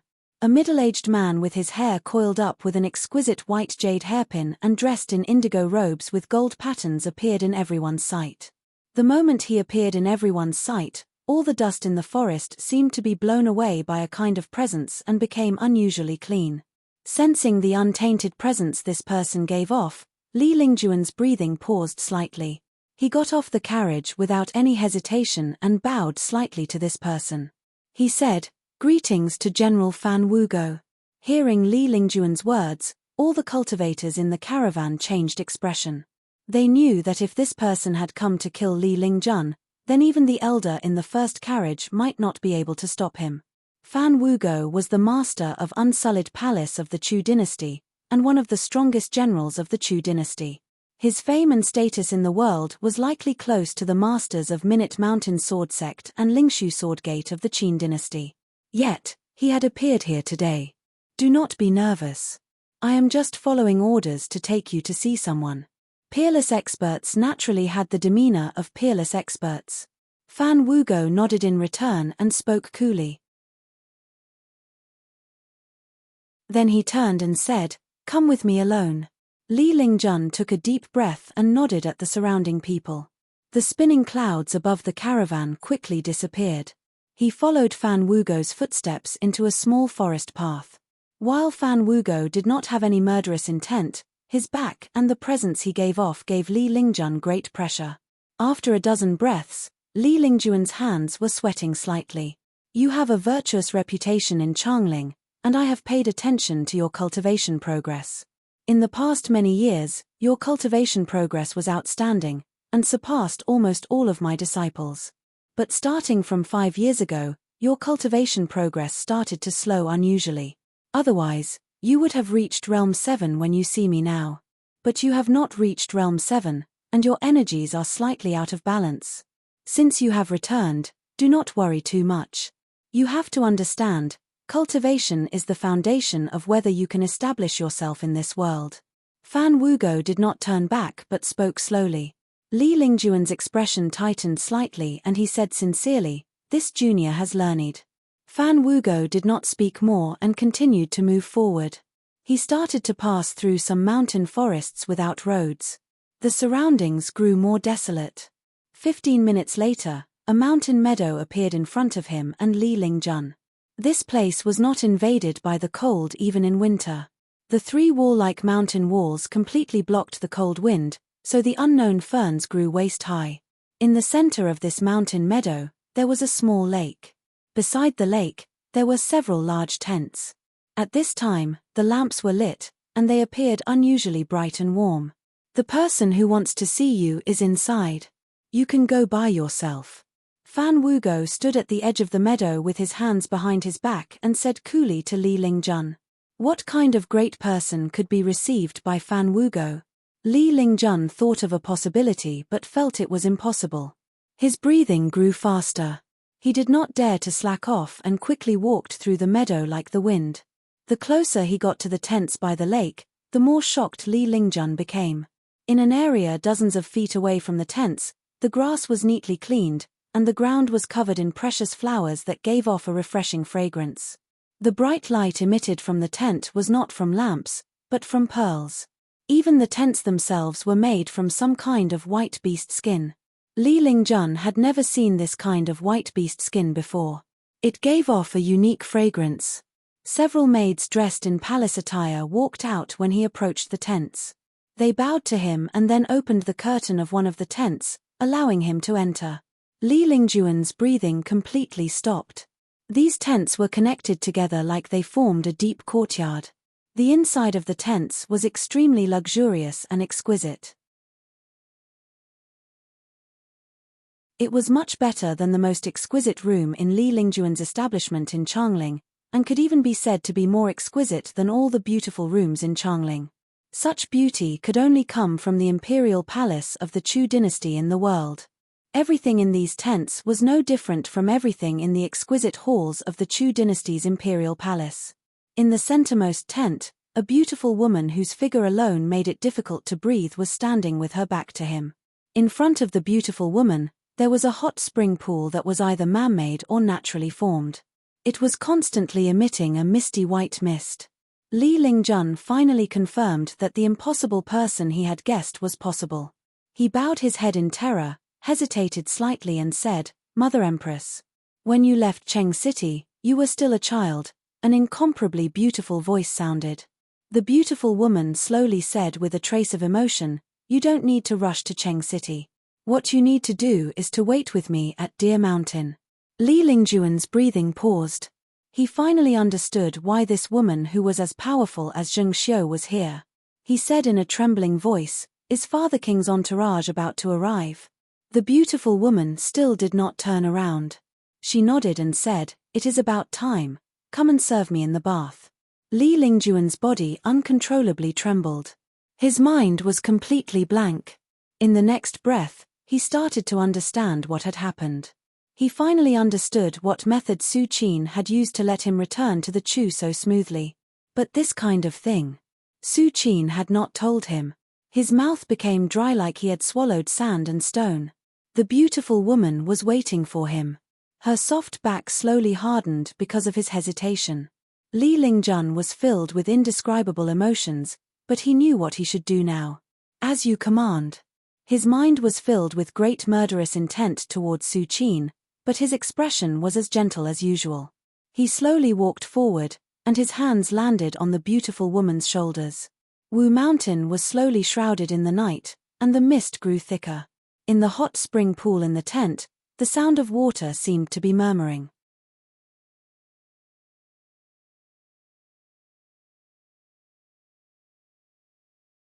Chapter 169.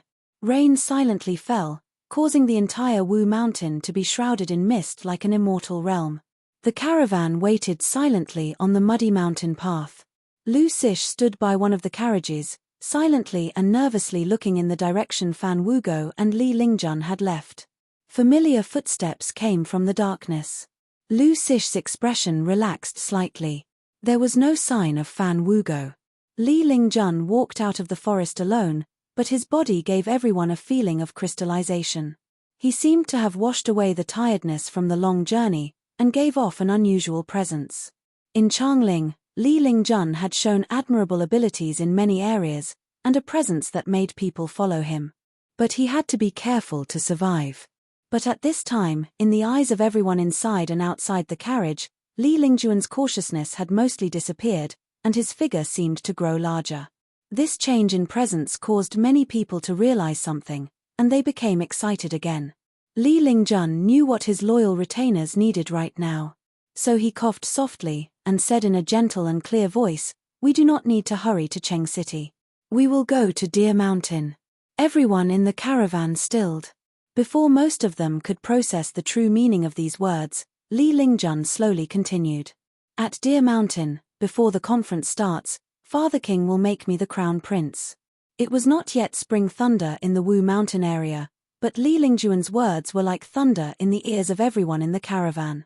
Deer Mountain was the border of multiple dynasties.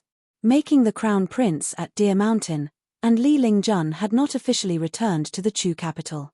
The position of crown prince of the Chu dynasty had been empty for decades. From any perspective, this matter was illogical. Yet everyone in the caravan knew Li Lingjuan's style of speech and conduct. They noticed that Li Lingjun did not even add the words "if there are no accidents." He didn't even say these words, which meant that the matter of conferring the title of crown prince was a foregone conclusion. There would be absolutely no accidents. Everyone in the world knew that King Chu was old. Li Lingjun becoming the crown prince was a foregone conclusion. That meant that in the near future, he would be the supreme master of the Chu dynasty. If the master they followed became the emperor of a dynasty, how glorious would the people who followed him be? This was truly the beginning of the end of bitterness. For a moment, Most of the people in the convoy knelt on the ground in excitement. Only Li Lingjun was not completely overjoyed. He walked to Lu Xix's side and said in an icy tone, "Kill Su Qin. No matter the price, do not let him leave Chu alive." Lu Xix immediately frowned deeply. At this time, he did not know why he had to kill Su Qin, but he could sense Li Lingjuan's great viciousness and hatred. After dinner time, Falling Parasol quickly became quiet and serene. There were not many customers left in the wine shop. Ding Ning cleaned up the table and prepared to close the shop. Fu Su walked into the wine shop at this time. Looking at the busy Ding Ning, he took a cloth and started to help wipe the table. "Since business is good, why don't you hire 2 people? This way, you can have more time to cultivate," Fu Su said with a gentle smile as he looked at Ding Ning, who did not refuse his help. Ding Ning glanced at him and said calmly, "In the view of many people, the most important thing in cultivation is time. They seem to say that if they are born with a lifespan of several hundred years, they will definitely be able to reach Realm 7 or even Realm 8. But in my view, it is because they do not understand cultivation. If they just want to waste time until they have a breakthrough, then they will not be able to have a breakthrough. Many cultivators like this will be white-haired at Realm 5 or 6. At that time, they will feel that the heavens are unfair and cannot let them live for another 500 years. Fu Su frowned slightly. Inexplicably, he felt that Ding Ning's words contained many useful truths. "Then what do you feel is the most important thing in cultivation?" he thought and asked humbly and seriously. Ding Ning looked at him and said, "Naturally, it is the state of mind. When the state of mind is happy, you will feel that everything you do is correct and meaningful. You will not suspect that what you are doing now is useless and a waste of time. Without any hesitation, you will naturally advance bravely." After a pause, he looked at Fu Su, who was deep in thought, and said, "In reality, even if one is crossing a river at night, there are countless paths. But those that cannot cross often suspect they are wrong and stop halfway, or turn back and choose another path to set off. On the other hand, some cultivators who have taken a wrong path but still feel that they are correct and continue to move forward will go further." Fu Su thought carefully about these words and found that they were the same as what his teacher had said. He couldn't help but feel respect and said, "No wonder the outside says that your comprehension is comparable to those monsters of Minute Mountain Sword Sect and Lingshu Sword Gate. Why have you come so late?" After cleaning up, Ding Ning brought over a basin of clear water for Fu Su and himself to wash their hands. He said, "Did you come especially to flatter me?" Fu Su laughed and took out a jade wine pot from his sleeve. He said, "Last time, you treated me to wine. This time, it is my turn to treat you." The wine in the jade wine pot was jade in color. When it was poured into the wine cup, it formed a line that gave off a glowing light. As soon as the cup entered his stomach, he felt every drop of wine explode like the fish roe that the nobles in the court liked to eat, giving off a slightly fishy smell. This smell went deep into his organs, but it was like flowers blooming. It made some of the places in his body that had dried up because of too much yang qi seem to be covered in a layer of water. He took a deep breath and looked at Fu Su. He said, "This wine is slightly special." Fu Su smiled and said, "This is good wine, and it is not sold outside. We have stored it at home for a long time. After this pot is finished, there will be no more. So you have to drink more. He is special to you." Deep in the night, seeing Ding Ning return after escorting Fu Su out of the alley, Zhongsun Qianxue said with slight disdain, "He even brought you the life-prolonging wine made from the seven-heart flower. This is priceless. The entire fish market may not be able to gather the seven-heart flower from overseas to make so much wine in 10 years. If you can give me 3 more years, I will use these 3 years to exchange for cultivation." Ding Ning sensed the medicinal power nourishing the dry places in his body and spoke calmly to her about cultivation. "This will allow me to get closer to Realm 3 First Class before the Minute Mountain Sword trials start." Zhongsun Qianxue looked at him in displeasure and said, "He treats you so well, but you use him. Do you not feel guilty? Do not care too much about the process, just the result." Ding Ning looked at her and said, "Even the best process is useless when everyone is dead. Do not keep mentioning these past matters in front of me." Zhongsun Qianshue's expression turned cold. She said slowly, "You say this because you think many of the things he did in the past were wrong?" Ding Ning nodded and said, "Of course many were wrong." Zhongsun Qianshue did not like to argue. So while this conversation was the beginning for other people, it was the end for her. She turned and walked into the inner courtyard. Ding Ning did not say anything else. Just like usual, he washed with hot water and then went to bed. The countless little silkworms in his body started to wake up and furiously consumed the energy from the wine. The dry places in his body that had been nourished by the wine dried up again, but at the same time, astounding energies formed in his body. The vital energy in his body grew rapidly at a terrifying speed that ordinary cultivators could not imagine. At this time, it was a waning moon. The moon in the night sky had become a small arc. In the Ju family ink garden, in Forefather Ju's room that was as warm as spring all year round, Ju Suzang stood with her head bowed in reverence in front of Forefather Ju. Looking at this young woman, Forefather Ju's eyes were filled with complicated emotions. He narrowed his eyes slightly and asked in as amiable a tone as possible, "Your period has ended. Do you feel anything?" Ju Suzang knew that Forefather Ju was only asking because he was concerned about her progress in cultivating the secret art. But she still blushed and said bashfully, "Forefather, I do not feel anything special." Forefather Ju's eyes flashed. Before she could react, his withered hands landed on her hands and moved up her arms. Her body trembled slightly, and countless goosebumps appeared on her skin unnaturally. However, she held her breath and did not dare to move. Forefather Ju's vital energy slowly moved through the two paths in her body and sensed the changes in her body in great detail. Yet his expression grew uncontrollably dark. She did not feel any change. He did not feel any change either. No change. This meant that the wine shop youth's understanding was wrong. This was not a secret art suitable for women to cultivate. Or it was possible that the wine shop youth had purposefully lied. Like Li Lingjun, he was filled with viciousness and hatred.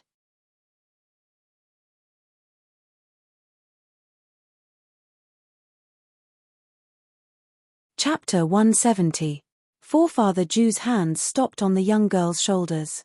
Even though his hands were clean, they formed a strong contrast with the white skin of the young girl's neck. There was an evil beauty. Because his heart was filled with ruthlessness and hatred, he did not realize the passage of time. His hands paused for a long time, maintaining a motionless posture. Ju Suzang did not understand what he was doing. For a moment, her body could not help but tremble. Forefather Ju only woke up when the trembling passed into his palm. His body moved and he returned to his couch. He waved his hand at the young girl with an amiable expression, indicating that she could leave. He said softly, "There should be no problems. You can continue to cultivate." Ju Suzang's anxiety immediately disappeared. She bowed respectfully to this old man and then retreated. Forefather Ju did not look at her leaving figure. He was silent with his head bowed, his expression dark. Time was extremely pressing for an old person like him, but for a powerful cultivator who was stuck at a certain juncture and could not continue to cultivate due to his body, if he continued to cultivate, his entire energy sea would freeze. When he was used to spending large amounts of time cultivating each day, now that this large amount of time had become idle, this time would seem extremely long. Each breath was difficult to endure. In this kind of torment, a person who possessed great power but could not advance, and could only feel themselves aging and dying, could not have a happy mood. The only fortunate thing was that he had more time to think than ordinary cultivators. From the start, he did not have thoughts of letting Ding Ning live for long. The painting remnant scroll of the Ju family could not be passed to outsiders. Otherwise, the declining Ju family's last foundation would disappear. According to his cultivation experience, before the Minute Mountain Sword trial started, Ding Ning's energy sea should have started to freeze. At that time, he would not need to act. His opponents in the Minute Mountain Sword trials would make Ding Ning disappear from this world. Right now, Ding Ning's comprehension of the painting remnant scroll was of no help to him. He first had to confirm that this wine shop youth had not lied to him. Then he did not want this wine shop youth to die meaninglessly. To him, it was meaningless. That is a true grand event, one that may never happen in the future. We can't miss such a grand occasion. With a dark expression, Forefather Jew crossed his fingers and slowly murmured to himself. The event he spoke of was naturally the Deer Mountain Conference. The Deer Mountain Conference that the 4 great dynasties had agreed on 9 years ago was a battle of wits and courage between the dynasties, and the revelation of their deepest strength.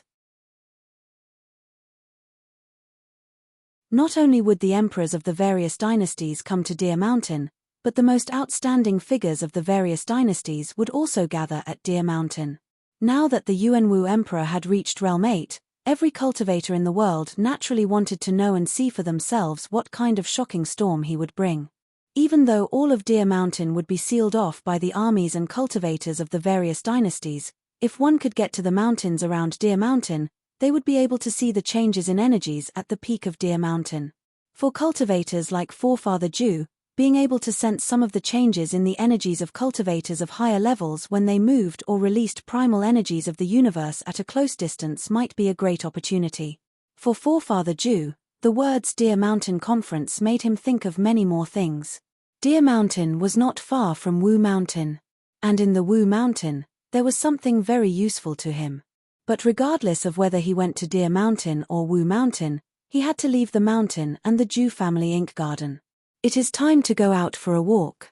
Forefather Jew looked at the night sky outside and said coldly to himself. Then, he said in a deep voice, "Prepare the car." The Jew family ink garden was at least half a day's journey from Falling Parasol. If they set off now, they could reach Falling Parasol in the morning. In the darkness before dawn, Zhongsun Qianxue opened her eyes. All the energy in her body related to cultivation had been gathered into her energy sea and sank into her jade palace. The dark sword in her jade palace greedily absorbed all the vital energy and primal energies of the universe that had sunk into the jade palace without her needing to think. Ordinary life-bond swords could not contain such astounding vital energy and primal energies of the universe, but this 9 King sword seemed to contain a real world, a netherland. Her perception also seeped into the sword, and through the sword's radiance, it expanded several times. The countless little silkworms in Ding Ning's body sensed her abnormality. He opened his eyes warily and said softly, "What is it?" Realm 7 second class, incomplete energies, more than half of his energy sea sealed. Zhongsun Qianxue glanced at him and said slowly, "It is Forefather Jew. He should have come to find me." Ding Ning did not hesitate to confirm the identity of the visitor. He sneered. He hid in Ink Garden for so many years. Everyone in Changling thought he was dead. Now, he has come to find me personally. It does not appear to be an ordinary matter. While more than half of his energy sea has been sealed, it is just that the flow of vital energy and primal energies of the universe is not smooth. Also, he mainly cultivates star fiendish energies.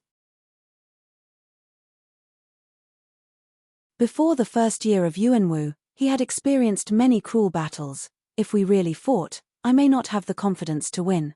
Zhongsun Qianxue said with a rare seriousness, "You can defeat a person like this?" Ding Ning thought for a moment and did not answer. Zhongsun Qianxue frowned and showed a disdainful expression. "It seems I thought too much. You have a protective talisman now." Ding Ning understood her meaning and did not feel any shame. He said calmly, "Let's see what he comes for." Multiple carriages stopped in an alley not far from Falling Parasol. In the middle carriage, Forefather Jew narrowed his eyes and looked at Changling that was immersed in the last bit of darkness before dawn. After leaving Ink Garden, this Changling had changed countless times from the Changling in his mind. It had become even more majestic, and he could not imagine the blood of the past. Many of the original residences had disappeared. He could not see any traces. It turned out that many things could really be erased without leaving any traces behind. But he did not want to leave no traces behind in such a majestic city. When the first ray of light landed on Falling Parasol, Zhongyi stood up and started to sweep the courtyard. The broom in his hand was always a hair away from the ground. Threads of energy flowed out of his hands and blew on the ground. The fallen leaves and dust on the ground were swept clean, but not a sound was made. He did not make a sound so he would not disturb Shui Wangshu's sleep. But he treated this kind of sweeping as homework. Looking back at his days of cultivation in Falling Parasol, he found that his improvement was faster than when he cultivated in White Goat Cave. He could not find the reason. But Ding Ning was well aware of the reason. Cultivation emphasized the state of mind. When one did something with a sincere heart, it was easier to succeed. Xue Wangshu had never been so weak. The filial Zhong Yi had never been so worried about Xue Wangshu. Taking care of Xue Wangshu with all his heart was the most important thing to him. How could he not improve quickly if he did everything with all his heart? After sweeping the courtyard, Zhong Yi still silently opened the door. He took some dry wood and the stove outside to make a fire. At this time, Ding Ning opened the door like usual. At this time, Zhu Sherry walked out of the alley. Ding Ning knew that forefather Zhu had come in person, so he was not surprised. Zhong Yi was shocked to see Zhu Sherry arrive. "My forefather wants to see you." Zhu Sherry bowed slightly in front of Ding Ning with his head bowed and said softly. Ding Ning did not speak. He nodded and followed Zhu Sherry out of the alley. As they approached the carriages, the curtain of forefather Zhu's carriage was pushed open by a gentle force and revealed forefather Zhu's figure. Ding Ning bowed respectfully and said, "Why have you come to see me so early?" Forefather Zhu had been watching Ding Ning's actions and expressions all this time.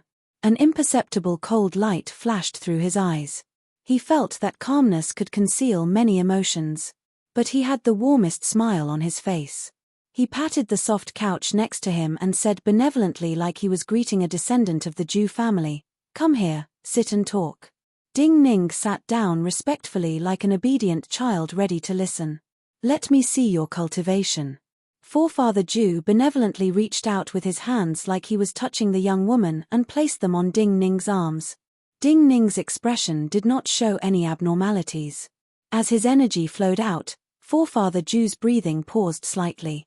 He did not detect any abnormalities. Everything about Ding Ning was as he had expected. In other words, this wine shop youth had not comprehended anything more than him. Perhaps he was being too suspicious. How could a junior like him comprehend something more profound and correct than him in such a short time? A hint of self-mockery appeared at the corners of forefather Zhu's mouth. Then it turned into endless coldness and ruthlessness. In a short time, it turned to extreme gentleness. In a few more days, it will be the Deer Mountain Conference that will decide the future of the Qin dynasty. He looked at Ding Ning and said softly, "This is a true grand event. I want you to come with me. You can consider it. While it is possible to obtain some special opportunities, going to a grand event like this will be very dangerous." He paused and then added amiably, "Even the cultivators who have been summoned by the Holy Spirit to enter Deer Mountain may not be safe. We cannot enter Deer Mountain, and can only go to the forest closest to Deer Mountain to watch the event. But there will also be cultivators from other dynasties going, so conflict cannot be avoided. Even I cannot guarantee that I will be able to leave unharmed. So you do not have to answer me immediately. You can think about it. You said that you cannot guarantee that you will be able to leave unharmed. It is normal for a cultivator like me to die there." Ding Ning thought coldly inside. But other than a thoughtful expression, his expression did not change.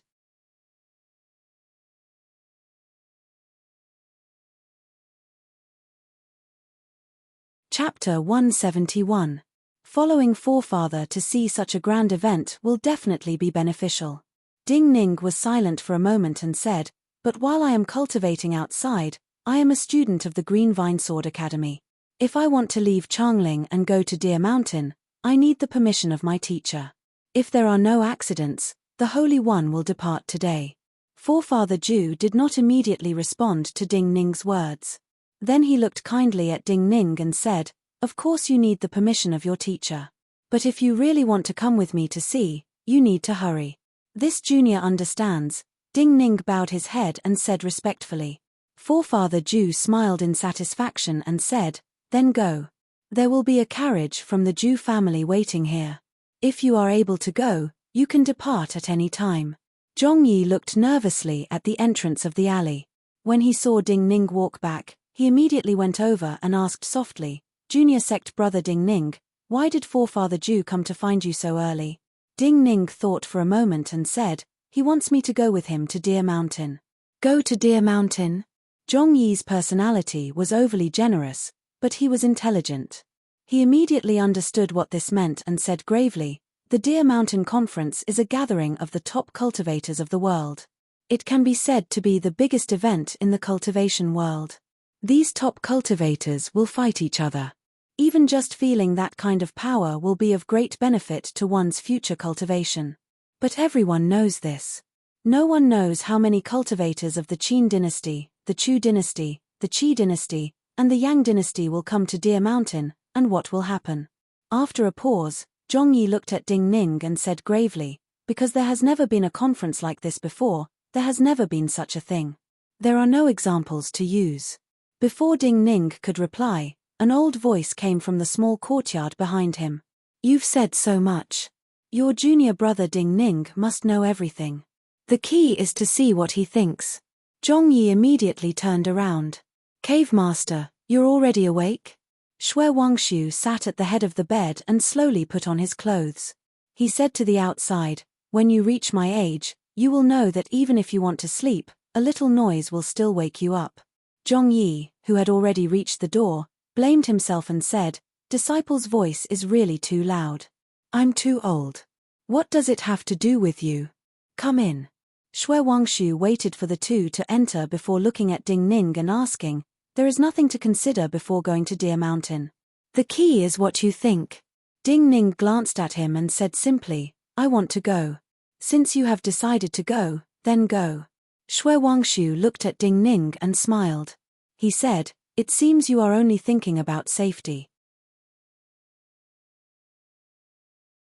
Ding Ning bowed deeply to Shui Wangshu, and then bowed to Zhong Yi in the same serious manner. "Little sect brother." "No, junior brother Ding Ning, what are you doing?" Ding Ning had rarely bowed so solemnly to Zhong Yi. So when he saw Ding Ning's actions, Zhong Yi was at a loss. "When I am not in Changling, Cave Master will rely on you and junior brother Shen Yi to take care of him. You have to take good care of him and wait for my return." Ding Ning looked at Zhong Yi and said calmly, "Deer Mountain Road is far. When the Deer Mountain Conference ends and I return, the minute mountain sword trials will start." Zhong Yi completely understood Ding Ning's meaning and returned the bow solemnly. He said, "Junior brother Shen Yi and I will take good care of Shui. We will wait for junior brother Ding Ning to come back and shine at the minute mountain sword trials, and bring true glory to White Goat Cave. The sword essence of the painting remnant scroll is enough to compete with any sword manual. The White Goat sword manual is also great in disguise. I hope senior brother can improve."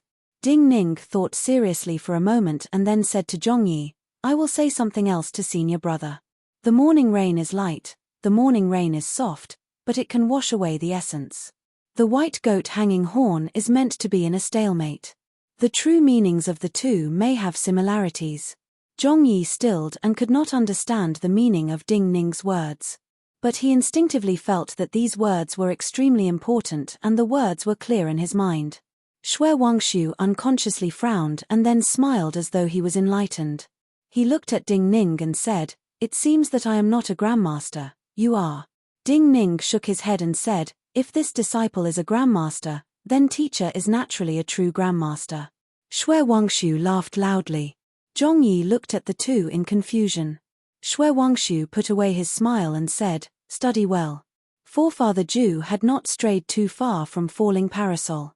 Since he had left Ink Garden, he could not easily return. In his view, Ding Ning could not refuse his suggestion.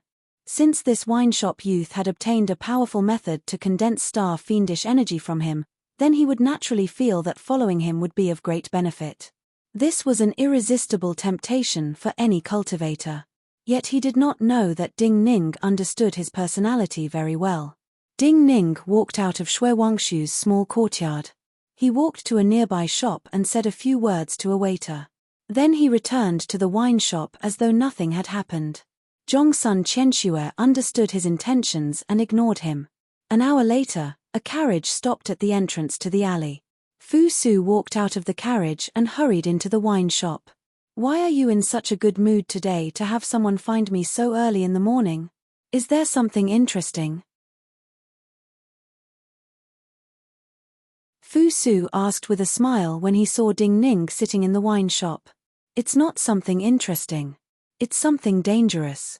Ding Ning waited for Fu Su to come over. He sat across from him and said, "You should know of the Zhu family." Fu Su frowned slightly and glanced at him. He said, "You speak of the Zhu family, you should be referring to the Zhu family with Ink Garden. You also say there is a dangerous matter. The Zhu family is making trouble for you." Ding Ning did not answer and asked calmly, "Do you know of forefather Zhu?" Fu Su did not answer and his expression changed slightly. "He is not dead yet." Ding Ning shook his head and said, "He taught me a fiendish energy condensing method. Now, he is inviting me to go with him to Deer Mountain." Fu Su was shocked. "Go to Deer Mountain?" Ding Ning nodded and looked calmly at the other's shocked eyes. He said, "You definitely know that going to Deer Mountain is a very dangerous matter. I came to find you to ask if you want to go with me." Fu Su took a deep breath and said, "You want me to go with you?" Ding Ning did not explain. He just looked at him and nodded. Fu Su was slightly moved. He thought that true friends were those who could trust each other with life and death. He thought that Ding Ning thought of him as a true friend. But then, he was slightly terrified. He lowered his head and said, "I do not know if the family will allow me to leave Changling and go to Deer Mountain. Wait for me." But he immediately looked up at Ding Ning and said, "I will ask the family. If the family agrees, I will go with you." Ding Ning looked at him and nodded. Looking at Fu Su's unusually clean features, he could not understand how complicated people like the Yuanwu Emperor and Zheng Xiu could have a son so different from them. Fu Su had to ask the family's opinion. His question would naturally be passed to the study of the mistress deep in the palace. There were no mysterious threads of light around the Empress' fingers, but in her perception, in the endless sky, the pale white flames that did not belong to this world happily wrapped around the small sword that was as black as scrap metal like fairies. The runes in the depths of this small sword that was charred black like scrap metal slowly absorbed the power of the pale white flames. Some of the damaged tiny particles began to emit pale white light, like rusty iron shavings that were transforming into gemstones. Forefather Zhu is not dead. He hid in the Zhu family ink garden for so many years. What does he want to do now that he has come out? Hearing the palace attendant's report, she said indifferently to herself, "Since Fu Su wants to go, then let him go." In the next moment, her flawless face looked up slightly and said to the palace attendant in front of her. Someone who could report these matters to her was naturally not an ordinary palace attendant. So when she heard these words, this palace attendant did not immediately accept the order and leave. Instead, she said hesitantly, "Niang Niang, this seems to go against the Holy One's intentions, is it not so good?" "What do you know?" The Empress scolded, but she wasn't angry. Instead, a strange smile appeared on her face. "He brought his people, so why would he care about my arrangements? If I tried to figure out his intentions, that would be really bad. Also, Fu Su is too clean. It is good to let him see the viciousness of people's hearts." Other than the last sentence, the palace attendant still did not understand. The Empress glanced at her and said coolly, "You should know that our most important relationship is first and foremost that of husband and wife. Only when this relationship is above everything else will it be good, and everything in Changling will be stable." After saying this, she looked at the sky outside and said slowly with some pride, "The Holy One should have left by now." The palace attendant's body shook slightly. She involuntarily turned her head to look at the distant sky behind her. The Holy One had left. Then this enormous Changling would be placed in the hands of the mistress in front of her. You're tuning in to the Celestial War YouTube channel. Don't forget to subscribe and join us on this journey to catch the most captivating stories.